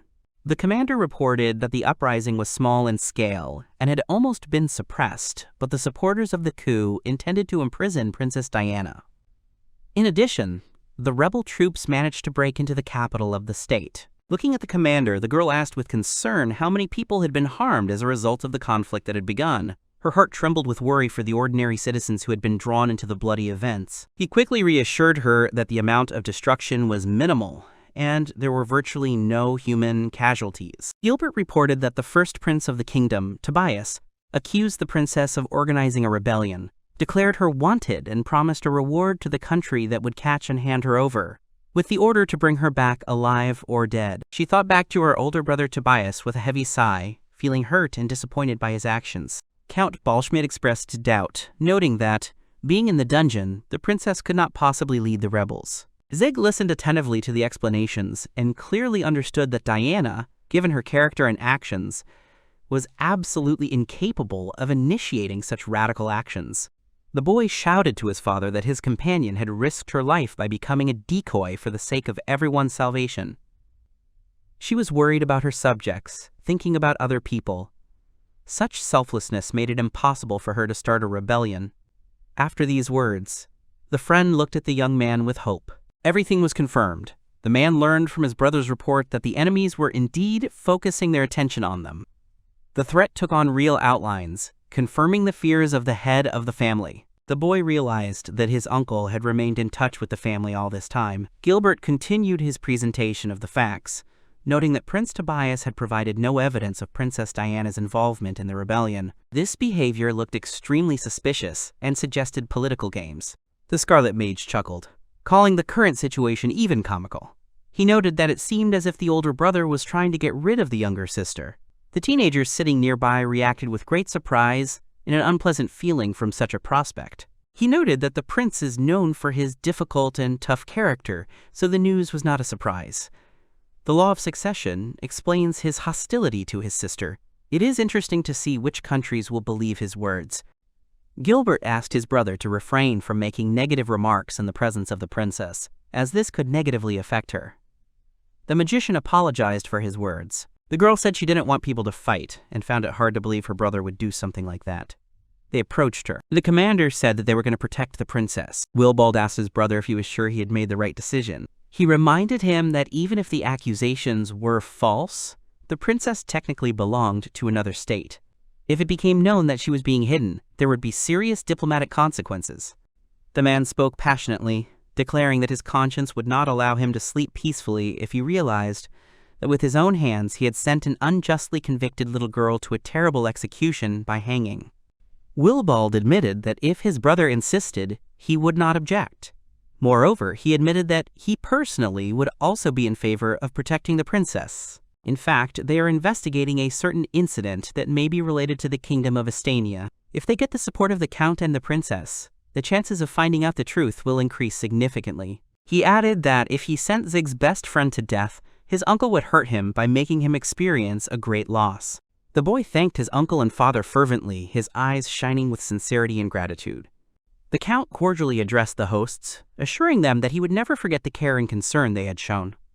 The girl standing next to him added her sincere gratitude. A slight smile lit up her beautiful face, making the atmosphere especially touching and cordial. The uncle politely asked the princess to borrow her magical device used for disguise for a short time. He also explained that there was a famous magic tool repairman living in Kawan City. He explained that the princess's device needed repairs to effectively hide her appearance and ensure her safety during her journey. The Scarlet Mage asked his brother to take the master's tool. However, he refused, citing the need to send a report to higher authorities. He assumed that the management would hardly make the necessary decision easily, but would try to convince the authorities, counting on the available evidence. The boys looked in surprise at their uncle, who was smiling good-naturedly. He had an idea, and to implement it he would need the help of Princess Diana. The teenagers looked at each other in bewilderment, trying to understand what the adult was planning. Willibald explained that after the instrument was repaired, the girl would be able to visit the Abel family mansion, where she would be received with hospitality. He added that he hoped the princess would not decide to run away. She replied that she would not run away, and, as a true princess of Estania, would always be grateful from the bottom of her heart. The girl bowed low, gratefully accepting the invitation. The Scarlet Mage mysteriously said that they had another important task to complete. adding that this caused no small surprise in young Zig. It turns out that there is another important character with whom it is necessary to meet and negotiate. Camille thoughtfully recalled how Danielle had once said that after his death, no one would grieve too much, because any soldier could easily be replaced by another. At the time, he had taken her words painfully, but now he realized that she was right. Why should he die, endangering the very life he had so steadfastly intended to protect? Camille fell into deep thought, realizing that such a position was wrong. Even if no one would remember him with the pain of loss, did he have the right to allow himself to leave this life, experiencing painful doubts and remorse? The guy suddenly opened his eyes and immediately met the gaze of His Majesty, standing motionless next to the bed. He became visibly nervous, looking around worriedly, checking if the princess had been hurt during the incident. As soon as he saw her safe and sound, he breathed a sigh of relief. The girl advised him to stop worrying and try to remain calm. Diana was genuinely happy to see him alive and well. Her radiant smile lit up the room, giving the guy a feeling of deep satisfaction and gratitude. However, the princess's unexpected reaction confused him. He stopped, stunned and embarrassed by the attention of his beloved. The red mage demonstratively approached the wounded man's bed, calmly admitting that he had deliberately slowed down the healing process of Camille von Schiller. They needed to talk about the assassination attempt on Princess Diana. Armed knights were stationed everywhere, forming a tight defensive perimeter. Thus, the prisoner had no choice but to accept the situation and abandon any thoughts of escape. Zig noticed that his uncle's mood was now noticeably different from the usual cheerful tone when talking to his nephew. Today, he was displaying a strict and official tone, befitting his position as the deputy commander of the 3rd Magic Group. Camille listened attentively to the arguments of the Scarlet Mage, immersed in his own thoughts. After some time, he broke the silence, addressing the man with a serious look and a respectful intonation. The guy turned to him with sincere apologies, blushing with shame for the mistakes and actions he had made. He began to explain that what had happened was due to his own impulsiveness and unreasonableness. He realized that a simple apology was not enough, so he openly agreed to answer any questions and accept the punishment he deserved. Although Camille himself actually knew almost nothing about the reasons for the events that had taken place and the circumstances that had led to the current situation, Willibald said he shouldn't be considered empty-headed since he was voluntarily offering his assistance. Uncle began the interrogation with a direct question when Camille joined Danielle. He replied that in the dungeon, the girl stated that she suspected the Scarlet Mage of kidnapping the princess and preparing an assassination attempt on her. The basis for the suspicions was information about the deputy's contacts with outsiders. The magician was surprised that this young man believed the girl's words so easily. Count Balschmid added that the princess's guards are traditionally recruited based on merit and ability. Doubting the loyalty of the guards is tantamount to doubting the loyalty of aristocrats or members of the royal family. The deputy repeated the count's words and asked if Daniela was an aristocrat. The interlocutor clearly outlined his position, specifying that she was on the side of Prince Tobias, Marquis of Bika. The uncle, having listened attentively to the speaker, nodded affirmatively, confirming that he was aware of the lady's political activities and the risks associated with them. He asked him in his ear if he had any additional important information. The guy sincerely answered that he knew almost nothing and acted solely according to orders from above. The red mage, keeping a serious expression on his face, asked the final question, asking Camille to repeat everything he knew about the supposed rebellion organized by Princess Diana in the kingdom of Estania. The young man's reaction was immediate. He jumped up indignantly and categorically rejected the accusation, describing it as absolute nonsense. Willibald asked in surprise if the boy knew anything about the events in the kingdom. The young man sharply objected, perplexed as to how it was even possible to admit the idea of the princess's involvement in the uprising, and demanded an explanation as to why she was being accused of such a monstrous act. Camille raised his voice, stating that in all his time as the princess's bodyguard, he could boldly state that Diana would never organize a rebellion. She was the kind of person who wished well even to those who would betray her, and was certainly not capable of organizing a mutiny. The deputy said that no one was accused of the princess, but that this young man was the one who tried to kill him. The uncle simply could not accept such a statement as true. The person being interrogated asked how he could prove his case and inquired whether the investigator had the ability to force people to tell the truth. It turned out that the investigator had a similar ability. He told the young man that he would look into his thoughts and asked him what he thought about it. Camille was under extreme stress, imagining someone invading his private thoughts. However, the interrogator quickly intervened, calming the guy down, explaining that no physical invasion was planned. The Scarlet Mage said that they had a unique magical tool designed to carefully extract memories directly from the subject's mind. True, it has never been used on living people, so no one can predict possible side effects for the test subject. Zeke protested vigorously, arguing that the use of the device violated basic humanism.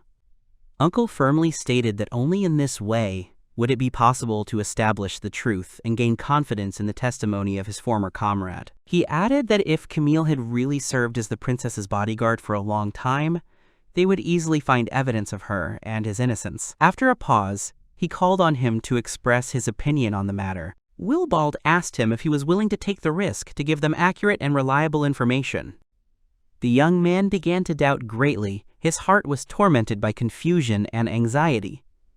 But then a girl came up to him who was sincerely glad to see him alive. She asked the magician to wait a little, but Camille immediately agreed, because if it was necessary and in this way they could prove the innocence of Her Highness, then he had absolutely no reason to doubt. He firmly believed that he had to take responsibility for all his actions and fulfill his duty, realizing that he no longer had the right to remain the same empty-headed fool. The deputy watched him closely and noted the commendable determination he showed. He came to the conclusion that since the young man had demonstrated such commendable determination, it was now the right time to act together and decisively begin everything that had been planned. Willibald asked not to misunderstand him. He really needed help, because now they can't do any check. There is complete chaos due to the breakdown of the teleportation stone, and they need workers. However, Camille has not yet understood the request for help. In addition, it turned out that this tool was not dangerous at all. The most that could be caused by its impact was insomnia. The magical device had definitely never killed anyone. The guy was shocked to realize how much he had been misled. The Scarlet Mage added that the boy had forgotten how he had blown him up with an explosive doll earlier, and the young knight himself was ready to accept any deserved punishment. He decided to temporarily borrow a guard from the princess and asked her not to worry, assuring her that he would warn their crown prince about this in advance by letter. In addition, he left the princess to be guarded by Zeke himself. As soon as the couple disappeared into the distance, the guys tried to stop them. Diana was very upset, and the boy tried to calm her down, saying that although his uncle was strict, he was probably still a good person. She was acutely aware that the future could only bring worsening of the situation, so it was important to maintain composure and restraint no matter what.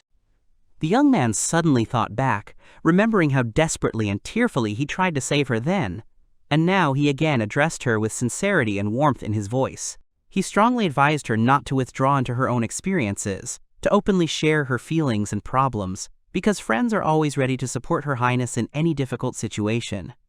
The guy understood perfectly well that the event that had happened was truly horrific, but she was not left alone in her trouble. The closest people were nearby: the Count, Emma, the entire Abel family, ready to lend a shoulder of support in difficult times. And of course, he will always be there too. Therefore, everything will definitely work out in the best possible way, and together they will definitely overcome any difficulties. She readily agreed with his wise words, and the noble Zeke smiled approvingly and warmly, confirming the correctness of their decisions. He knew that he had gotten by with luck before, but he knew that serious challenges lay ahead. After all, the power of the Abel family treasure is so great that it is capable of turning the whole world upside down, and the young man is absolutely sure that after gaining such power, there is no need to expect simple trials. However, Zikbelt firmly promised himself that he would not allow his loved ones to die, and for this he would do everything possible to become even stronger, protect those who are dear to him, and overcome any obstacles. A few days later, in the majestic castle of Majesta, the anxious cries of a frightened servant suddenly rang out, filling the space with a resounding echo of anxiety. The puzzled young man respectfully asked His Majesty Julius the reason for such unusual behavior. He quickly apologized, explaining that his friend Willibald had long since stopped writing letters, but invariably masterfully found ways to cheer him up with unexpected surprises. It turned out to be quite funny how everything turned out in such a surprising way. The Abel family has always been distinguished by unusually curious ideas. And it is not surprising that even the legendary family treasure found itself involved in such incredible events. He calmly ordered his servant to make an entry in his official schedule for an audience with the Abel family, and the loyal assistant promptly carried out his master's order. Julius instantly realized that his deputy was literally demanding that he do something absurd and highly unacceptable. After all, the sender of the letter wanted a very interesting service. The family was overjoyed at the return of their beloved brother, feeling deep gratitude to fate for his safe return. All these days they were terribly worried and prayed that nothing terrible would happen to him. Al was terribly frightened when he learned that the younger one had disappeared into the mysterious dungeons. Now, as soon as he saw him safe and sound, he rushed to hug him tightly, as if he was afraid to let go again. The hugs were so tight that breathing became difficult. He joyfully announced that now that Zeke had safely returned home, it was time to have a real celebration. Moreover, he had prepared a special gift that would surely please and surprise the young hero. They presented the boy with an elegant silk headband decorated with delicate patterns. Anne-Marie slyly added that now he looks even more charming and resembles a real little angel, causing general laughter and affection. The guy tried to object, saying that he was a man after all. The older one cheerfully replied that beauty was above gender, and a handsome guy should look attractive regardless of stereotypes. The younger one thought to himself that gender was of great importance. Theo turned to his brother Al and his beloved sister Marie. He asked them to stop making noise because the boy was very tired from the journey. And besides, they had an important guest, Princess Diana. Brother Al said that the father had left for the capital and asked him to accompany the girl. Then he politely apologized to Her Highness. The princess replied that she had no need to apologize because such a warm relationship between brother and sister touched her soul and made her heart happy. A special room has been prepared for her, suitable for protection until the situation is finally stabilized. She will have to live there for some time. They promised to do everything possible so that the princess could breathe freely and deeply as soon as possible. Marie cordially invited the princess to turn to them for help at any time, emphasizing that they would be happy to provide support and assistance in everything that was needed. She sincerely expressed her gratitude to the entire family for their heartfelt care and attention, noting that she felt surrounded by warmth and support. Zig promised that he would try to visit her more often if the opportunity presented itself, and asked if she had any favorite sweets, promising to deliver a treat at the right time. She said she would wait for him. Then Marie began to ask if they were getting along well, if the young man wanted to tell his sister more, if there was anything romantic between them. He answered that they were just friends. The guy fell onto the bed with relief, smiling happily because he was finally home. Returning to his cozy room, Zeke felt an unprecedented sense of satisfaction and comfort. Haku immediately supported his friend, adding that he himself doted on his room. The guy initially dreamed of getting rare magic sand from the mysterious spirit forest, and he couldn't even imagine that his adventures would lead him to such a grand discovery, that he will be able to find a real family treasure. A magnificent shining sword, Upart, suddenly appeared before him, causing him to freeze in amazement. Now he no longer heard the calling voice inside his head, and with the help of the wonderful sword, he learned to easily use complex magic, practically without tiring his body. He found it interesting to speculate that the new ability had come about precisely because he had successfully overcome the difficult test that had befallen him. Even Zig's appraising gaze could not unravel the full mystery and true power of this mysterious weapon. Haku also tried to examine the blade, but saw only a faint glow. There was a powerful seal on the sword, imposed by an unknown force, hiding all the details. The boy thoughtfully said that it turns out that there are secrets that even his smart pet does not know about. The little animal realized that at this rate he would lose his reputation as an irreplaceable expert, and seriously asked his owner to give him a little more time to figure things out and get the information he needed. The owner kindly wished him success in his search. The boy gradually began to guess that the mysterious voice from the sword knew a lot about the hidden treasure. The dungeons, apparently, were created exclusively to protect priceless relics, fragments of the creator's soul. Now he was at a loss and had no idea what to do with the precious family treasure Abel, realizing that fate had given him a much greater test than expected.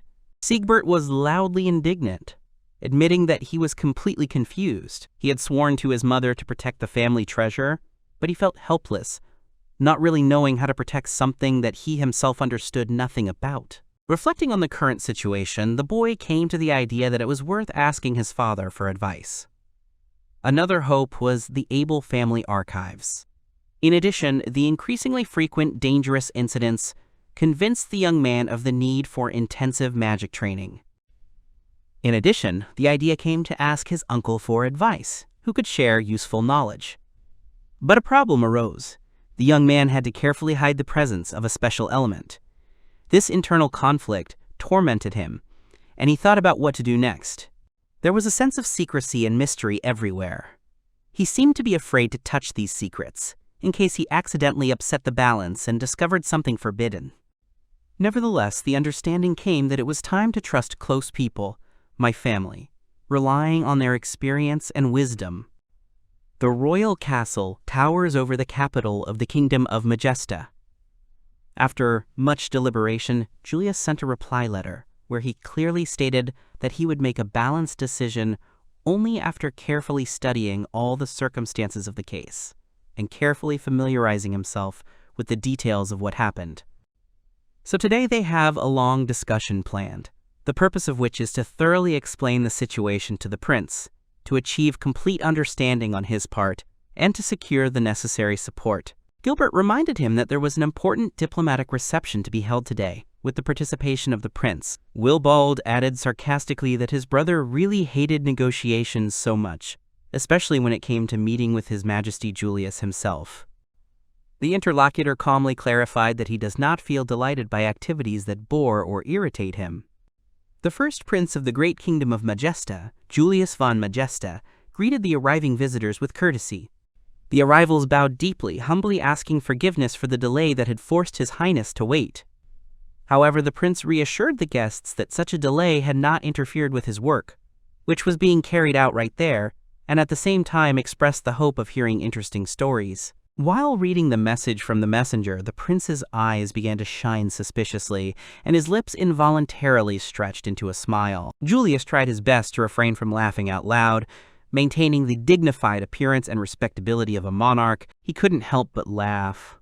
The Scarlet Mage looked at him in bewilderment and carefully noted that he didn't seem to remember anything particularly funny in his message. The first prince explained that the message had turned out to be surprisingly comical, despite the lack of intentional humor. The young man had collected many questions regarding the guest's visit, but decided to first find out the main purpose of the delegation's arrival, trying to approach the matter consistently and carefully.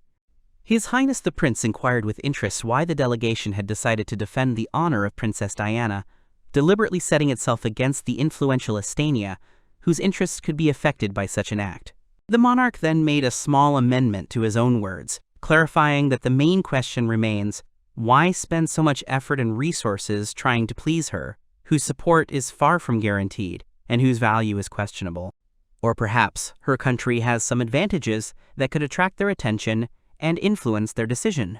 Willibald added respectfully, noting that he had not at all expected to find in such a young man the ability to draw important conclusions from a short letter, demonstrating maturity of mind and foresight. Their real goal was to obtain valuable information about the activities of a unique magical school. Julius clarified that they were talking about his own magic school. What does Estania have to do with it?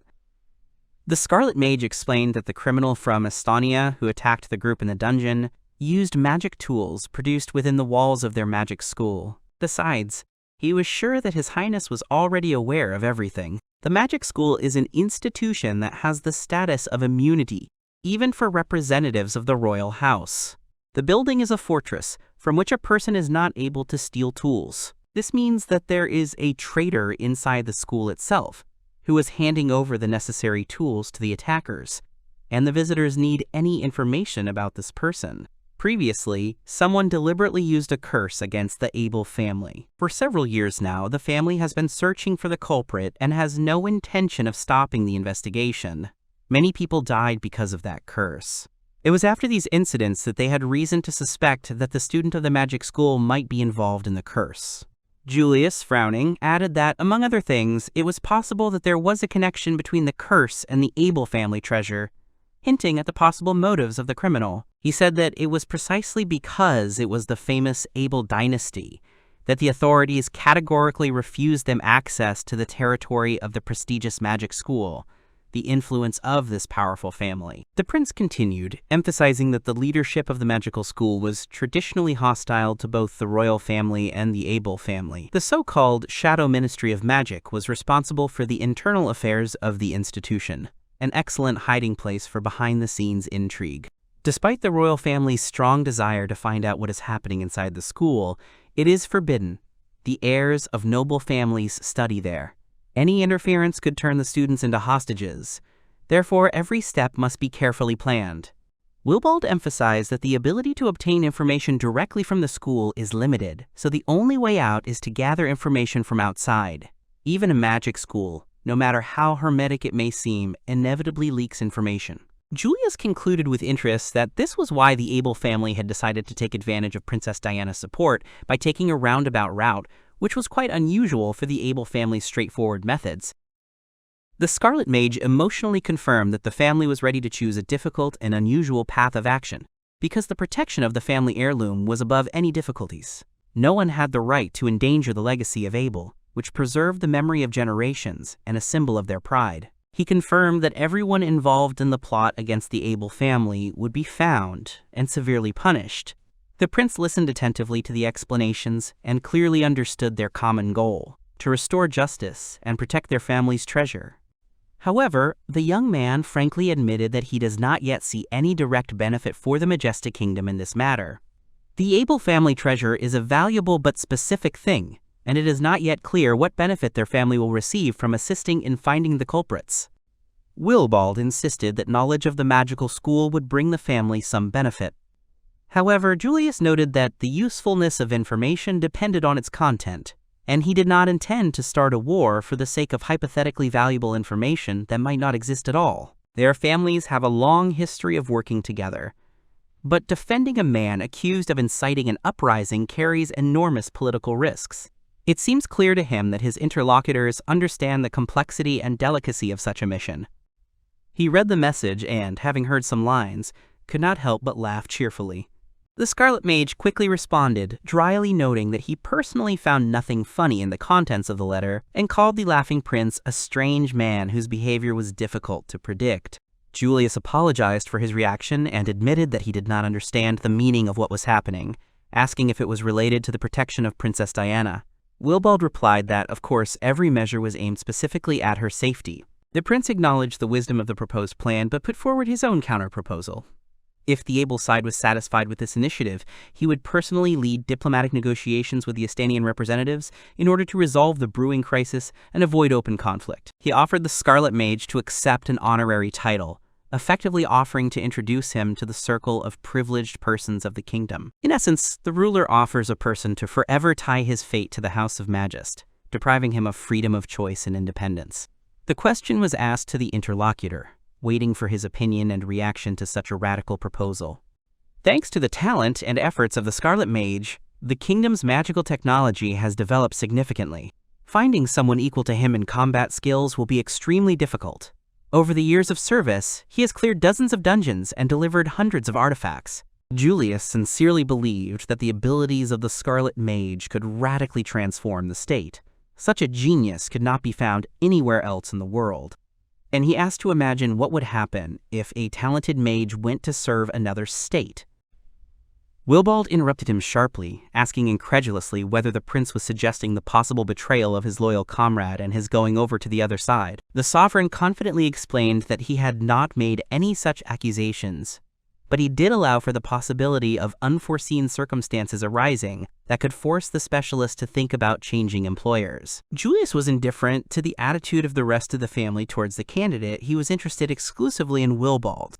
He sincerely believed that the talents of the specialist should belong exclusively to him and his family, which caused genuine surprise in his interlocutor. What if the pretender had the soul of a patriot, like Gilbert, filled with love for his homeland? But the Scarlet Mage has a different character, and that is why the prince seeks to secure his loyalty with a contract of vassalage, binding him to the throne with lasting obligations.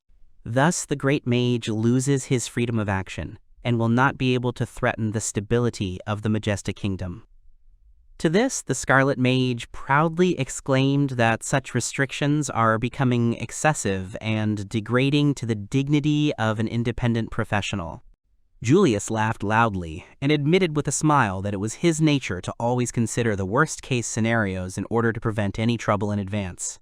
Deciding to speak more clearly, he emphasized that he highly values the candidate's professionalism and wants to ensure reliable protection of the interests of the state. Indeed, the applicant's merits are significant, and he is worthy of the high title. The magician repeatedly rejected the offer of the title. The prince added that he would be completely immersed in various state affairs, and saw only advantages in this.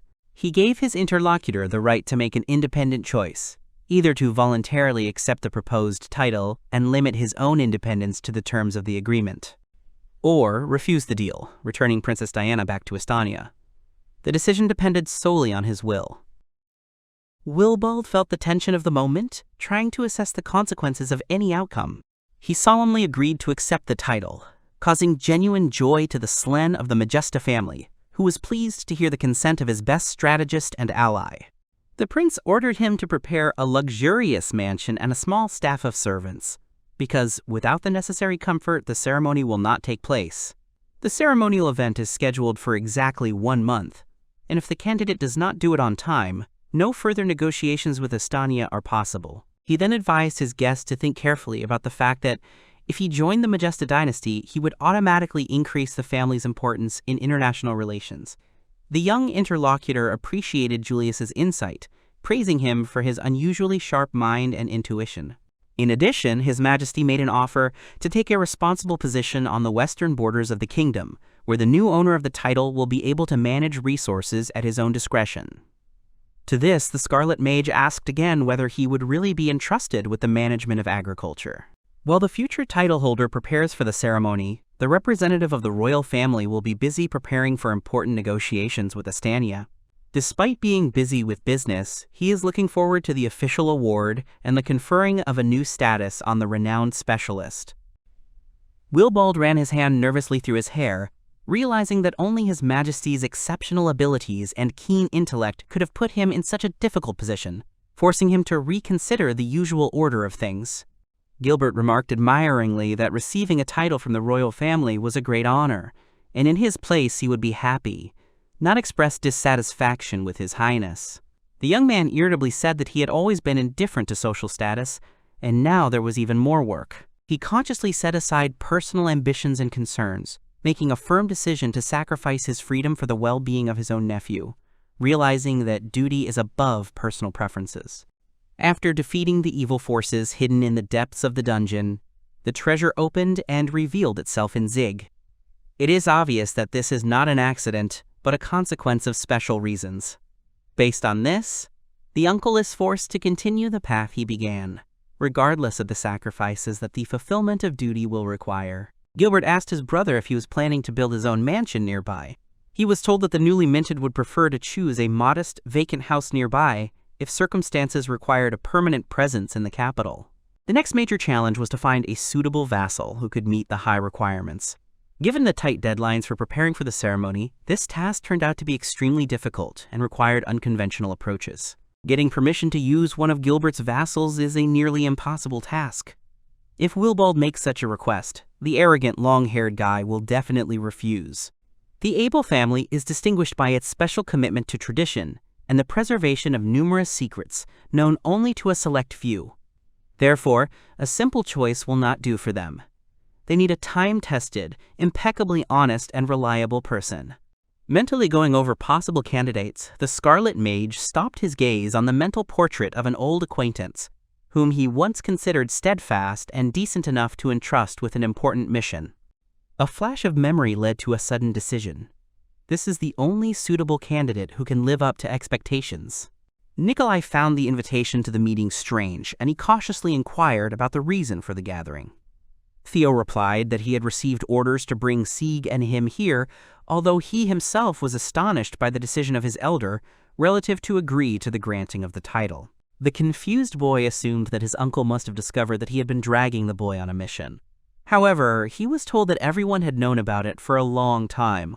Willibald entered the hall and sincerely thanked those present for their promptness and willingness to respond to his call.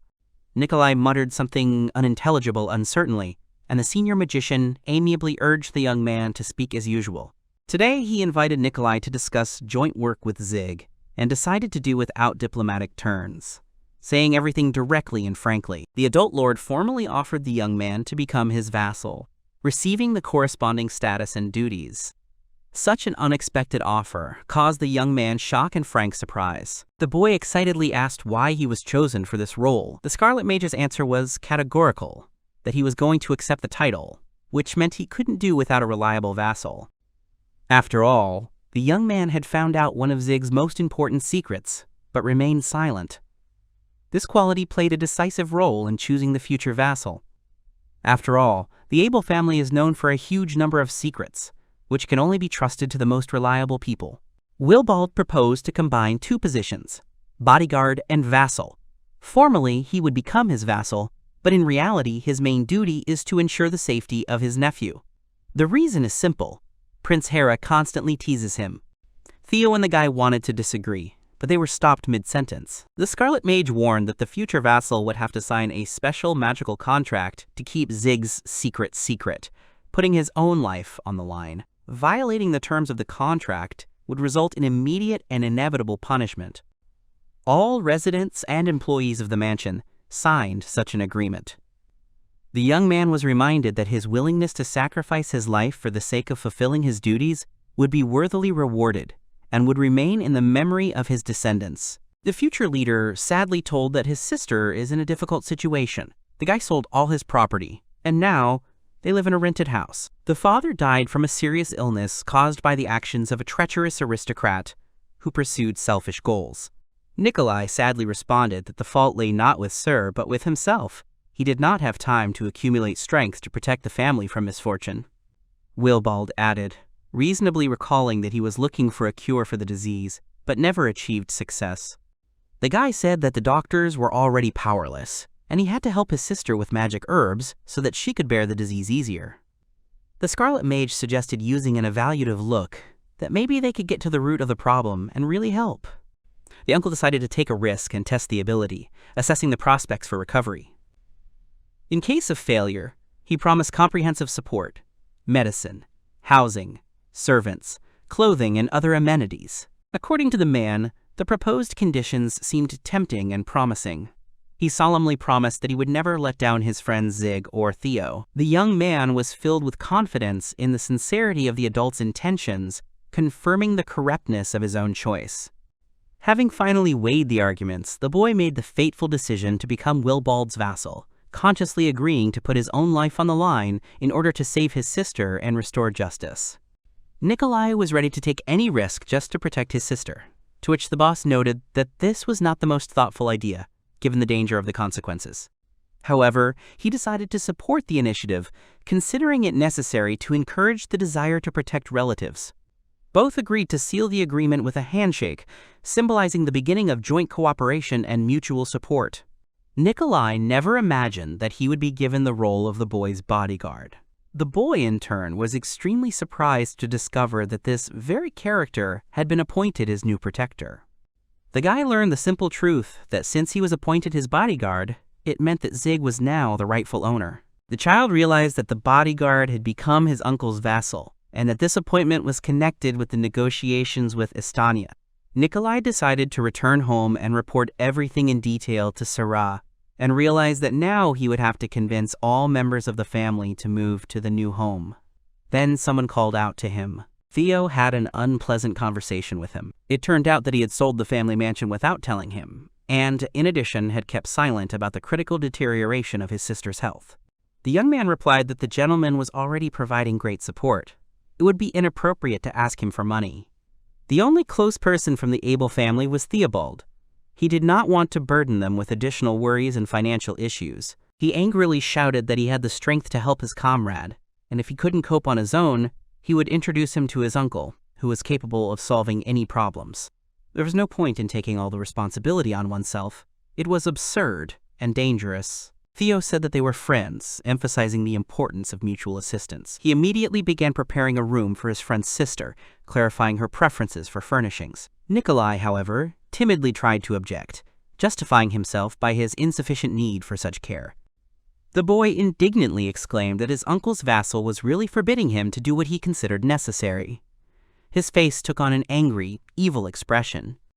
The friend shared with a smile that Sarah liked light and white rooms that created an atmosphere of calm and harmony, sincerely thanking for the selfless help. The friend, hearing pleasant words of gratitude, smiled broadly and amiably agreed with the wishes. A few days later, at the Abel estate, Theo approached Sister Marie and announced in an official tone that the Baden family would soon be arriving. Marie was sincerely glad to see new guests, because the huge mansion had long needed some life and people. The little brother joined the conversation, supporting his sister in her views, adding that the guests were already on the threshold of the estate. 3 members of the Baden family appeared before them. Nikolai was shocked by the instantaneous movement and worriedly asked his sister if everything was okay. Sarah confidently answered yes.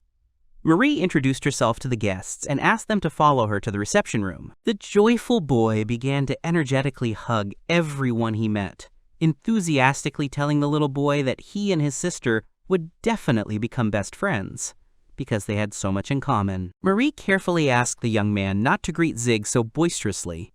The cheerful Nikolai, grinning, said that this was how he always greeted him, to which the girl added that he wasn't going to break the boy's neck. Sarah, noticing that her brother was in a state of great excitement and therefore was not thinking clearly, sincerely apologized for the inadequate behavior of a loved one. Then she introduced the remaining faithful domestic workers, who remained to look after them even after the sale of the mansion. The girl politely introduced herself as Sarah von Baden, sincerely apologizing for her appearance. Marie warmly called the girl a lovely and charming person. Sarah was interested in the whereabouts of her brother's overlord, wanting to speak with him personally. Hearing that Willibald was busy with urgent matters and could not attend the meeting, she asked for an important message to be conveyed to him, that she would not need the help of the Abel family, therefore her brother would not enter into a vassal contract. Nikolai was overwhelmed with emotion, and he indignantly shouted why the girl had refused the agreements reached the day before. The boy pronounced that obviously some circumstance had influenced the girl's change of position. Sarah firmly stated that she did not intend to allow her brother to pay such a high price for her rescue, and internally she could not reconcile herself to this fact. Her brother fervently convinced her that everything would go smoothly and that he would be able to keep the situation under control without letting his younger sister down. For the sake of her happiness, he is ready to go to the end, overcoming any obstacles. However, the girl stubbornly resisted help, declaring that she was going home. Turning around, she lost her balance and began to fall, but Zeke deftly caught her, persistently warning her to be careful. The boy was overcome with guilt and explained in an apologetic voice that he had accidentally touched her cheek, causing the girl discomfort. The servants noted that the patient's body temperature had risen again, and they immediately went to escort the girl to the designated room. Mira insisted that the return home would be postponed until her health improved. All this time, Nikolai was worried and panicked, looking at his sister leaving. The brother was puzzled why his sister was refusing the long-awaited opportunity to be healed. Theo carefully asked if his brother had said that his own life was at stake when signing the contract. It turned out that the guy had remained silent, and the sister herself had intuitively guessed the grim consequences of the agreement. The boy was impressed by Sarah's resilience in fighting her illness. Nikolai was eager to talk to her, but his friend asked him to wait until both sides calmed down. Zeke suggested that the servant go to the garden to get flowers for the girl. He hopes that a walk and a conversation will help the brother and sister understand each other better. The boy thanked the little boy warmly for his kindness, and the talking animal named Haku scratched the door. Marie asked with motherly concern if she was feeling better, regretting that she had to endure so much suffering. Sarah was genuinely worried, believing that she was bringing nothing but worries and disappointments to the family. Marie tried to console her, claiming that despite Nikolai's rudeness and impulsiveness, he showed sincere care and passionate love for his sister, protecting her in every way possible. The sister sobbed convulsively, bitterly complaining that because of her, her family had lost their peace and stability, plunging into an abyss of problems and losses. The girl standing nearby listened attentively to every word, The girl said that several years ago her condition worsened, and soon after that her father passed away. Her older brother paid much more attention to her. However, despite all the steps taken, there was no improvement, and expensive medications only helped a little. Then the property began to rapidly decrease, and in the end the family had to part with the ancestral mansion in order to find funds to purchase the healing magical herb. This news shocked Sarah so much that she was speechless and froze motionless. The girl realized that the house, which was associated with her happy days spent with her family, was sold so that she could live a little longer. Drinking the medicine from the magical herb became even more difficult. But if she stopped taking it, the disease would take over. The girl did not want to see her brother's face distorted with pain and fear, so she continued to endure and drink. There was less and less money for medicine. Sarah felt like a weed, sucking up the family's resources but unable to provide any benefit in return. Then, Marie supposed, Nikolai told her about the contract. No, she intuitively felt that something was wrong with her brother. The longer she listened to him, the more clearly she realized that his life was in mortal danger. It was also evident from his appearance when he met her after signing the contract. Gradually, everything fell into place. Sarah loves her brother madly. When her father passed away, he was always there, telling interesting or funny stories, bringing beautiful flowers that she really liked. The girl can't imagine life without her brother, so she won't let him be taken away from her. He was really ready to do anything for her, and if he dies because of her, she's scared to even think about it.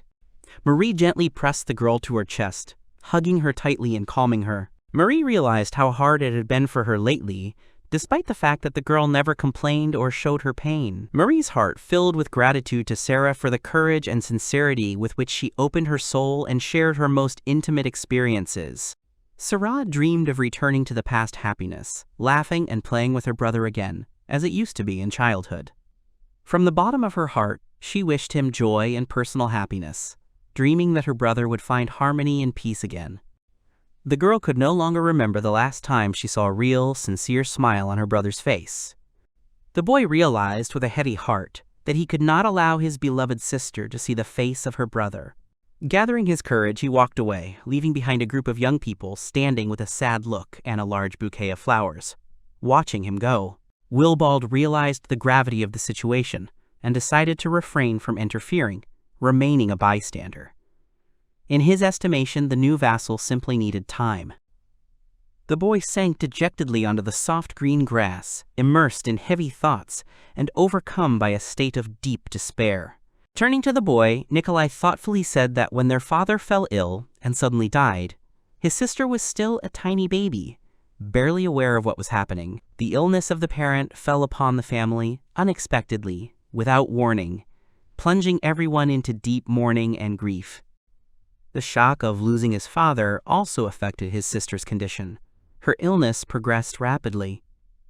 The thought that Sarah could leave him at any moment did not leave the young man's mind, causing the strongest emotions and a constant feeling of anxiety. The fear of losing his sister drove him to despair. He had no idea how he would be able to continue to exist if she was gone. Having given himself over completely to the fight for her life, the young man turned to a doctor who prescribed a magical herb.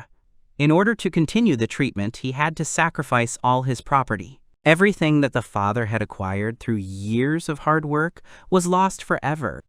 If the boy had been a little smarter and more calculating, like Zeke, perhaps he could have corrected the mistake and saved the family's situation. All the blame fell on Nikolai's shoulders. Trying not to disturb his loved ones, he personally took on the burden of responsibility. However, he did not even think about how painfully his behavior affected his dear people, friends and family. The young man bitterly realized that he had been foolish in thinking he was protecting his sister, when, in fact, he was nothing more than a stubborn and selfish child.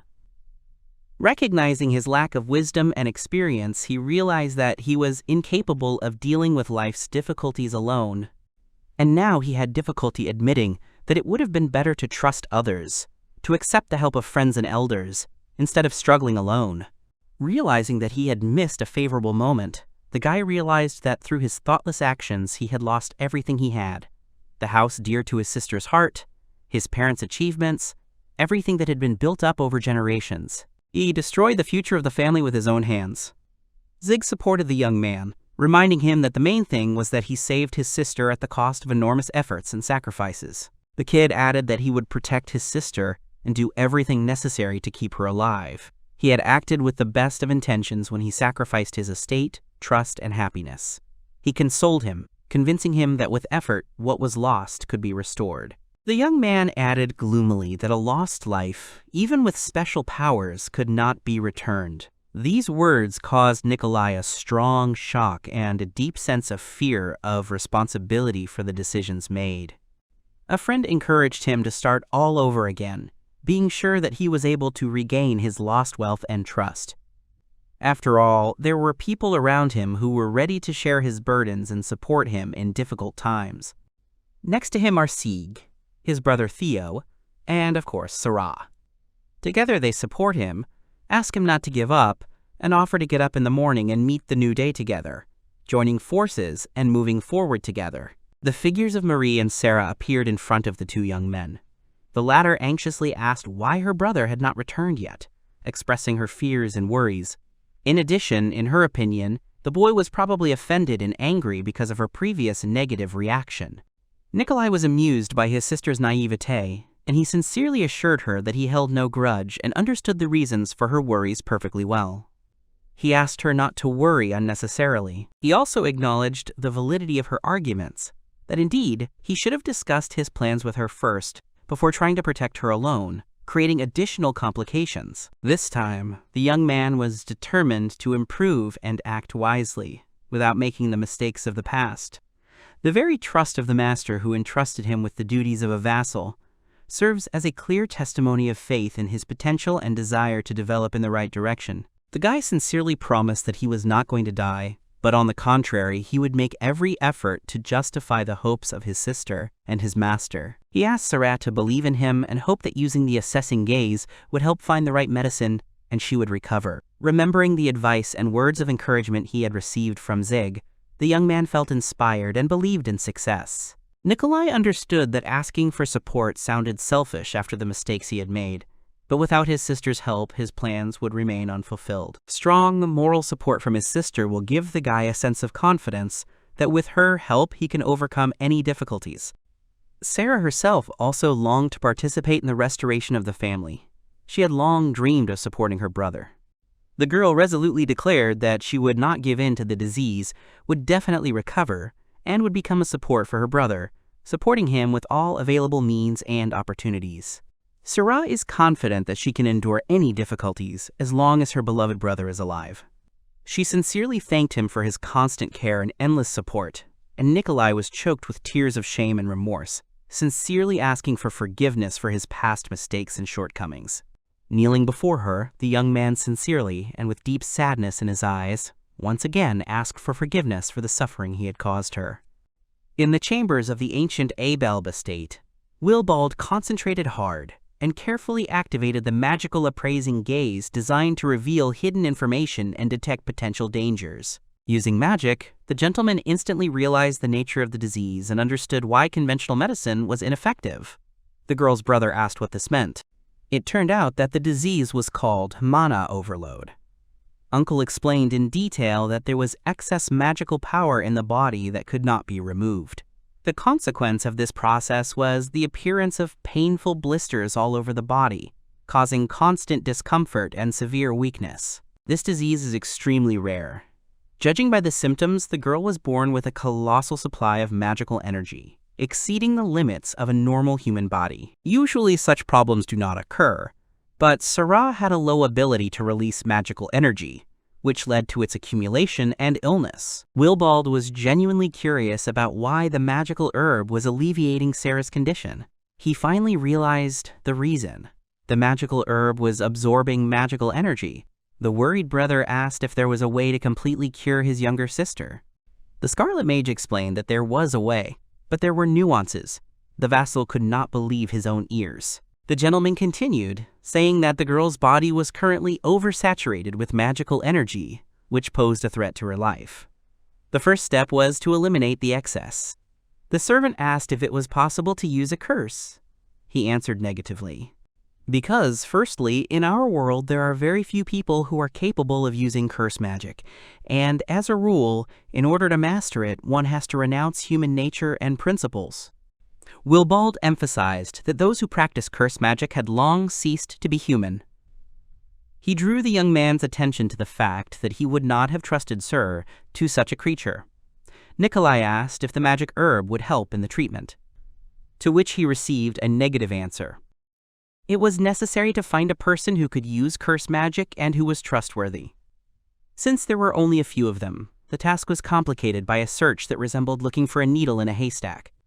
The young man was nervous again, believing that he thought there was finally hope for his sister's recovery. Zeke encouraged Nikolai, assuring him that there really was a ray of hope, and they would not stop searching until they found the right mage. The servant asked where to start the search. Willibald suggested dividing up the responsibilities.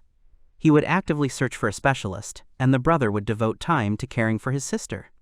The master recommended continuing to take the magical herb, but strictly control the dosage, otherwise it will begin to act as a toxic poison. The nephew decided that it was impossible to keep this a secret. They must start all over again. He realized that it was finally time to talk and quickly headed for the door. The young man hesitantly approached his uncle, who asked in surprise what the boy needed. Wanting to start a conversation, the boy hesitated, became nervous, and got confused in his words. Zikbelt tells Willie that he can use the power of curses. The man, hearing this, asks again. He asked the boy if he could take a look, which Zeke allowed him to do, and he was preparing to show his strength. Various curse symbols appear around the boy, surprising his uncle. Zikbelt apologizes to him, saying that he hid this from his family and deceived them for a long time. But the boy wants to help Sarah, wants Nikolai to smile again. Zeke, confidently placing his hand on his chest, says that he has the power to help Sarah and Nikolai. The uncle laughed, causing confusion in the boy, and then said that he vaguely but still guessed that Zeke possessed the power of curses, and even more, he hid from the appraising gaze. The man asked how long the boy had been hiding. Uncle asked if Zeke had been hiding since birth, to which he heard in response that the kid didn't even know how to say it. The boy has doubts whether he can tell everything about the help, about his past life, and he cries. Willie, seeing his tears, apologizes. After apologizing, he says that he is simply very excited, and that perhaps Zikbelt is much more special than his uncle thought, and that perhaps some powerful being has taken a fancy to the boy. Uncle says that the boy is just like himself, because he also has a secret that cannot be revealed to the family, and that he cannot even imagine how hard it was for Zeke to collect his thoughts. He praises Zikbelt and promises that sooner or later he will tell him about himself. However, the man says that now is not the time. The boy thinks that his uncle is just like him, and that he also has a special secret. Willie said that it was good that the young man confessed, and now they need to understand whether he can use the sucking curse or whether he needs to learn it. To which Zeke asks to teach him this curse, and sooner or later he will be able to use it. The man asks the boy not to be so impatient, and that Zeke will work with curses, but warns that one mistake and he will have to pay dearly. He would not like the boy to study this magic. However, the young man adds, if he does not teach the boy will learn on his own without anyone's knowledge.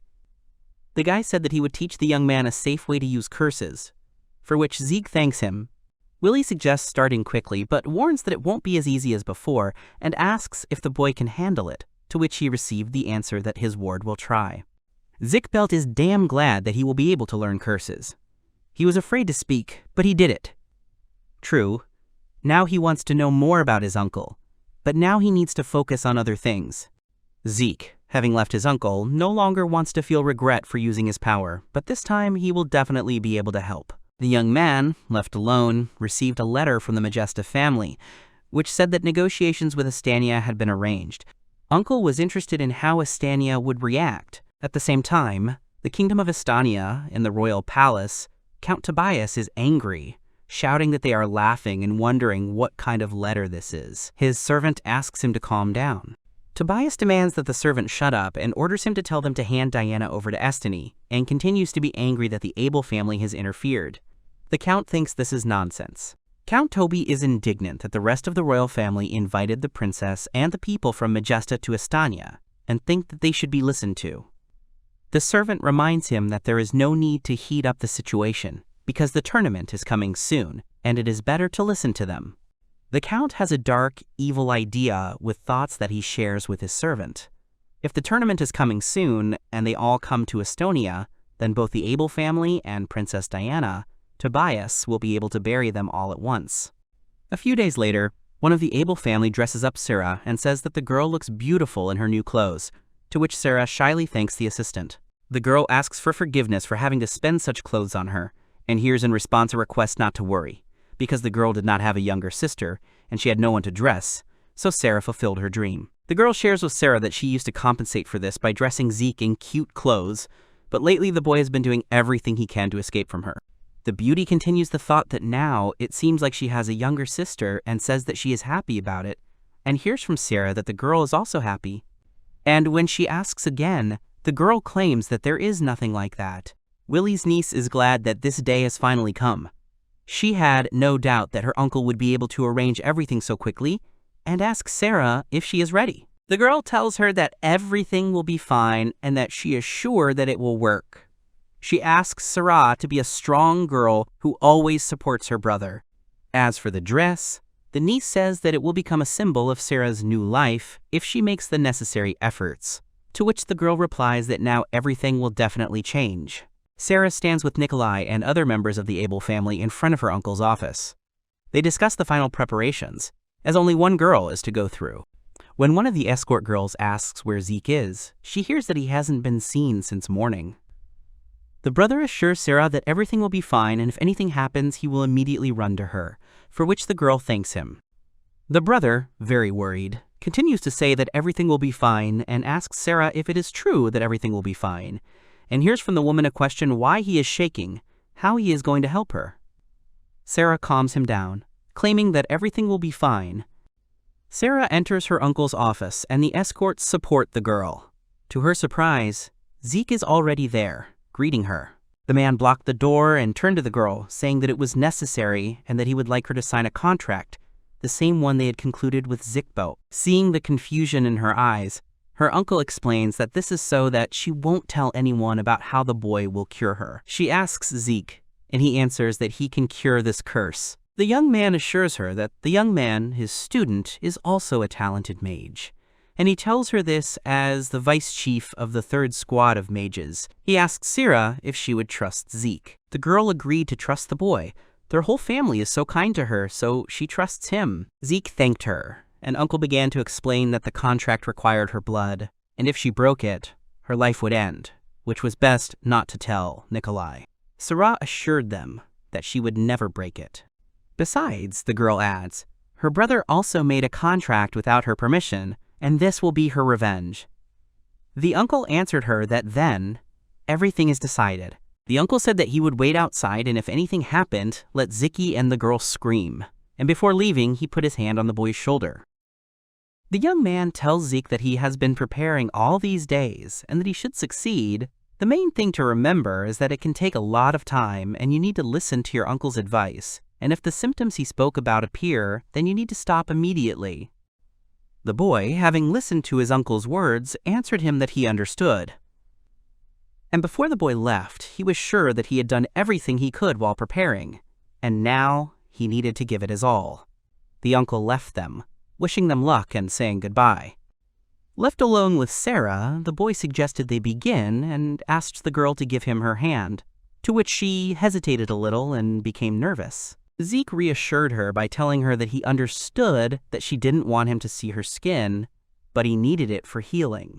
Still nervous, the girl held out her curse-scarred palm to him. The boy, at first frightened, nevertheless got his bearings and confidently took her hand and told her that she and her brother would definitely be able to start all over again, because he would give them this opportunity. Holding her palm now with both hands, Zeke used his powers, trying to force Sarah's curse to be lifted. Zeke continues the ritual of getting rid of the curse, continuing to hold her hand and imagining how all the bad things begin to leave the girl's body. He is sure that if he continues in the same spirit, he will be able to save her, he just has to do it. But suddenly he hears a voice in his head, asking who he is going to save when he could not save his own mother, Lyra. Hearing this question, the boy opens his eyes and sees a black shadow behind Sarah and looking straight at him. Zeke is shocked. because he recognizes the Shadow as his brother, Gert.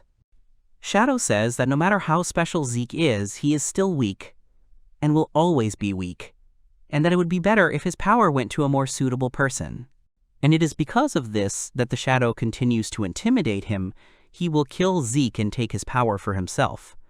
The treasure would be better off in his hands, because he can even return a lost life. The hallucination grabbed the boy with its hands, and ordered him to give up his power and his life. Zikbelt is overcome by thoughts. He understands that this is just an illusion. He tries to pull himself together, but he cannot breathe. The boy sees that Sarah is also trembling with fear. It hurts him to continue to remove the curse. He does not know if he will succeed, but he confidently continues to try for Sarah. The boy knows that he is weaker than Gert, but he is sure that he will not lose to him, because now he is using magic to save Sarah, and even if his magic is not yet perfect and Zeke still needs to learn a lot, he must save her. The boy is overcome by bad memories, but he is not going to repeat the events of the past, because this time he can do anything. And finally, he managed to cope with the illusion in the form of his brother Gert. He and Sarah were surrounded by a white glow, and the girl opened her eyes in surprise. Sarah is very surprised, and Zeke tells her that now it's all over and she's fine. Meanwhile, outside the office doors, Nikolai, his entourage, and his uncle are standing and waiting. Nikolai is still nervous, and Theo turns to him and says that she needs to give him something. She hands the man a pot of flowers intended for Sarah. The woman assures him that it would be much better if he were to give these flowers. Nick asks doubtfully if Sarah would really want this, and she tells him that everything is fine and she will definitely like it. Suddenly the office door opened. Nikolai turned around worriedly at the sound with an exclamation, but froze in shock, not believing his eyes. Sarah jumps out of her uncle's office, showing herself and saying that there is nothing on her face, hands, or anywhere at all. Finally, the girl notices the flowers in her brother's hands and asks about them, to which he replies that they are for her, still not believing his eyes. She takes the pot from Nikolai's hands and says that these are her favorites, and is surprised that he remembered them. Sarah is incredibly happy, hugging the flower pot to herself and calling Nikolai brother, which makes him open his eyes wide. Nick can barely cope with the feelings that overcome him, seeing his sister completely cured. Finally, he hugs his little sister tightly, pressing her to himself, and says how happy he is. Zeke also sticks his head out of the office, seeing what's going on, and his uncle tells him that it's better to leave them alone for now, because it's very important for them. The young man assures the boy that Sarah will undergo rehabilitation and everything will be fine, and Nikolai will be a reliable support for her. Uncle asks if Zeke himself is okay, because sucking out the curse's magical power must have been difficult, to which the young man agreed, adding that he managed, although his head is a little dizzy. The boy, getting ready to leave his uncle's office, clenches his hand into a fist, glad that this time he did not run away from his brother's shadow and looked him straight in the face. The boy continues his thought, confident that he will never run away again. Uncle takes Zeke's hand and says that then the problem is solved, and all that remains is the title ceremony. He also said that the repair Princess Diana's artifact, so it must be given to her, and calls the boy with him, because the young man has an important conversation with him, which the young man asks about again. Arriving in Diana's chambers, Zeke sits down on the sofa, and his uncle stands in front of him and the princess. The girl turns to her, saying that now neither her ears nor her tail are visible, and Zeke is happy for her. Diana is grateful to the young man and uncle with all her heart, to which the uncle says that there is no need for gratitude. And besides, the uncle continued, he would like to invite Diana to his enthronement ceremony. The princess is surprised, asking if she is coming to the enthronement ceremony, to which the uncle says that he has invited Zeke there too. Diana turned to Zeke with a question, but he said that he didn't understand anything either. Then, the young man explained to them that he had a great idea on how to protect them. The uncle asked if Zeke would like to get engaged to Princess Diana, which caused great surprise and shock to both of them. The day of the title, conferment. The young girls gossip about Zeke, the son of the Abel family, who is engaged to Princess Diana of Estania. He has never appeared at a ball before, and already he is engaged to a princess of another country, and the gossips are wondering if they will be at the ceremony. And finally, the procession of the Majesty family. Zeke and Princess Diana reach the hall reserved for the title-giving ceremony. Everyone around them looks at the princess and her fiancé, who thinks how gorgeous Diana looks. It's as if she has a different aura, and she attracts all eyes. Zeke feels sorry that someone like him will be standing next to Diana, but he immediately tries to gather his strength.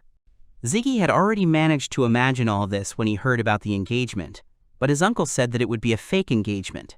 All this falsehood is necessary to protect Diana from Prince Tobias, according to her uncle's plan. After all, as she explained to Zeke, if the princess marries in another country, she will lose her right to inherit the throne. The young man praised Dia for her quick thinking, and said that he was going to announce their engagement at the title ceremony. Zeke is amazed by his uncle's plan to protect the princess in this way from Prince Tobias, but he is even more amazed when Diana says that she is preparing for an engagement to the boy. But then she added that she wasn't sure she could pretend to be a bride well, and if Zeke was against it, then, but she didn't have time to finish, because the boy interrupted her, getting up from the sofa and exclaiming that it was okay, because for the sake of protecting his dear friend, he was also ready for this falsehood.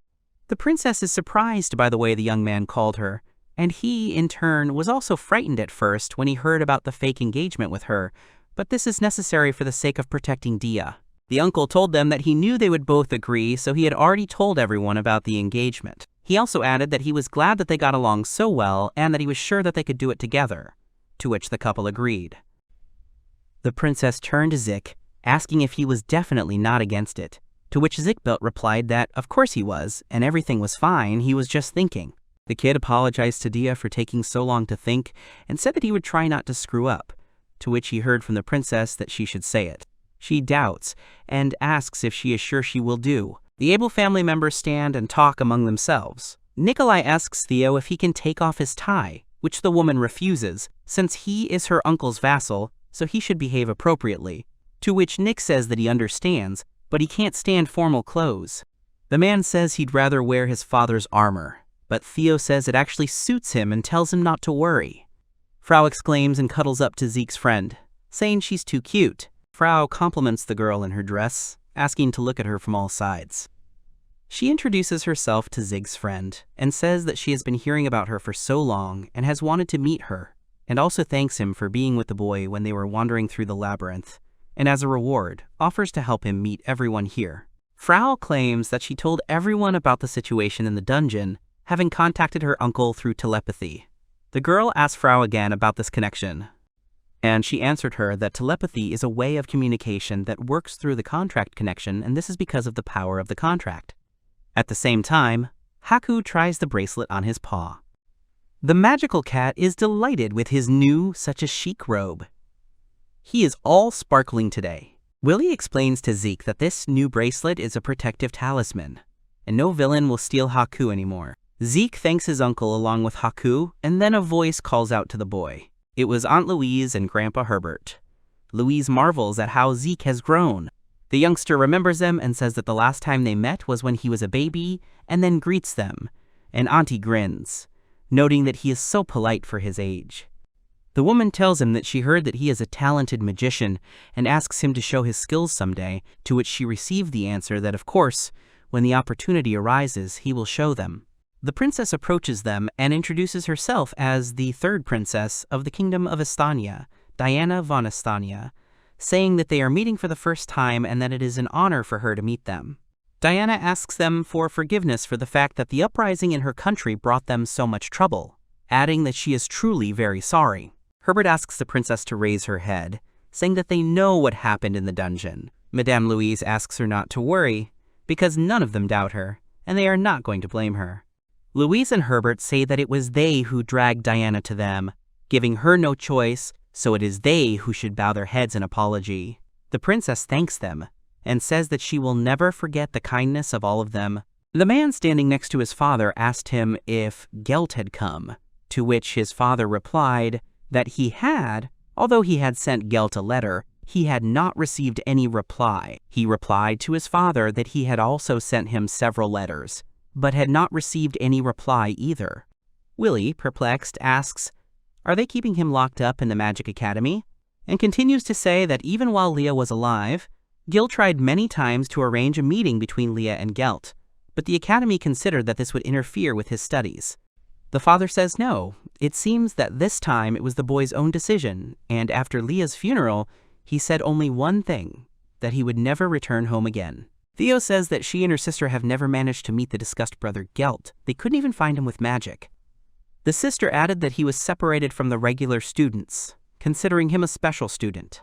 Willie says that this magic academy is definitely hiding something, so he thinks they are damn bookworms. But then the Crown Prince Majestic comes in, saying that unfortunately, for those with a talent for magic, admission is mandatory. The prince also says that Zeke will have to go there in the future, and maybe then everyone will find out what is going on inside. Zeke greeted the heir, and he greeted him back, adding that he had heard so much about the young man, and in particular, Willibald had told him about Zeke, which surprised the boy. And seeing the look of the Crown Prince Magist, Zeke was frightened that the guy really knew more about the boy than the youth thought. But the prince admitted that he loves to look at children like that, because their facial expressions change before his eyes, in response to which Willie asks him not to bully Zeke. The Crown Prince says that in any case, there is no point in discussing the Magic Academy in public, and turns back to Willie saying that the king is already here and now it is his turn, calling Willie the main character. Uncle says he is ready and hears from the prince that he likes this answer. Magist's heir suggests starting the ceremony while Zeke is thinking about everyone worrying about his brother Gert and what is happening at the Magic Academy. Willie approaches the throne where the king sits, and the ruler begins a speech saying that today Willibald von Abel, kneeling before the throne, will receive the title of Count. The king blesses his uncle for his work for the benefit of the people of Magesta and asks him to direct the potential in the right direction. Willie, in turn, gives the king his oath. After Willie has taken his oath to the king, dancing begins in the palace. Zeke stands next to Princess Diana, thinking about how his family is very prestigious in the eyes of the aristocracy, something he himself did not realize. As a participant in the ceremony, he would not like to fall flat on his face, but he has no experience and does not understand what he needs to do. The princess approached him and asked if he would dance with her. She also asked him if he remembered that they were there for a reason and said that dancing in public was perfect for their purpose, to which Zeke agreed, admitting that she was right. The boy confessed to her that he was just a lousy dancer and doubted that he would put Diana in an awkward position, to which the princess replied that everything was fine. Because they were still children, so many mistakes would be forgiven, and besides, she had already gotten used to the local atmosphere. Moreover, Diana reminded him that he saved her in the dungeon, so today it was her turn to help him, and the young man agreed to her help. Now Zeke asked the princess to dance with slight embarrassment, receiving in response that she would be happy to dance with him. She placed her palm on top of the young man's palm, and they began their dance. The prince and his dance partner noticed the young couple, and the others turned their gazes towards them as well. During the dance, Diana continued to talk to Zeke, prompting him to stand up straighter and be more confident. The boy responded by saying that she outshone everyone in the room in that dress, receiving a big thank you from her. Zeke continued his compliment, adding that her previous appearance suited her much better, as it seemed to him, and that back then, in the dungeon, he could not take his eyes off the princess. That look of hers seemed so sweet to him, and he liked it very much. His words made Diana lose her balance, a little scared and rushing to apologize to the boy, and he was glad that the old Dia had returned, and added that now he felt even calmer. The princess told him that up until that moment, everyone had always felt nothing but disgust towards her previous appearance, to which Zeke responded by reminding her that he had said that he liked her. The boy smiled and told her that when she was real, she was only better, hearing in response from her quiet gratitude and a satisfied smile. At the same time, two gossips were discussing them behind their backs. One of them said that she did not think that a child could start a rebellion. The second one echoed her, saying that she somehow did not believe that this girl was the leader of the rebellion. The first one agreed, saying that Prince Tobias had slandered the girl. Meanwhile, Willie, in the company of Nikolai and Crown Prince Magesta, stood by the balcony. Willie said that that was it, he had taken an oath and could do nothing more. Nikolai asked if he was sure that he should say such a thing in front of His Highness, and His Highness himself noted that Willibald had played the role of an obedient knight perfectly. The heir also said that since Willie was now an earl, he couldn't wait to keep the newly minted earl busy, and that he would probably do it after they dealt with Estania. Willie asked to take pity on him. The count said that, in any case, he kept his promise, and asked Julius if he could come to an agreement with Estania, to which He received the answer that, of course, they had already clarified the possibility of negotiations in writing. And according to the answer from Estania, the prince continued, Diana and her companions from Majesta are invited to negotiate in Estania, but only with one condition, which the Count asked about. The heir of Majesta said that the Abel family, according to this very condition for negotiations with Estania, would have to take part in the upcoming tournament that would take place there. Willie and Nikolai doubted whether this was necessary. Julius said that someone from the Abel family would have to take part in the tournament. He also added that they were only willing to negotiate if that condition was met. Nikolai asked Julius why Estania was setting such conditions at all, to which the Crown Prince of Majesta responded that if you think about it, the Abel family should already be familiar with this tournament. Willie told the prince that, yes, the family is familiar with this traditional tournament, which is held once every 3 years and that masters from different countries participate in it, and also added that the heirs of the Abel family from generation to generation have shown their strength and skills there. Nick said that they had planned to send Albert to participate this time too, but due to recent events, they decided to withdraw. The Count said that for the same reason, many other countries also refused to participate in the tournament, and asked the prince about Line and the Empire. The heir said that it was actually obvious what they were trying to achieve, and that he would not want Al to participate, and continued the thought by saying that he would still be going to another country, so he would like to have a reliable escort. Willie was surprised and said, wow, how unexpected, because Albert became the bodyguard of the heir to Majesta just a few years ago, and he became so attached to him. The Count also added to this that he would never have thought that the prince would be able to make a friend, to which he received from the interlocutor in response that it was not for him to talk about it. Nikolai intervened in the conversation between the prince and the Count, saying that he would have to go, which caused Willibald to give him a questioning look, to which he replied that they had originally planned for him to protect Princess Diana, but it would be better if he took part in the tournament and maybe at the same time he would be able to find out about Prince Tobias's plans. Their conversation was interrupted by Albert, who came onto their balcony and said that this should not be done, which he said to his father. Albert told them that he had heard what they were talking about and asked them to leave the tournament to him. Willie told him that he was not often so proactive, to which Al stated that it was to protect Zeke's fiancée. He asked the trio if they had seen how Zeke and Diana looked together as a couple, and how Dia glowed next to him, adding that his heart fluttered when he looked at them.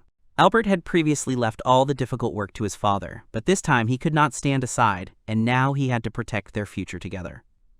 Willie asked Nikolai and the prince if they had told him that the engagement of this couple was fictitious. Julius asked Al if he understood that this year's tournament could be very different, and added that this time it could possibly be life-threatening, to which he heard in response that of course, because they were the protectors of the treasure, and there would be no better chance to show the strength of their family. The prince exhaled loudly, saying that it would be impossible to dissuade Al, and agreed to send him away, and Gilbert would be left with another job since the heir wanted him to stay in Majest, to which Gil reluctantly agreed, saying that although it was offensive, it was good, he understood. Nikolai left the tournament to his son Albert, who told him that they had nothing to fear and that he would definitely win. Later, in the Abel family's house, in the conference room, Diana says that they are preparing to travel with Prince Julius and go to Estania. She also adds that they need to prepare carefully. Uncle Willie interrupted her by snapping his fingers and saying that he would like to discuss their plan of action in Estania. But before discussing the plan of action, he turned to Diana with the statement that he would now destroy the contract that he and Princess Diana had made in the dungeon,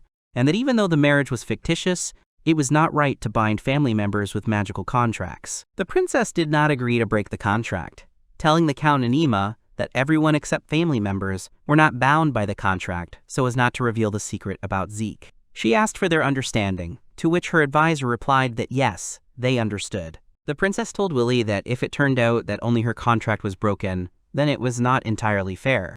The Count assured her not to worry so much, because Zeke hadn't been bound by any contract in the first place. He had shown him a fake, and if the boy had known it, he would never have agreed. Willie said that he was not going to risk the boy's life and let him sign some contract, to which he heard from the princess that she hated him for that. The young man jokingly said that it was straight to the heart. Uncle Willie offered to begin their meeting, but was interrupted by Diana's advisor, Pal, who said that his son Ermund would help them once they arrived in Estania. Was in charge of suppressing the rebellion, the man explained, adding that his family had already received information about the princess's non-involvement in the rebellion. The counselor continued to speak, explaining that his son governed a territory near the border and that the people trusted Ermund, but if they acted together, it would arouse suspicion. Willie was amazed that the counselor's son was trying to stop the rebellion. The man said he was proud of his son and added that the second Princess Juliana would meet Diana at the border and would have to invite Dia to her mansion. The uncle guessed that they wanted to have a friendly reception and objected because there was a problem. Willie reminded everyone about Prince Tobias. After all, Tobias, even when he learned about the engagement of the little couple of Diana and Zeke, did not change his attitude. Willie continued to say that they thought that Toby would calm down when the princess no longer had the right to inherit the throne, but nothing changed. The young man sighed, adding to his speech that Princess Diana would hardly have been able to inherit the throne anyway, to which the advisor replied that yes, that was true. The uncle added that the third prince, Matias, the son of the king's first wife, was first in line to the throne, but the boy was still too young to be a king, being only 13 years old. Willibald continued to explain, revealing that the next in line, the concubine's son, the first Prince Tobias, was to become heir to the throne until Matthias was born. Willie then spoke about the third in line to the throne, the second Prince Elias. He is also the son of a concubine and has no intention of inheriting the throne. Besides, his uncle added, no one in the palace would support him. And then the young man said that the first princess was married to a count, so she also had no right to inherit the throne, and added that the fourth in line was the second princess Diana, and after her the fifth princess Juliana, the daughter of a concubine.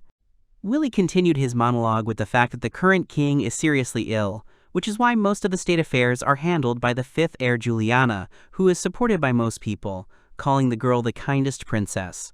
He also added that if Estania suddenly refuses the traditional inheritance of the throne, then Juliana will be the most likely heir. Uncle ended by saying that while the king was ill, Matthias was the next rightful king. Tobias was trying to regain the throne that Toby had deprived of his 13-year-old heir, and Juliana was trying to abolish the traditional order, and because of their struggle, the neighboring countries were alarmed. Zeke guessed that it was because of this that they decided to make Princess Diana the scapegoat, and she, in turn, noted that they could reveal the secret of her true appearance. Willie added to the princess's words that this would add to their problems, because Estania does not like beastmen, even though it was founded with the help of a divine beast. Pal, while they were talking, decided to reveal a terrible secret. Diana saw the confusion on the man's face and turned to him along with the others, asking him to tell her everything if he knew anything, especially if it had to do with her true form. Pal clenched his fists, saying that he wanted to take this to his grave before it turned out this way. Pal said that Estania was indeed founded under the protection of a divine beast, and that the beastmen lived with them, but 500 years ago the royal family suddenly turned against them, calling them an impure race and hating them. He added to these words that after this, all history books that mentioned the divine beast were banned, and that the royal family seemed to be deliberately hiding their roots, especially one fact that Willibald asked about. Pal revealed this very fact, saying that the true ruler of the kingdom would be the one who could change his appearance, which caused shock and amazement among those present at the meeting. The man continued speaking, saying that this secret was buried in history, and only their family, who were present at the birth of such an heir, added that even other royal families should not know about it. He added to his owls that the current king, having learned of the birth of such a child, Her Majesty Diana, ordered her ears to be hidden and kept locked up. The girl was not allowed to attend official receptions, and the fact of her true appearance was hidden from the rest of the family.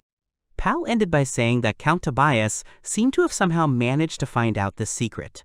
Uncle said that now it was clear why Prince Tobias was so obsessed with getting rid of the young princess, because he knew that she was the true heir to the throne of Estania. Pal agreed with his words, asking him to take into account the fact that the royal family is brought up to hate the beastmen, and also to take into account his position as the one who lost the first place to the throne, which is why he can be damn angry and does not want to leave Diana alone. The princess excitedly asked why she should be the queen and what was so special about her, to which the bald man replied that he too was interested in this fact and studied the forbidden books, learning that this tradition had existed since the creation of the kingdom and that it was somehow connected with the prophecy of the divine beast. The princess is told this very prophecy, which sounds like this.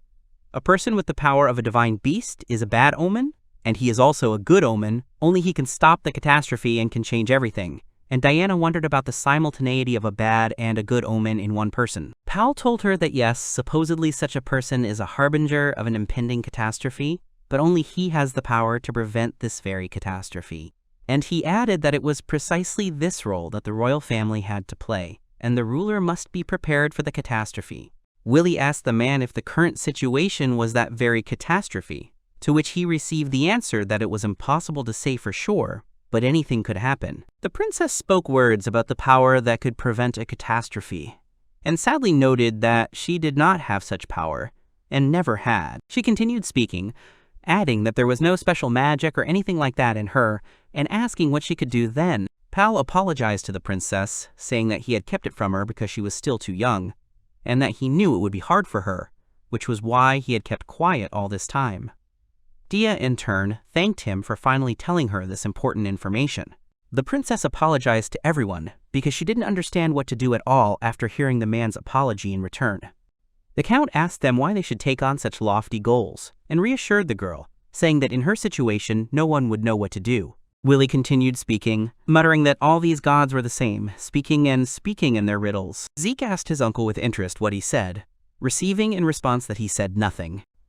Uncle suggested calling it a day and giving Princess Diana time to calm down. Pal supported him, offering to let everyone go, and asked the count to talk to him alone. The princess and Zeke are upset and worried about what is happening. The boy is worried about Diana because she looks very worried, and he understands her feelings, because when he thinks about the treasure, he also can't find a place for himself. He wonders if he can do something for the girl. The action moves to the night, to the Majesta School of Magic. A certain young magician tries to perform some kind of magic, but he fails, and he throws out another unsuccessful copy. Another student of the School of Magic approaches him, saying that people from the Empire are calling him, who need magical power to activate something. The student adds to his words that it was thanks to the talent of the unknown that something was created, and that the Empire never dreamed of such a genius, adding that it is better to avoid worsening relations with her. He also says that the Empire is waiting for a direct answer as to whether the interlocutor is ready to take part in their experiment, but not having received an answer to the question asked, he asks the next one, which he tries to achieve with his own experiment, but did not wait for an answer to this one either, so he said that he never understood what was going on in his head, and he could not answer. The guy said that he would return to his studies, and asked his interlocutor to hurry up and go to the kingdom of Estania. The student, busy with the experiment, said after his interlocutor left that he wanted only one thing. The action takes place in the annex of the Abel family estate. Princess Diana is sitting in the family library and trying unsuccessfully to find books with the history of Estania, but even in the Abel family library there is nothing. The girl sits in thought, thinking that she can't just sit and do nothing. She is too worried, continuing to think about the prophecy. She worries that her birth may have been a sign of disaster, wondering why she was born at all. She is very worried about the possibility that the disaster will happen only because of her, and that she will not be able to do anything. The princess continues to sit in thought in the Abel family library, wondering what power she really has and what she should do, not understanding what she should do. Emma stands at the library door, quietly peeking out from behind the doors as Zeke approaches her, asking how Dia is doing. The girl answered the youth that the princess had been gloomy since she learned of the prophecy, and that she had tried several times to cheer up Dia, but nothing had worked.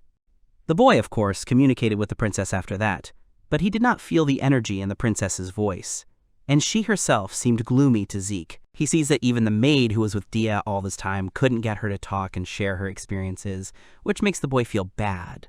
He thinks how he can help his friend. Emma tells the boy that she wants to support Mrs. Diana somehow, but has no idea what to do, after which she hears a question from Zeke, who is a little surprised that the girl is also very worried about her, to which the girl agrees. She tells the boy that the mistress took her as a maid, but Emma was very clumsy and stupid, and every time she failed, Diana encouraged her, and, in addition, talked to her every day, which was the greatest pleasure in the life of a maid. The girl continues, saying that no one had ever done as much good for her as Diana, who was more than a mistress to the maid. Emma bursts into tears, saying that now that her mistress is suffering, she can do nothing and calls herself a useless maid, who is not even capable of such a thing, and Zeke tries to calm her down, suggesting that she not give up and think together. The maid says that she can only cook food, and the boy says that she can, because she cooks deliciously, and he remembers that in the dungeon, after a long separation, her food seemed to lift the fatigue. The boy says that this is it, but Emma does not understand him, after which Zeke asks her to cook something tasty and that it can help, adding that no one except Emma can do this. After some time, the maid took Princess Diana to the courtyard of the estate in the evening. The girl does not understand where she took her at such a late hour, and hears in response that she will understand everything herself now. Emma led her to the right place. There Diana sees a set table with 2 wicker chairs, with goodies prepared by Emma and Zeke, who says that he was waiting for her, the princess. Diana asks Zeke what's going on, and he says he just wanted to have some tea with her, and adds that Emma made all the sweets. The maid told Mrs. Diana that she wanted to please her, so she cooked everything she liked and tried to make it all the most delicious in the whole world. Emma also said she hoped the treats would lift her spirits a little. Diana looked shocked. Zeke added to the maid's words, saying that he also wanted to talk to her, but it was difficult for him to find an opportunity, which is why he started this tea party, remembering that when the princess ate sweets in the dungeon, she perked up a little. The boy invited Diana to sit down, to which she sheepishly agreed. The princess notices the pleasant aroma of the dishes, and the young man asks her if she has calmed down a little, to which he receives a positive answer. She also tells Emma that such sweets were prepared by the maid in the palace. They were always delicious, and each day became a little better with them. The princess continues, saying that even now she has such a warm feeling of nostalgia. Pal from the house notices the 3 of them in the yard sitting at a table, still talking. Zeke said he understands how much the princess is going through, and it's very confusing. Mrs. Diana admits that she is very embarrassed because she understands that she should be strong in such moments, but she cannot imagine a good future, and feels a huge responsibility after the words of Pal, who inadvertently overhears them from the estate. The princess also says that she only feels her own helplessness as she continues the conversation, and she does not know what to do, admitting that she is very scared. Zeke begins to calm her down, saying that he and Diana are very similar, and asks if she remembers what he told her about the able treasure. He continues by saying that when he first learned about the secret of the treasure, it was beyond his understanding, and he did not expect anyone to interfere with his fate. He did not even understand what to do, and was lost. And he adds that he therefore understands her feelings.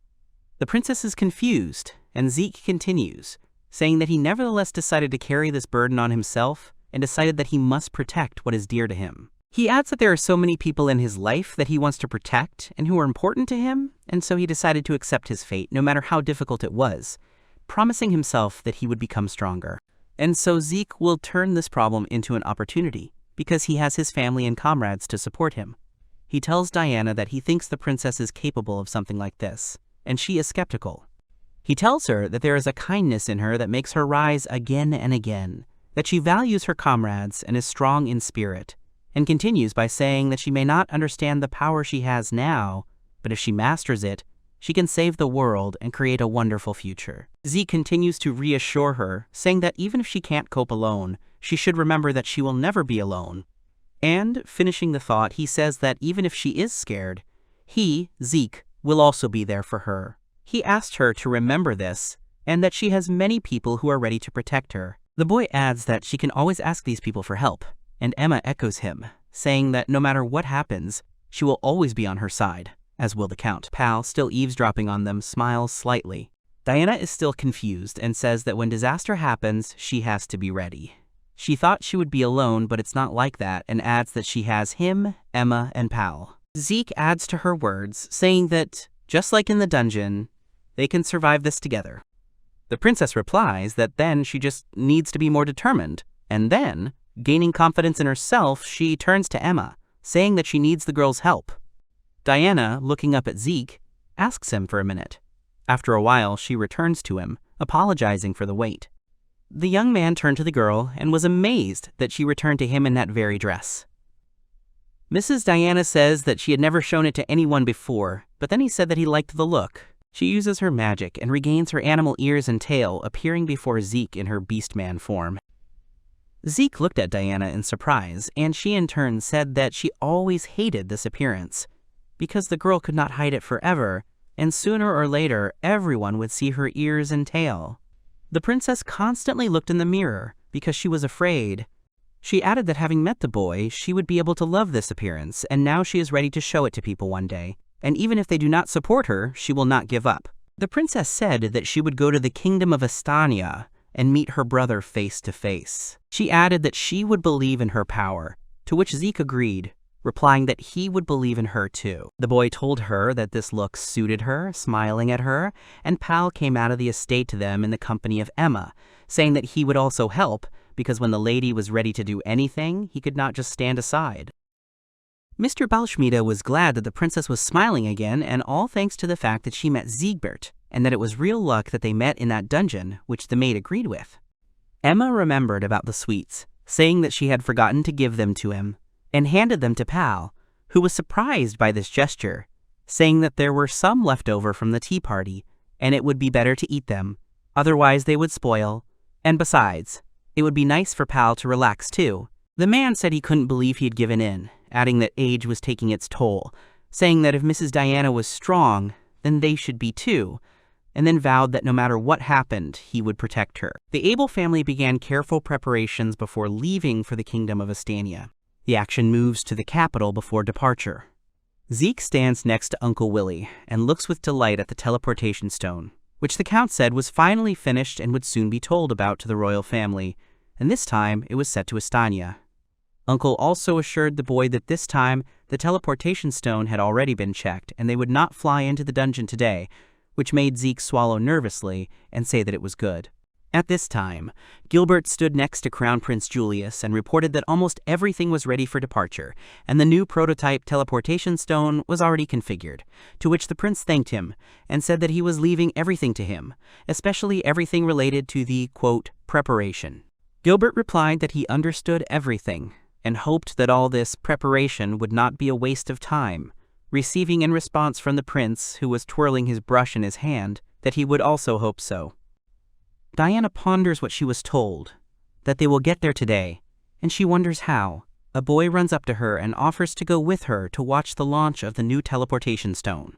The princess agreed to go with him, and Zeke asked her if she was ready for the fact that they would soon go to Estania, receiving in response from her that she was ready and would not lose heart anymore. The kid extended his hand to her, Diana took it, and they went to the teleportation stone, excited that they would soon be going to another kingdom. The heroes moved to the kingdom of Estania using the teleport stone, finding themselves not far from this very kingdom in a forest clearing.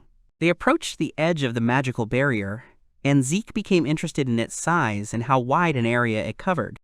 Prince Julius said that they had indeed been transported across several countries from the capital of Majesta itself, and added that the power of the sacred tree Amrita was amazing, to which Willie asked in response if he was not surprised by the magic of the Count himself. Zeke asked if it was okay that they teleported to another country's territory, to which the prince replied that of course, because as soon as they found out about the tournament, they gave the heroes permission. And, besides, the teleportation stone can only move them to where a preset marker is installed. Julius added that thanks to their reputation, they were allowed to do a lot, and this phrase made the boy think about how scary this crown prince really was. Pal, standing opposite Julius, said that his son should come for them soon, but for now they had to wait, and Zeke at that time turned to the stranger who had become ill after the teleportation and asked him if everything was okay. The boy did not know him, but judging by his clothes, he thought it was someone from the squad of magicians. Marcus turned to him, shouting that, of course not, it was not okay, angrily calling Zeke an able kid. The young man asked the stranger why he was wearing the clothes of a squad of magicians, to which he received the answer that he should be asking why a knight of the kingdom where they ended up should work as one of the magicians of another country. He felt sick again, and felt sick. Zeke asked him not to shout like that, because he felt sick. The Count came up to the Estania boy from behind, saying that it looked like someone needed to be inspired to work again. The boy turned around, looking at Willie in surprise. He began to justify himself to his uncle, asking why, because this time there were no problems with teleportation, and it passed with only a small error near the marker, and said that he would now write a report, which Willie would then check. Zeke was surprised at how the young man was drawn to work. The count said that it was nothing, loading the guy with some more work. But they were interrupted by Diana, who recognized the guy and ran up to him. She was glad that he was okay and that she could finally see him. Marcus asked her for forgiveness for what happened in the dungeon. Mr. Powell also approached him, saying that he was glad to see him and that he had returned. Willie apologized to Diana for having plowed her knight into submission, and added that he was needed, among other things, to win the trust of His Highness Julius. Zeke, hearing this, thanked Marcus for helping them. Marcus thanked them all and replied that he did not deserve praise, and after that, Powell's son finally approached them, asking for forgiveness for keeping them waiting. He introduced himself as the owner of this land, Edmund von Balschmiede, and added that by order of Her Majesty Juliana, he was here to take them. Powell was glad that his son had come, and Ed answered him, saying that he was glad that the man was healthy. Edmund told him that when he heard that he had become a rebel, he thought his heart would jump out of his chest, and now he was glad that it was not so. His father in turn thanked him for not believing that his father had become a rebel. Prince Julius hurried up to them, surprised by Edmund's arrival, and thanking him for coming to meet them. Ed von Balschmiede bowed his head to the prince, saying that it was a great honor to meet him, hearing in response that the feeling was mutual, and that he was well-bred. Prince Julius said, looking at the barrier, that no matter how much he looked at this barrier, but the fact that it covers an entire country is truly amazing.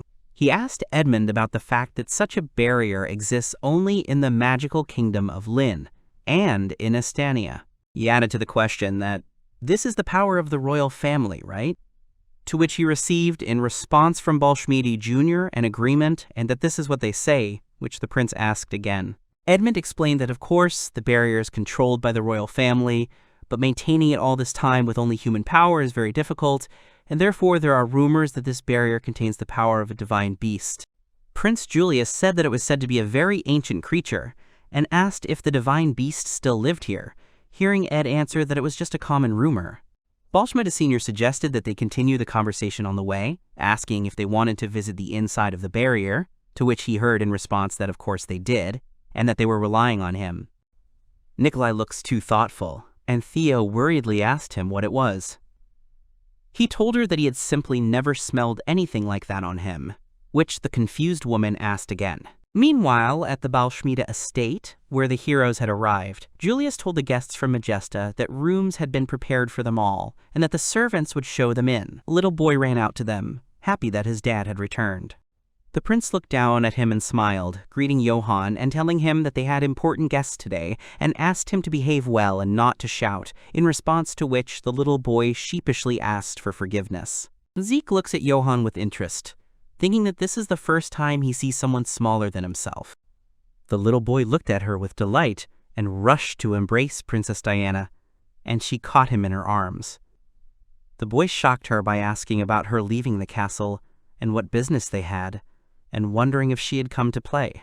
Diana told him that they hadn't seen each other for a long time, and that she had to travel far from home, and also asked if it was okay if they stayed there for a little while, to which Johann said that of course it was okay, offering to stay forever. Zikbelt asked the princess about that boy, to which she replied that the boy often came to the castle with Pal. Johann noticed Zeke and, looking at him sternly, asked him who he was and told him not to approach the princess, while pressing closer to her. Zikbelt frowned and, folding his hands, told him that he was, in fact, Daya's fiancé, and entered into a squabble with the boy, saying that he was her husband, receiving in response that this was a lie. Diana yelled at Johann, asking him to stop being rude while the others watched their squabble. Of those present, only Marcus did not know about the children's engagement, muttering in bewilderment that these shorties were discussing a wedding with a princess, and seemed to be making fun of her. Having calmed down, the little boy turned his attention to Haku, exclaiming about how beautiful the cat was, and asking Diana if she had touched the cat. The princess asked Johann not to bother him so much, while Haku, being squeezed by the boy, was in ecstasy from such a massage. Zeke, watching his cat being cuddled, is angry that Daya and Haku betrayed him, and tries to calm down, thinking that he needs to be patient, and that it's not adult-like to be so angry at a normal child, even though Zeke is not an adult. He silently, in his thoughts, addresses his uncle and the others, saying that they could have warned him about this beforehand. Already in the mansion of the von Balschmiede family, Nikolai asks Zeke about the other shorty hurting him, hearing in response that no one hurt him, and Emmy adds that everything is fine with Zeke, and that everyone knows that he is the true partner of Mrs. Diana. Zeke only became more offended by these words. Marcus lifts Johann off the floor, telling him to stop, as he is in no position to be clinging to the princess, receiving in response from Johann that he is actually an aristocrat, with a demand to let him go. Marcus tells the boy that his birth status is not a reason to be rude. The kid continues to be rude to the knight, saying that he doesn't want to hear anything like that from Marcus, but he himself constantly hangs around the princess. The knight turned to the maid, still holding Johann above the floor, and asked her to give the boy a picture book so that he might be calmer. The maid said that she could find it, but the boy did not let her finish, turning to Diana. He asked her if she knew the maiden's promise to the White Wolf, and the princess answered that yes, she knew, and that it was a famous fairy tale from Estania, although she had never read it. The boy was delighted and said that he really liked this fairy tale, and suggested that Diana listen to him read this fairy tale to her. The princess was slightly embarrassed and asked again, what? He was reading it to her? Marcus recited a summary of the story, causing Johann to be displeased by his words about how much the knight knew. Marcus told him that he had read it as a child too, and that in the story, after a conflict, a country was created that eventually became Estania, and that the divine beast sealed its power in the girl, after which it returned to the world of the gods. Diana thought about the power of the divine beast, while Marcus finished by saying that the girl was called the Child of Light because of her golden hair, that she was very kind and had a strong will. Johann still didn't calm down and asked if the princess wanted to read, and then said that he could read her this book because he was smart. She tried to tell him something, but Zeke interrupted her, saying that he also wanted to listen to how the Child of Light saves people. The princess finally agreed to listen, and the boy was delighted, after which he ordered Marcus to carry him to the bookshelf, causing him to get irritated and promised to throw Johann on the floor. But no matter how angry the knight was and called him an annoying shorty, he still carried Johann to the bookshelf. Already in the evening, Zeke, in the bedroom prepared for him, was lying with Haku, talking to him and talking about how eventful the day had been. It was the first time he had played with so many people, and added that he had had a lot of fun. Haku silently agreed with the boy, stretching out on his back, and Zeke told him that they would get a good night's sleep tonight. Before going to bed, the young man also thought about the tale of the girl and the white divine wolf, because everything in it was exactly as Kamil had told him. Before going to bed, he also thought about the tale of the girl and the white divine wolf, because everything in it was exactly as Camille had told him. The boy thought about the jewel and the power of the divine force. It really interested him. He thinks that maybe this is a hint on how to find Dia's power. But he is not allowed to finish his thought by the one who came in and said that Zeke had a fun time today, uncle. The kid sat down on the bed, and Willie apologized for disturbing their rest. He said that he had finished talking to Edmund, and now he had come to chat with him. Zeke asked what they had talked about, and was told that they had discussed the same thing they had discussed with the others before leaving, about all the members of the royal family. The uncle added that they had also spoken about the divine beast.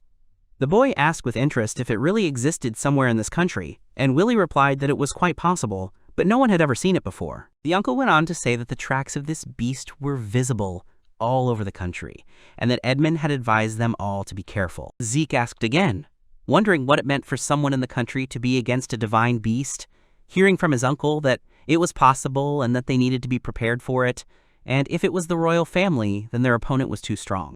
Willie also added that it could also be somehow connected with the Magic Academy, and that the enemy was still not entirely clear to them. Uncle finished speaking with the fact that in general, if the help of people is not enough for them, then they will use the help of comrades who are not people. Zeke, asking about this again, heard someone's voice behind him and got scared. The spirit of the wind appeared in the room, and the boy recognized her. It was Frau, and when asked if she was there, the spirit replied that where Willibald was, there she was. Uncle clarified her words by saying that spirits like her had a connection, and before going here to the kingdom of Estania, he asked for the spirit's blessing to be placed on the ribbon he took with him. He also added that all spirits hate people, and therefore it was difficult to persuade them, and after that he handed the ribbon to the boy, and then continued with the words that he would now be protected from the magic of spirits with this ribbon, if the divine beast turned out to be one. Willibald said, in addition to everything else, that this ribbon also protects against magic that affects people's hearts. Zeke exclaimed in bewilderment, asking that such magic was used in this country. To which his uncle replied that ordinary magicians should not, but when he listened to stories about the royal family of Estania, the same person always came up. And that's why he decided to make this tape just in case. And besides, he said, it would help to confirm his theory. He told Zeke that he couldn't let anyone know that there was spirit magic on it, so he asked him to use concealment on the tape.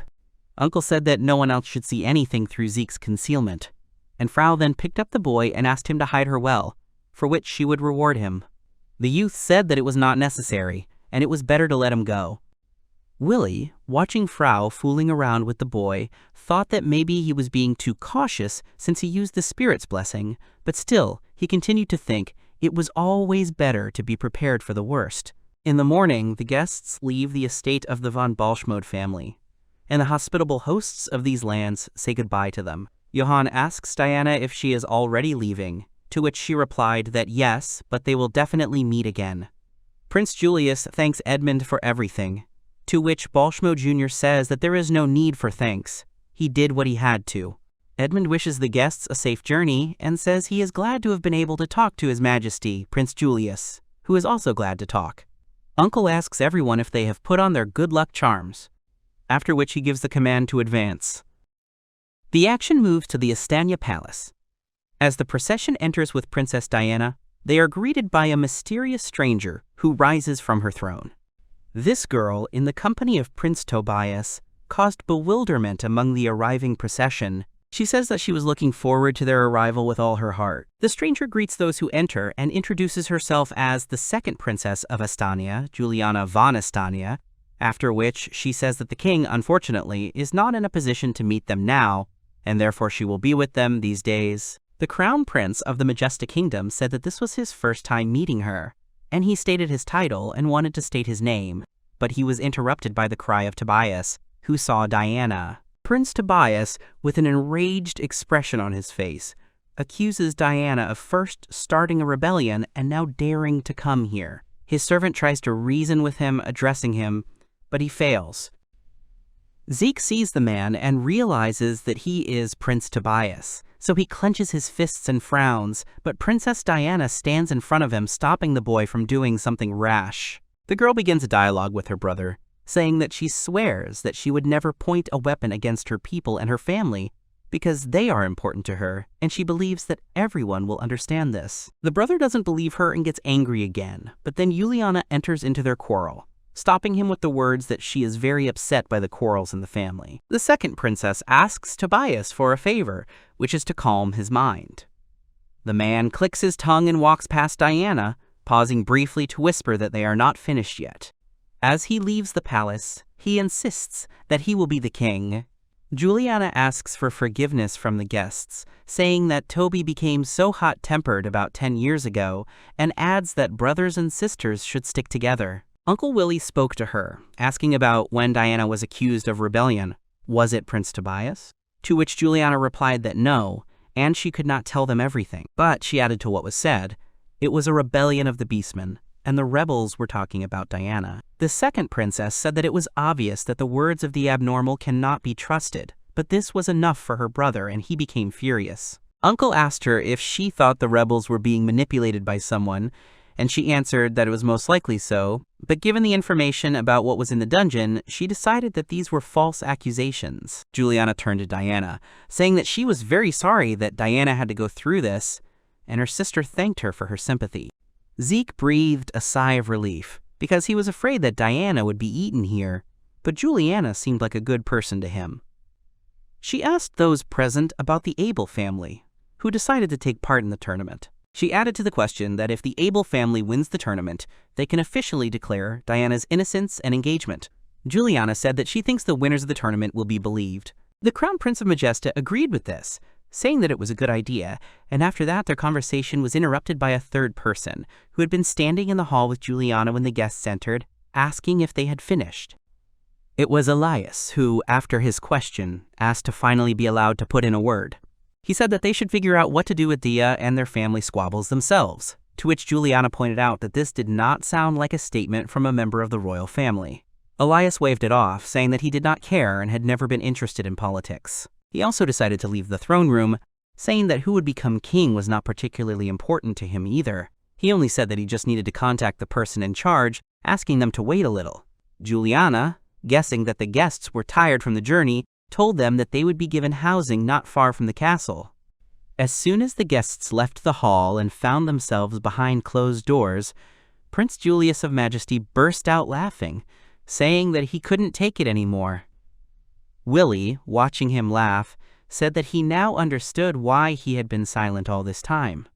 Julius, turning to his uncle, said that it was boring when the villain was immediately clear, but now it would be more interesting, in response to which his uncle asked him to restrain his impulses. Marcus indignantly said not to dare laugh at the royal family he wanted to tell him. Nikolai asked about whether it was really necessary to talk to his younger sister like that, and Emmy was still terribly afraid.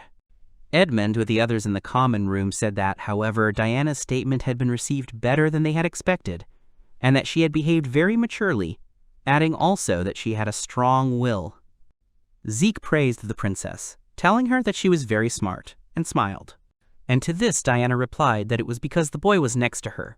Julius turned to Willibald, asking what he saw in the three with his eyes, but Willie replied that he did not use them, which surprised the prince, because his uncle usually immediately uses them when he suspects someone. Uncle said that, of course, maybe it was worth looking at them, but he added that the country was protected by the blessing of the sacred beast and a magical barrier, and so if he used the eyes, he could be immediately discovered, and the company would have a lot of trouble if they were considered enemies. Willie said he doesn't fully understand how the barrier works yet, so he'll hold off on judging the royal family for now. Julius said that it was now clear that thoughtless use of magic could arouse suspicion, and he would now also be careful, and Zeke, who was listening to their conversation, perked up. His secret assistant, invisible to the others, asked if this was true, to which Zeke mentally replied that, of course, the sacred beast barrier could indeed have such an ability. The assistant said he thought Zeke should refrain from using the judgmental gaze, too, and Zeke, clutching his head in his hands, thanked himself for forgetting about it. A young man entered the guests' lounge, interrupting their conversation and asking for forgiveness for it, and asked to take up a little of their time. Julius, turning to the newcomer, recognized him and tried to say his name, but the young man got ahead of him. The boy apologized for not introducing himself and stated his title as Prince of the Kingdom of Estania, along with his name, Matias von Estania. He apologized for his older brother's rudeness, but the Prince of Majesta said it was okay, and even seemed somewhat amused. Matthias stopped in front of the guests, and Julius, saying that since the prince himself had come to them, asked that it was not so simple, to which Matthias agreed. The Prince of the Kingdom of Estonia, apologizing, asked everyone except Julius, Sieg, Albert, and Princess Diana to leave, to which the unnamed ones agreed. Sieg asked him why only he and Brother Al were left with the princes, to which Matthias replied that it was because Mr. Albert would be participating in the tournament, and Sieg was Dee's fiancé, so he wanted them to know.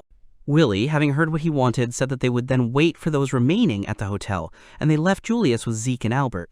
Prince Majesty, after the rest of the company had left, asked Matthias what the conversation would be about. The Prince of Estania informed them that a civil war would soon break out in the country, surprising everyone remaining in the room. And after these words, he said that before that happens, he wants them to withdraw from the tournament, take Dee, and return back to Majesta. Julius asked him if this information was accurate. Matthias said that the current king, their father, did not have long left, which upset Dee, and then said that if he died, the struggle for the throne would flare up even more intensely, and shared that Brother Tobias would rise up to campaign against his own brothers and sisters. The young man said that as the heir to Estonia, he was going to gather supporters and fight his brother, but he didn't want Dai to get involved in all this, so he asked to save her. He asks to take his sister away from here and return to Majesta. Zeke, after Matias's words, thought hard about the fact that the civil war may be the catastrophe that was predicted. But Zeke and the others were interrupted by Princess Diana, who said that she would not leave. She argued that if a civil war broke out, the people would be drawn into it, and she could not abandon them as a member of the royal family. Julius countered by saying that she did not have the strength to fight. But Dee doesn't give up, saying that she came back to find strength. She said that she was born to fulfill a destiny, and so she won't run away. She finished speaking by saying that she has decided everything. Matthias thought about Dee's words about her purpose, and she told the rest of her escorts that these were Estania's problems, not the Kingdom of Majesta's, so they could return. But Albert didn't let her finish, saying that it was their mission too. He said that when the family is in danger, they cannot stand aside. Diana asked embarrassedly about herself and the family. Julius said that their sense of justice is at the highest level, and he himself would prefer to leave. But when Matias himself came to them with such information, his heart bled. Julius added that the only thing that could be behind all this was the Majesta Magic Academy, causing confusion in Matias. The Prince of Majesty continued by saying that this was why they came to Estania, and at the same time to clear Princess Diana's charges and deal with the academy. He also said that if Al won the tournament, he would be able to enter the academy as an honored guest. Julius added that if information about their academy's involvement in all this were to surface, Majesta would be blamed for everything, and he didn't want to deal with a war between their countries. Matias asked in surprise that they wanted to cooperate because of this. The Prince of Majesty answered him that no, he could not promise that, and maybe they just came to check the work of their academy, but if they accidentally prevented a civil war for the company, then Julius had nothing to do with it. Matias, turning to him, thanked him, and said that in that case he would respect Dee's choice, no matter how reckless it was, and turning to Zeke said that he trusted him.